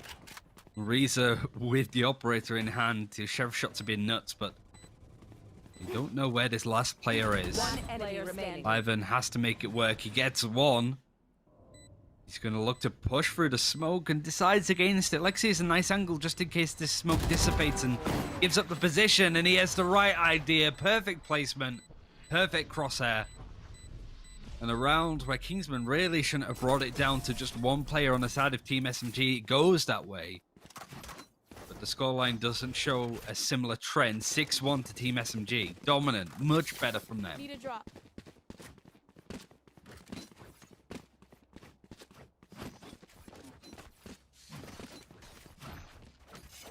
Six to 1 is one hell of a scoreline again. But one thing that really has been coming through this entire tournament, the entire group stage so far, is even if you have such a scoreline, even if you have such a lead, there's somehow always that the team is so just way worse on the other side. And I don't know how this happens. I really don't know how this happens. Because it just doesn't make sense to me. It doesn't. Maybe Alter Ego are just better than we thought they were, and that MiTH.Attitude is even better than they used to be previously. I mean, the triple duelist clearly worked. They had a pretty good game so far, and have a bit of first strike to play today, apparently. Potentially. Zesby misses the first shot, doesn't get any damage in, but Zeke does. The Hunter's Fury comes out across tree and garden to get the kill onto the Killjoy, who didn't have the ultimate, but was playing very passively. Zesby knows that there's going to be potentially an A hit in, or at least that's what they expect, because the rotation is going round to the B site. Of course, the biggest issue is Lexi holding very aggressively on this angle, could get a lot of information. Rolling Thunder is actually out in the hands of the Breach. They hold this angle, they don't get hit, but if they push further beyond that, then they're going to get caught out, and they do exactly that. Reza finds that opening, a 5 versus 3. Rolling Thunder still available, but they're not expecting Faker to be playing off of this site. Reza gets a second, and now it's just foul to try and clear things out. I have to say, Ryan, this move was unfortunately one of the worst you could have chosen right there, because you have 2 corners to swap, right? Lexi could have either went to the B side itself or the left-hand corner, and he has chosen to take the one position where he can never escape again. That's really a big mistake, a big mistake he made there, and a big problem. That's gonna cause them, you know, to lose another round, but still massively in the lead, economically looking all right. They still have a quite good chance of making this something along the lines of a 10-2.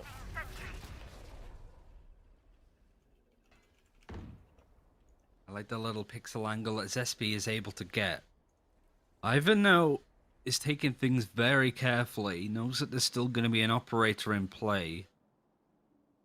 Lexi hasn't found much success, and that adds to the list of first deaths that he's had throughout this tournament so far, at least. It offers up a neural theft. Kingsmen having that first kill, having a lot of intel on where Team SMG want to play. Gonna make a play towards B now this time. Eldron is forced out from Faker, and all it's really gonna find is the Silver at this point. So nice play from Kingsman not to give up too much intel. And it might be a bit of a bait towards B as well, breaking some of this Killjoy utility. Silver is rotating away.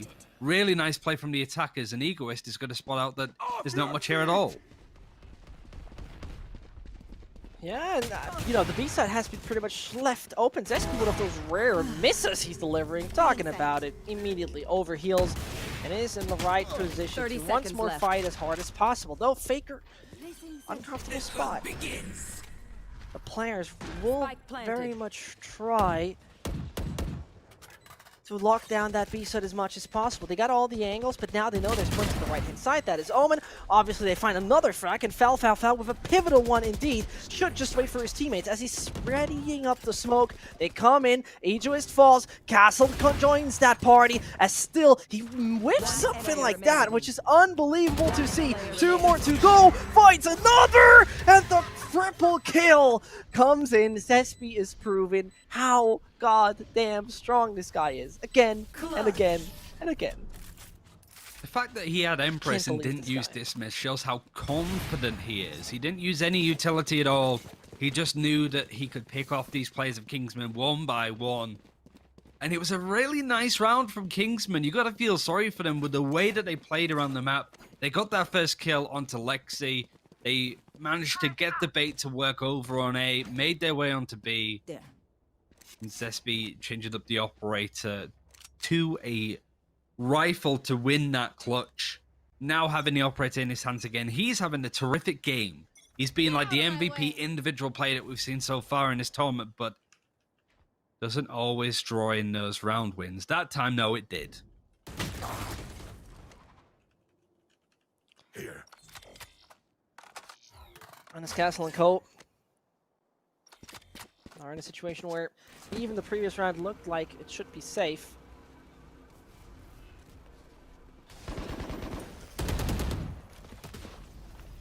They are all just waiting up all in front of the A site. You know, still trying to do so. Full abilities on Ivan.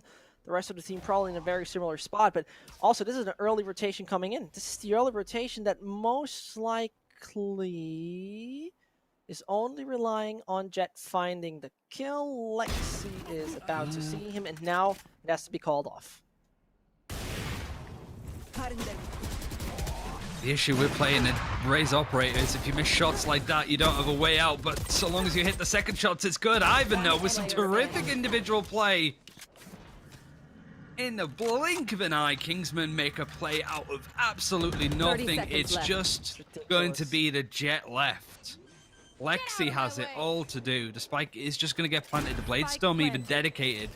Smoke provided maybe an entry, but can't get quite into the corner. Ivan absolutely obliterated Team SMG with the ultimate there. Cleans up nicely and gets a third round in for Kingsmen.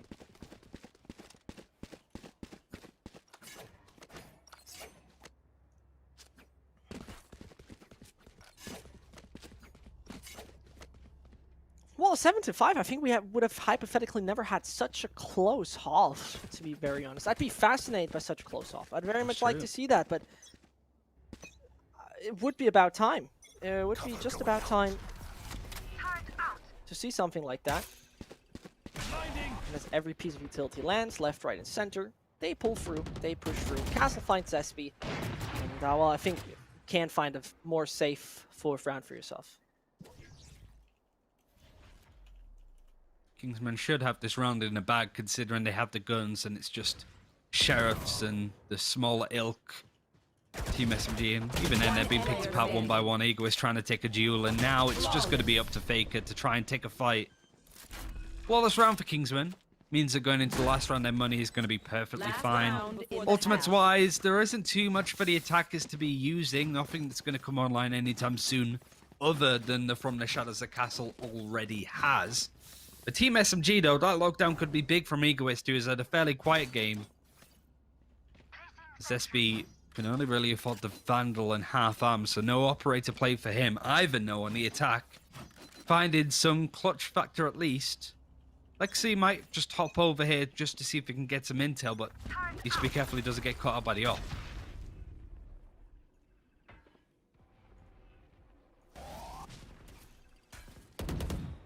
And so, it's SB who plays pure confidence, wins the 8th round for his team, and is seemingly in a situation where he only thinks he can do it by himself.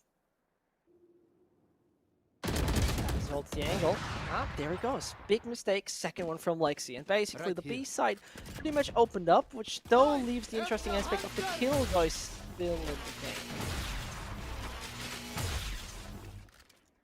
Hunter's Fury miraculously doesn't find anything from JD Faker. Final shotgun between these two attacking players of Kingsmen. They're now slowly making their way through B main. JD Faker going to use this smoke to just peek out of it, see if he can get anything, but needs to be careful of the breach. You have to roll in Thunder in hand, so can easily get the cleanup. Neither player was expecting a play like that. Brings it now back into a 3 versus 3. Winnable from either side at this point. And Egoist has an indication that Tree is 30 going to be seconds pushed. left. Castle has made his way in onto the A site. It's just the alarm bot. Just not really much else that gives away his position. And really, he Team still has the SMG ult. playing for the retake because they have the lockdown.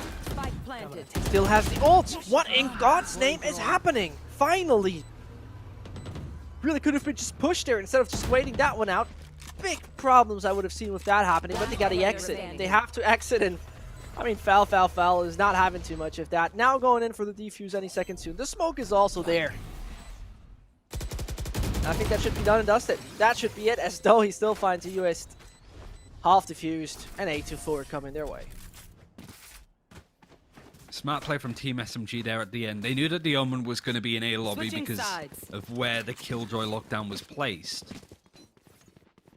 And they knew that he was just going to sort of sit in the smoke. Somebody was going to ping the spike and he could just spray it to get the kill. So they sort of played off of that, paranoid him so he couldn't get much else done otherwise, and could easily trade for the player that was going in to defuse the spike on the side of Team SMG. Now it's their time to attack. Kingsman 8-4 half isn't too dreadful. There's still a lot that could be done here, but they had a lead and lost it against Alter Ego on split. Team SMG looking in pole position to be taking Ascent to take their first win and to give Kingsmen their third and final loss. Well, lights out and away we go. As for the moment, the Kingsmen take a lot of room in front of A main. have placed Jet back behind wine, if I see that correctly. And just plays for info. Yeah, but they have him on the radar. If they double swing, that could become a problem. Yep, they dedicate. But Zespi knows about the Jet. He's not leaving it out. He knows about that Jet, but the other grenade would have been more vital because they would have forced out Jet. They would have forced out Ivan, and now they wasted like that. And here's the first. Second possibly coming in as well. Yep, indeed. Justa does it, but still. It's a slight mistake if you ask me by that. It was really nice from the Kingsmen, though, to just fade away from that position. Lexi has found an interesting route through to the site. All three attackers pinged by the recon bolt. Reza sitting in the smoke is going to use some utility to try and clear out some of the corners, but his indecision there cost the life of Zeke, who gets run over. Oi. Reza can at least win that fight against Lexi. He was low on health anyway, as is the Omen. Falfafal has a lot to try and do from this spot. Faker, though, trying to play close. Oh, he's not Falfafal done. in a 1 He's versus not 1. done. He is so low health. He doesn't expect the Cypher to be so close. He's rotating away at the No! worst possible time, but he still manages to make it work. Just What to a decide play. against wrapping in from behind. Goes for the less obvious option, but it's also the option that Falfafal goes for. 9-4. Another round that Team SMG just seemed to pull out of nowhere.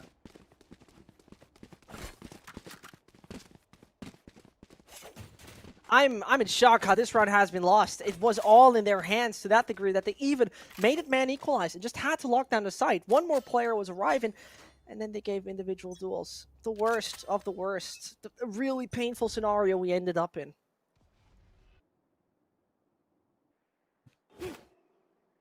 Kingsmen had a 3-9 defending half on Ascent against Team SMG. So SMG's attacking half is a little bit better, but their Ascent overall, when you look at the stats, is pretty torrid. Team SMG making sure that they don't make the same mistake twice by throwing in the Nano Swarms. Foul. Actually clearing up house consistently, but can't get Ivan, the last alive now, the last bastion, Here. to try and make something happen in this 1 versus 4 with just a classic and not much else. Lexi's going to go try and hunt. The spike hasn't even been planted yet because Out of charges. there's not really too much need to at this point. Egoist is going to be the one to get it down. Hopefully work towards a lockdown sooner rather than later. The hunt for Ivan continues. God, as we see, I'm still hungry. easily done and dusted. No real issue, no real problem.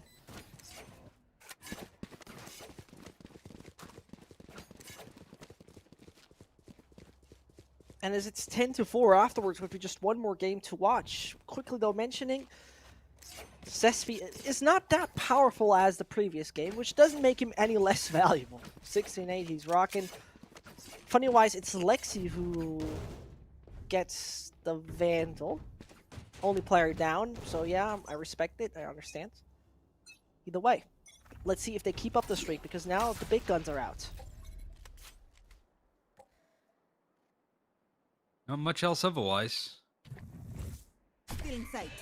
Falfafal is only 1 frag behind Zespi, so it's nice to see all of Team SMG playing as the team. All getting involved when it comes to getting those kills, but individual impact has been a lot higher on their side. Justice position going to be given up by the Owl drone, but Cybercage is just going to protect him for now, and Reza's going to help out with the aftershock, just in case anybody intends on pushing it right now. Look at the aggressive push, though, from the Jet on the defense. Yeah, there's a lot of space being taken, but they're not maybe expecting Lexi to be in a position that they're in. Ivan, though, is a nice little hovel hole that he can sit and hide in, but yeah, he can hear the rotation coming through. He's going to prepare for them, but again, does he expect Lexi in a position that he's in? Oh, he missed the Jet. He already missed the Jet.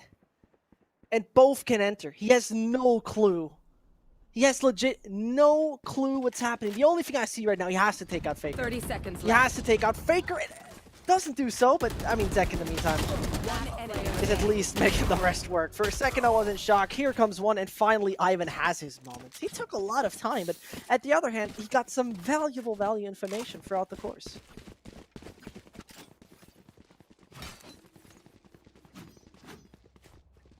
10-5. Kingsmen have a long, long way to travel. But they won a much-needed round. SMG still have money to buy, unless you're JD Faker, in which case it's just going to be the stinger for you.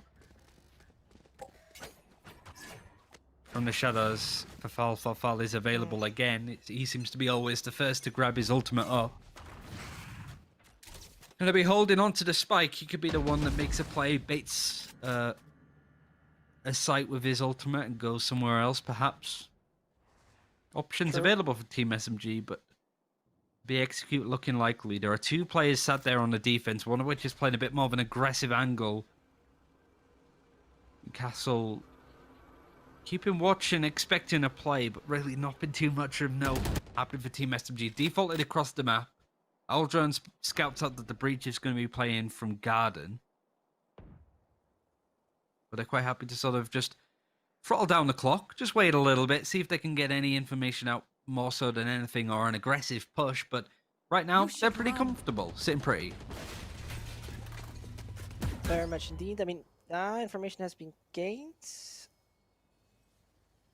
I'm just asking myself if they really want to push CT together. Yep, nope, they don't. They just go through market. Attacker's Killjoy is making that one work as they know players are in CT. Silverdrone has been spotted. Justice still finds one of the most viable players on the server, and suddenly everything collapsed for SNG. It's the same story as every time, Ryan. It seems like we're just not getting out of those. I have actually an excellent lead, but fall into the second half of this entire match. As though Lexi still finds Rizza. Has to do a bit more than that.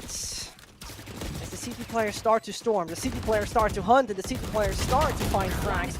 As, the boost, no, excuse me, where's Egoist coming from? Where was Killjoy? He was in B main. He was there the whole time, but he was smoked off for the majority of it. Here. And Kingsmen there, not really checking some of these places that Team SMG could be playing from. Luckily, they got the majority of the damage they needed to do done early, so it was a 5 versus 3 post plant for them. And life in the Kingsmen to sort of bring back the game a little bit more. Only 4 rounds between the two. Could easily be 3 as the save is coming out from Team SMG. Well, SMG got close to the walls of Kingsmen, most definitely. Already climbing up those ladders, but it still seems to be the Kingsmen defending their empire. It's not done yet. Get out of my Burning way. arrows, catapults, horsemen, everything basically in front of their gates, but it's not done. And I was gonna greet Lexi like that. I mean, Just knew. I have to say, I don't get that. I don't get that. You make a lot of noise, you know, or he shifted slow. I'm not quite sure if he shifted, but it's still a little too basic to do so. And Ivan capitalized on it. Ivan's getting more though.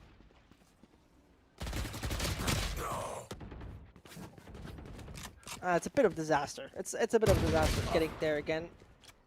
As though Egoist is finding Zac. Spike again is now in the hands.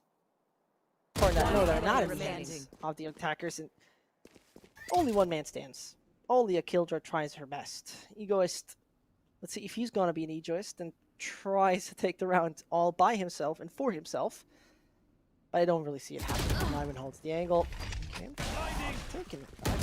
Coming in, swings wide, and finally gets the frag.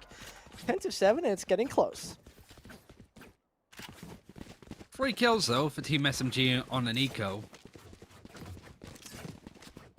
Means that if we do see Kingsmen lose in this round, might need to see a save out a couple of players. Reese's money especially is not ideal. The full loss bonus now coming into play for Team SMG, as well as an Empress from the shadows that Fafal has failed to use so far, and a Hunter's Fury.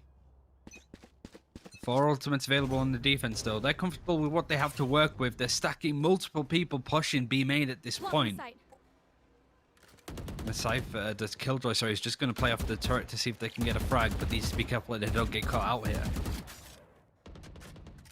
Swarm grenade out. And as it's a minute 20 left on the clock, team should by now find its success again. As I say, it's Sespi eliminating a very eager Ivan. I'm gonna put it that way. And I think Zac only got one piece of damage on the opponent's killjoy. Not too certain about it. At the same time, very slow SMG. Have a bit of room and try to make it work over at the B side. You should There you run. go. Lexi, nice flick. He does actually expect Justa to sort of push across afterwards. Player remaining. Now, if you're Kingsman, with what do you frags do like here? those. Very little, because even before you can make a decision, you're going to get picked off. Zeke is the last alive. Killjoy Ultimate Lockdown didn't really need to be used, but in the swing of play, Team SMG were able to achieve so much in such a little amount of time that really, what else can you do? So, more of a shame than anything, but I'm sure Team SMG will still take this round.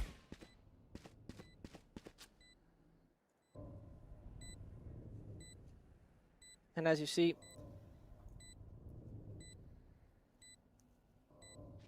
for the moment, is Lexi finding Zek. It's the 11th round they grab. It's not looking too good, does it? Need a drop. Thank you.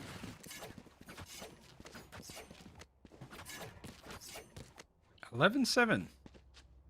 It's been much better now from Kingsmen, who have got the majority of their, well, a good portion of their rounds on this half. Looking a lot stronger, but Team SMG aren't really faltering too much. Hunter's Fury is available. Free ultimate still for Kingsmen.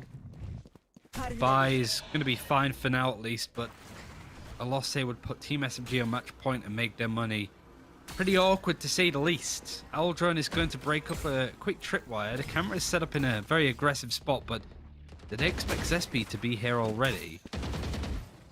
Recon Bolt is going to try and pulse the position, and it does so. They're able to play off of it, but there's also a bit of damage done as Lexi gets taken down in the forefront over on another battle. Ugh. It's not getting any easier, does it? And, well, the smoke is helping a lot. This is giving them a good bit of freedom. Walls tearing down, or more likely, well, doors going down for now. Spikes getting planted. And, you know, the big thing is Kingsman has a lot of ults. There we're talking about an Omen, especially a Breach, such a vital one. But Breach, first of all, he's not allowed to die. He has to be one staying alive for a bit longer. They know one is Heaven. SB can't dodge it, and there you have What? it. But Egoist on the flank. Ooh, this is dangerous right here, Ryan. This is getting problematic. Foul to his right-hand side.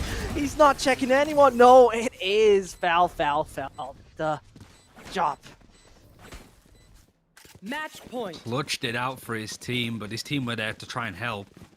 Expensive from Kingsman. The rolling thunder from Reza doesn't really get all that much, and look at this buy. It's pitiful. The Judge, the Spectre. It's so tough for Kingsmen, who are looking to go out of this tournament 0-3. Team SMG can pick up that win, Get out of my go way. into their next game against MiTH. I hope for more, and Falfafal almost seals the deal with a first kill onto Zeke. Lexi wants that frag onto Castle and can get it. This is looking done. It does look very done. It is very done. And for me personally, I don't have any too high hopes. Foul is, you know, putting the final nails in the coffin. As poor Justa is eliminated. That is disastrous at that point. But I was scared at one point that we see the dominant team once were actually being so sloppy. But on the other hand, they finally really put themselves together, said, you know what, we can actually just find an easy victory out of this. And they did. And that's something that really makes me happy once in a while, to see that they consistently pull through. Yeah, I mean, it was much better from them. Ending the game on a flawless round goes to show that they are looking very comfortable. They know how to sort of play the game at the highest level. And whilst they did go behind in Alter Ego, like a surprise result to be sure, this was much more expected. Kingsmen had some really nice spells, some individual players that I think showed up and did well on the center stage. Wasn't enough. They bottom out of their group at this point. But it does make things very interesting between MiTH, between Alter Ego, and now between Team SMG. MiTH versus Team SMG is the last game of the day. And really, it could go either way at this point. If we do see Team SMG winning, though, it puts, excuse me, it puts everything into the fold. Like, because all of the teams would have 2 wins and 1 loss. It means that it comes down to like map differential at that point, how well they did in these games, who managed to stomp who better.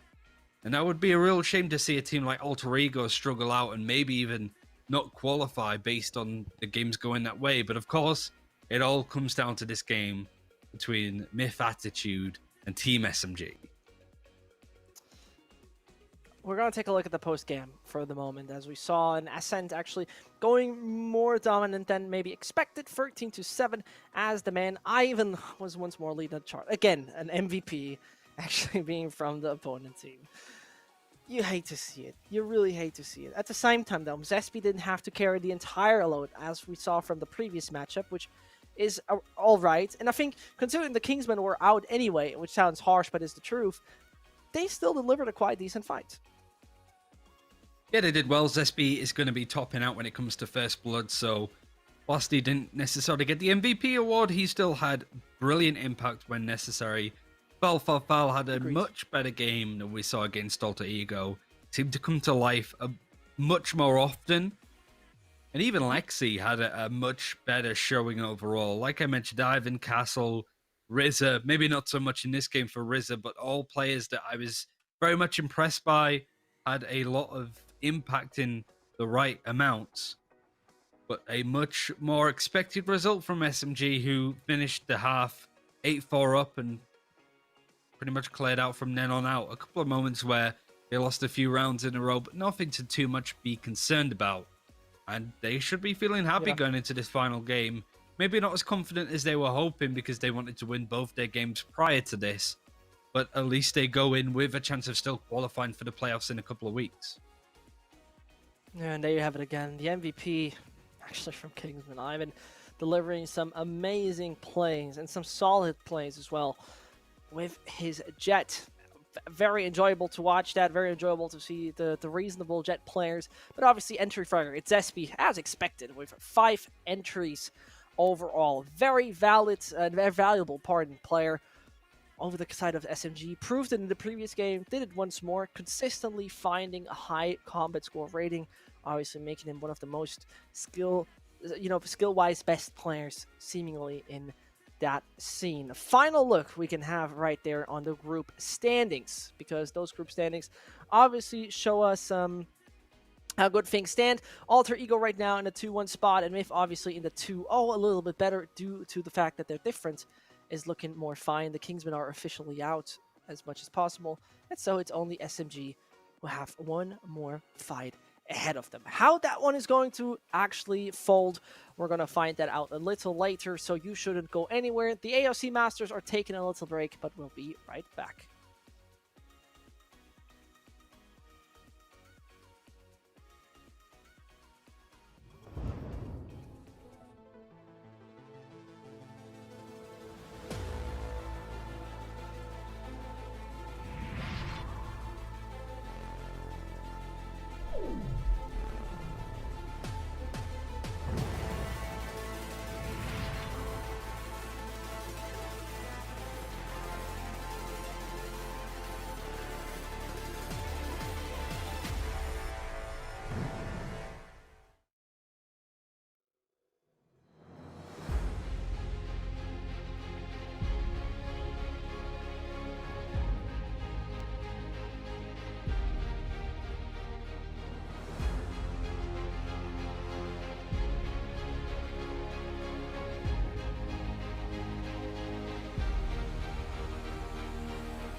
player remaining.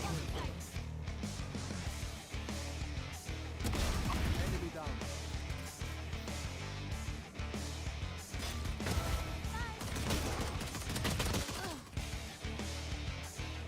Spike planted.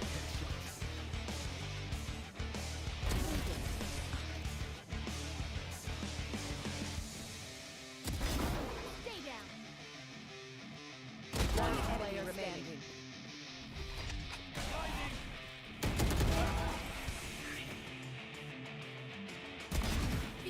You should run.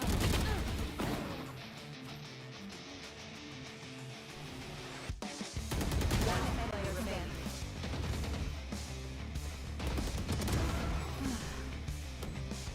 One player remaining.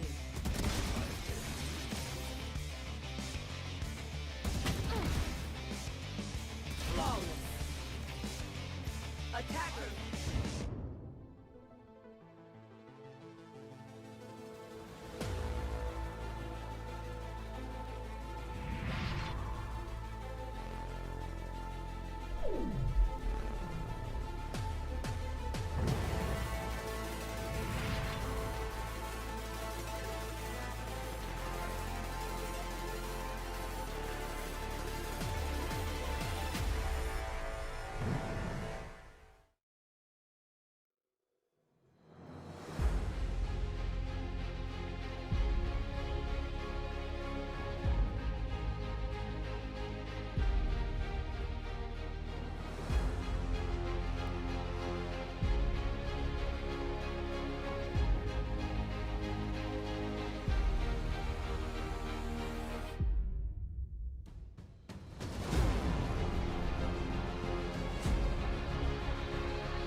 Let's build a dog out of sticks and twine. I can call you master, you can call me mine. Wrap me in plastic and make me shine. We can make a dollhouse, follow your design. You can call me mine.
build a dog out of sticks and twine. I can call you master, you can call me mine.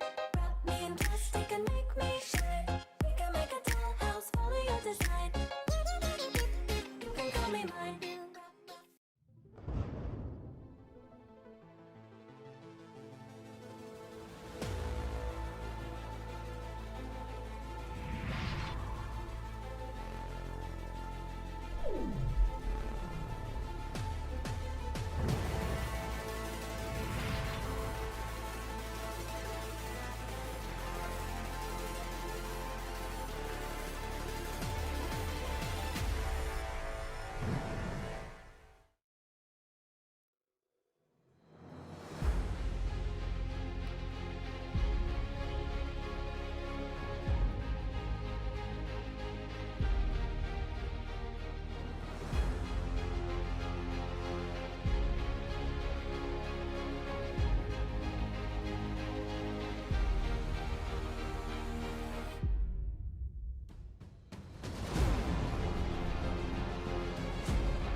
Let's build a dog out of sticks and twine. I can call you master, you can call me mine.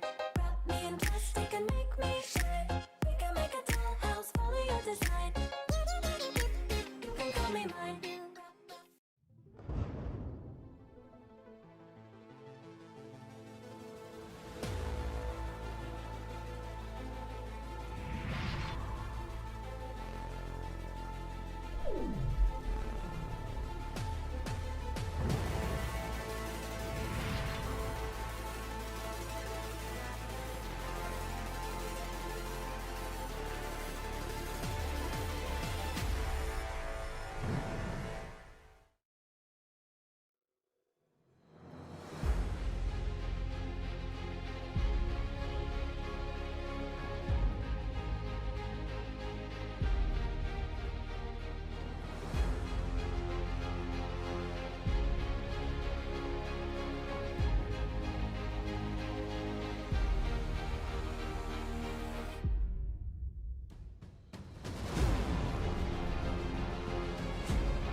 Let's build a dog out of sticks and twine. I can call you master, you can call me mine. Wrap me in plastic and make me shine. We can make a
Welcome back. And, well, it's a disappointing end, we have to be honest. But it's not the fault of the AOC Masters. First of all, obviously, some teams prioritize other tournaments over others. Respectable. I mean, it's a competitive play field we sometimes in. Therefore, we're not going to see our final matchup. Unfortunately, we will not see, the guys of MiTH.Attitude play their final match. Understandable, yet unfortunate, because that means, if I'm not totally wrong, that we're gonna see Alter Ego prevail. But before, no, pardon, Team SMG. I messed it up. Anyway, Ryan, we're gonna take a look at the graphics, I would say, and we're taking a look at I mean, it depends how it's done. We'll have a look at it now, but yeah, MiTH.Attitude taking part in another tournament and unavailable to play, so they forfeit this game. It does mean that Team SMG, MiTH.Attitude, and Alter Ego all have 2 wins and 1 loss. So it comes down to map differential. Yeah. It depends how they do this, really, because if the forfeit is done by, say, Team SMG winning it 13-0, which some other tournaments have done when it comes to forfeits like this, then MiTH.Attitude will have probably the worst deficit, and they will not be the ones qualified, which I think, considering, would be the most fair, like considering Team SMG and Alter Ego are available for these games. It really is up in the air on how that's going to go. I think comfortably you can say at this point that Alter Ego has qualified, but even then it's hard to say. It depends on the ruling specifically. We currently have people sort of working on the graphics, just to let you know. So we are currently sat waiting as well to see who's going to go through. It is ready to go, so we can sort of reveal who is going to be qualifying from today. And just as a quick notice, tomorrow we will have more games. And yeah, MiTH.Attitude are going to be sort of taking the L on this one, which I think is justifiable.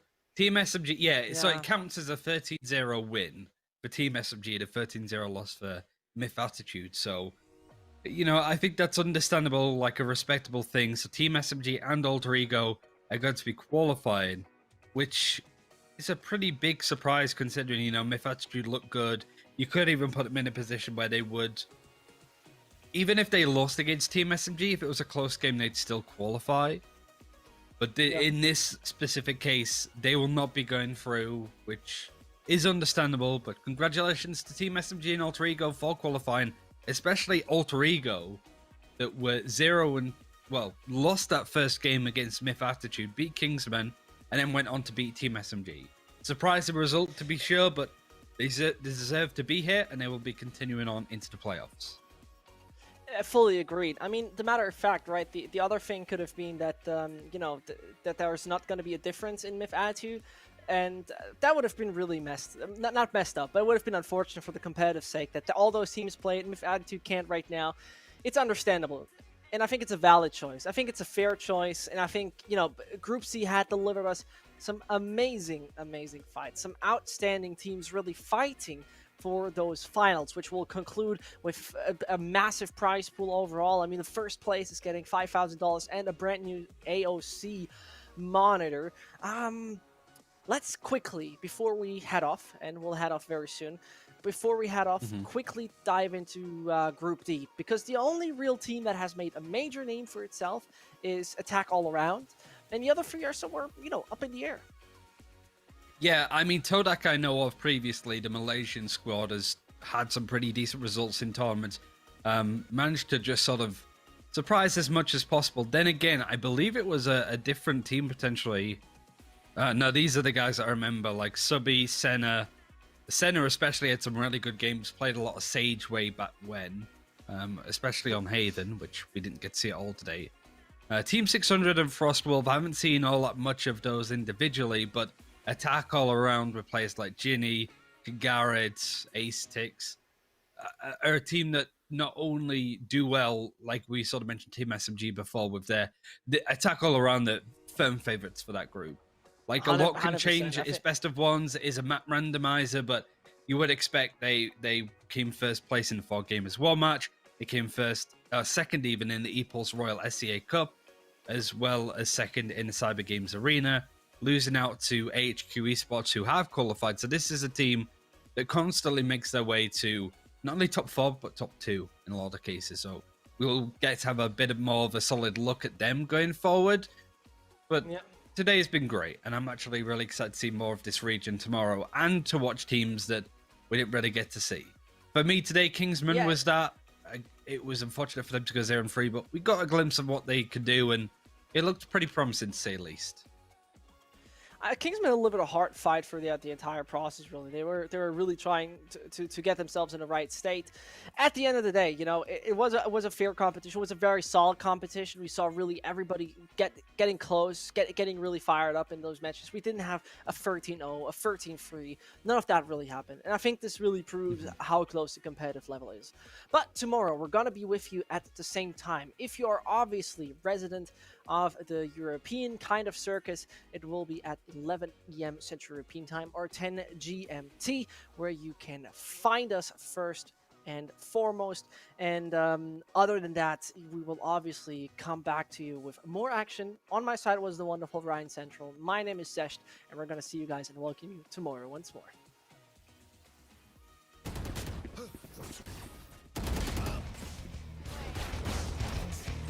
Player remaining. Defenders win.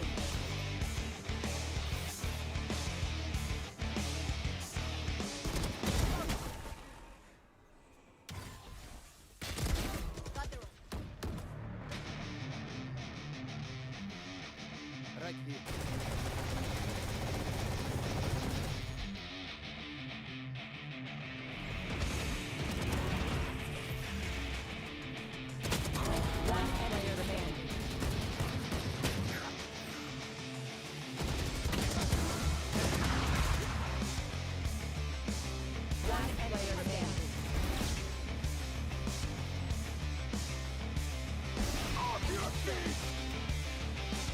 30 seconds left. One player remaining.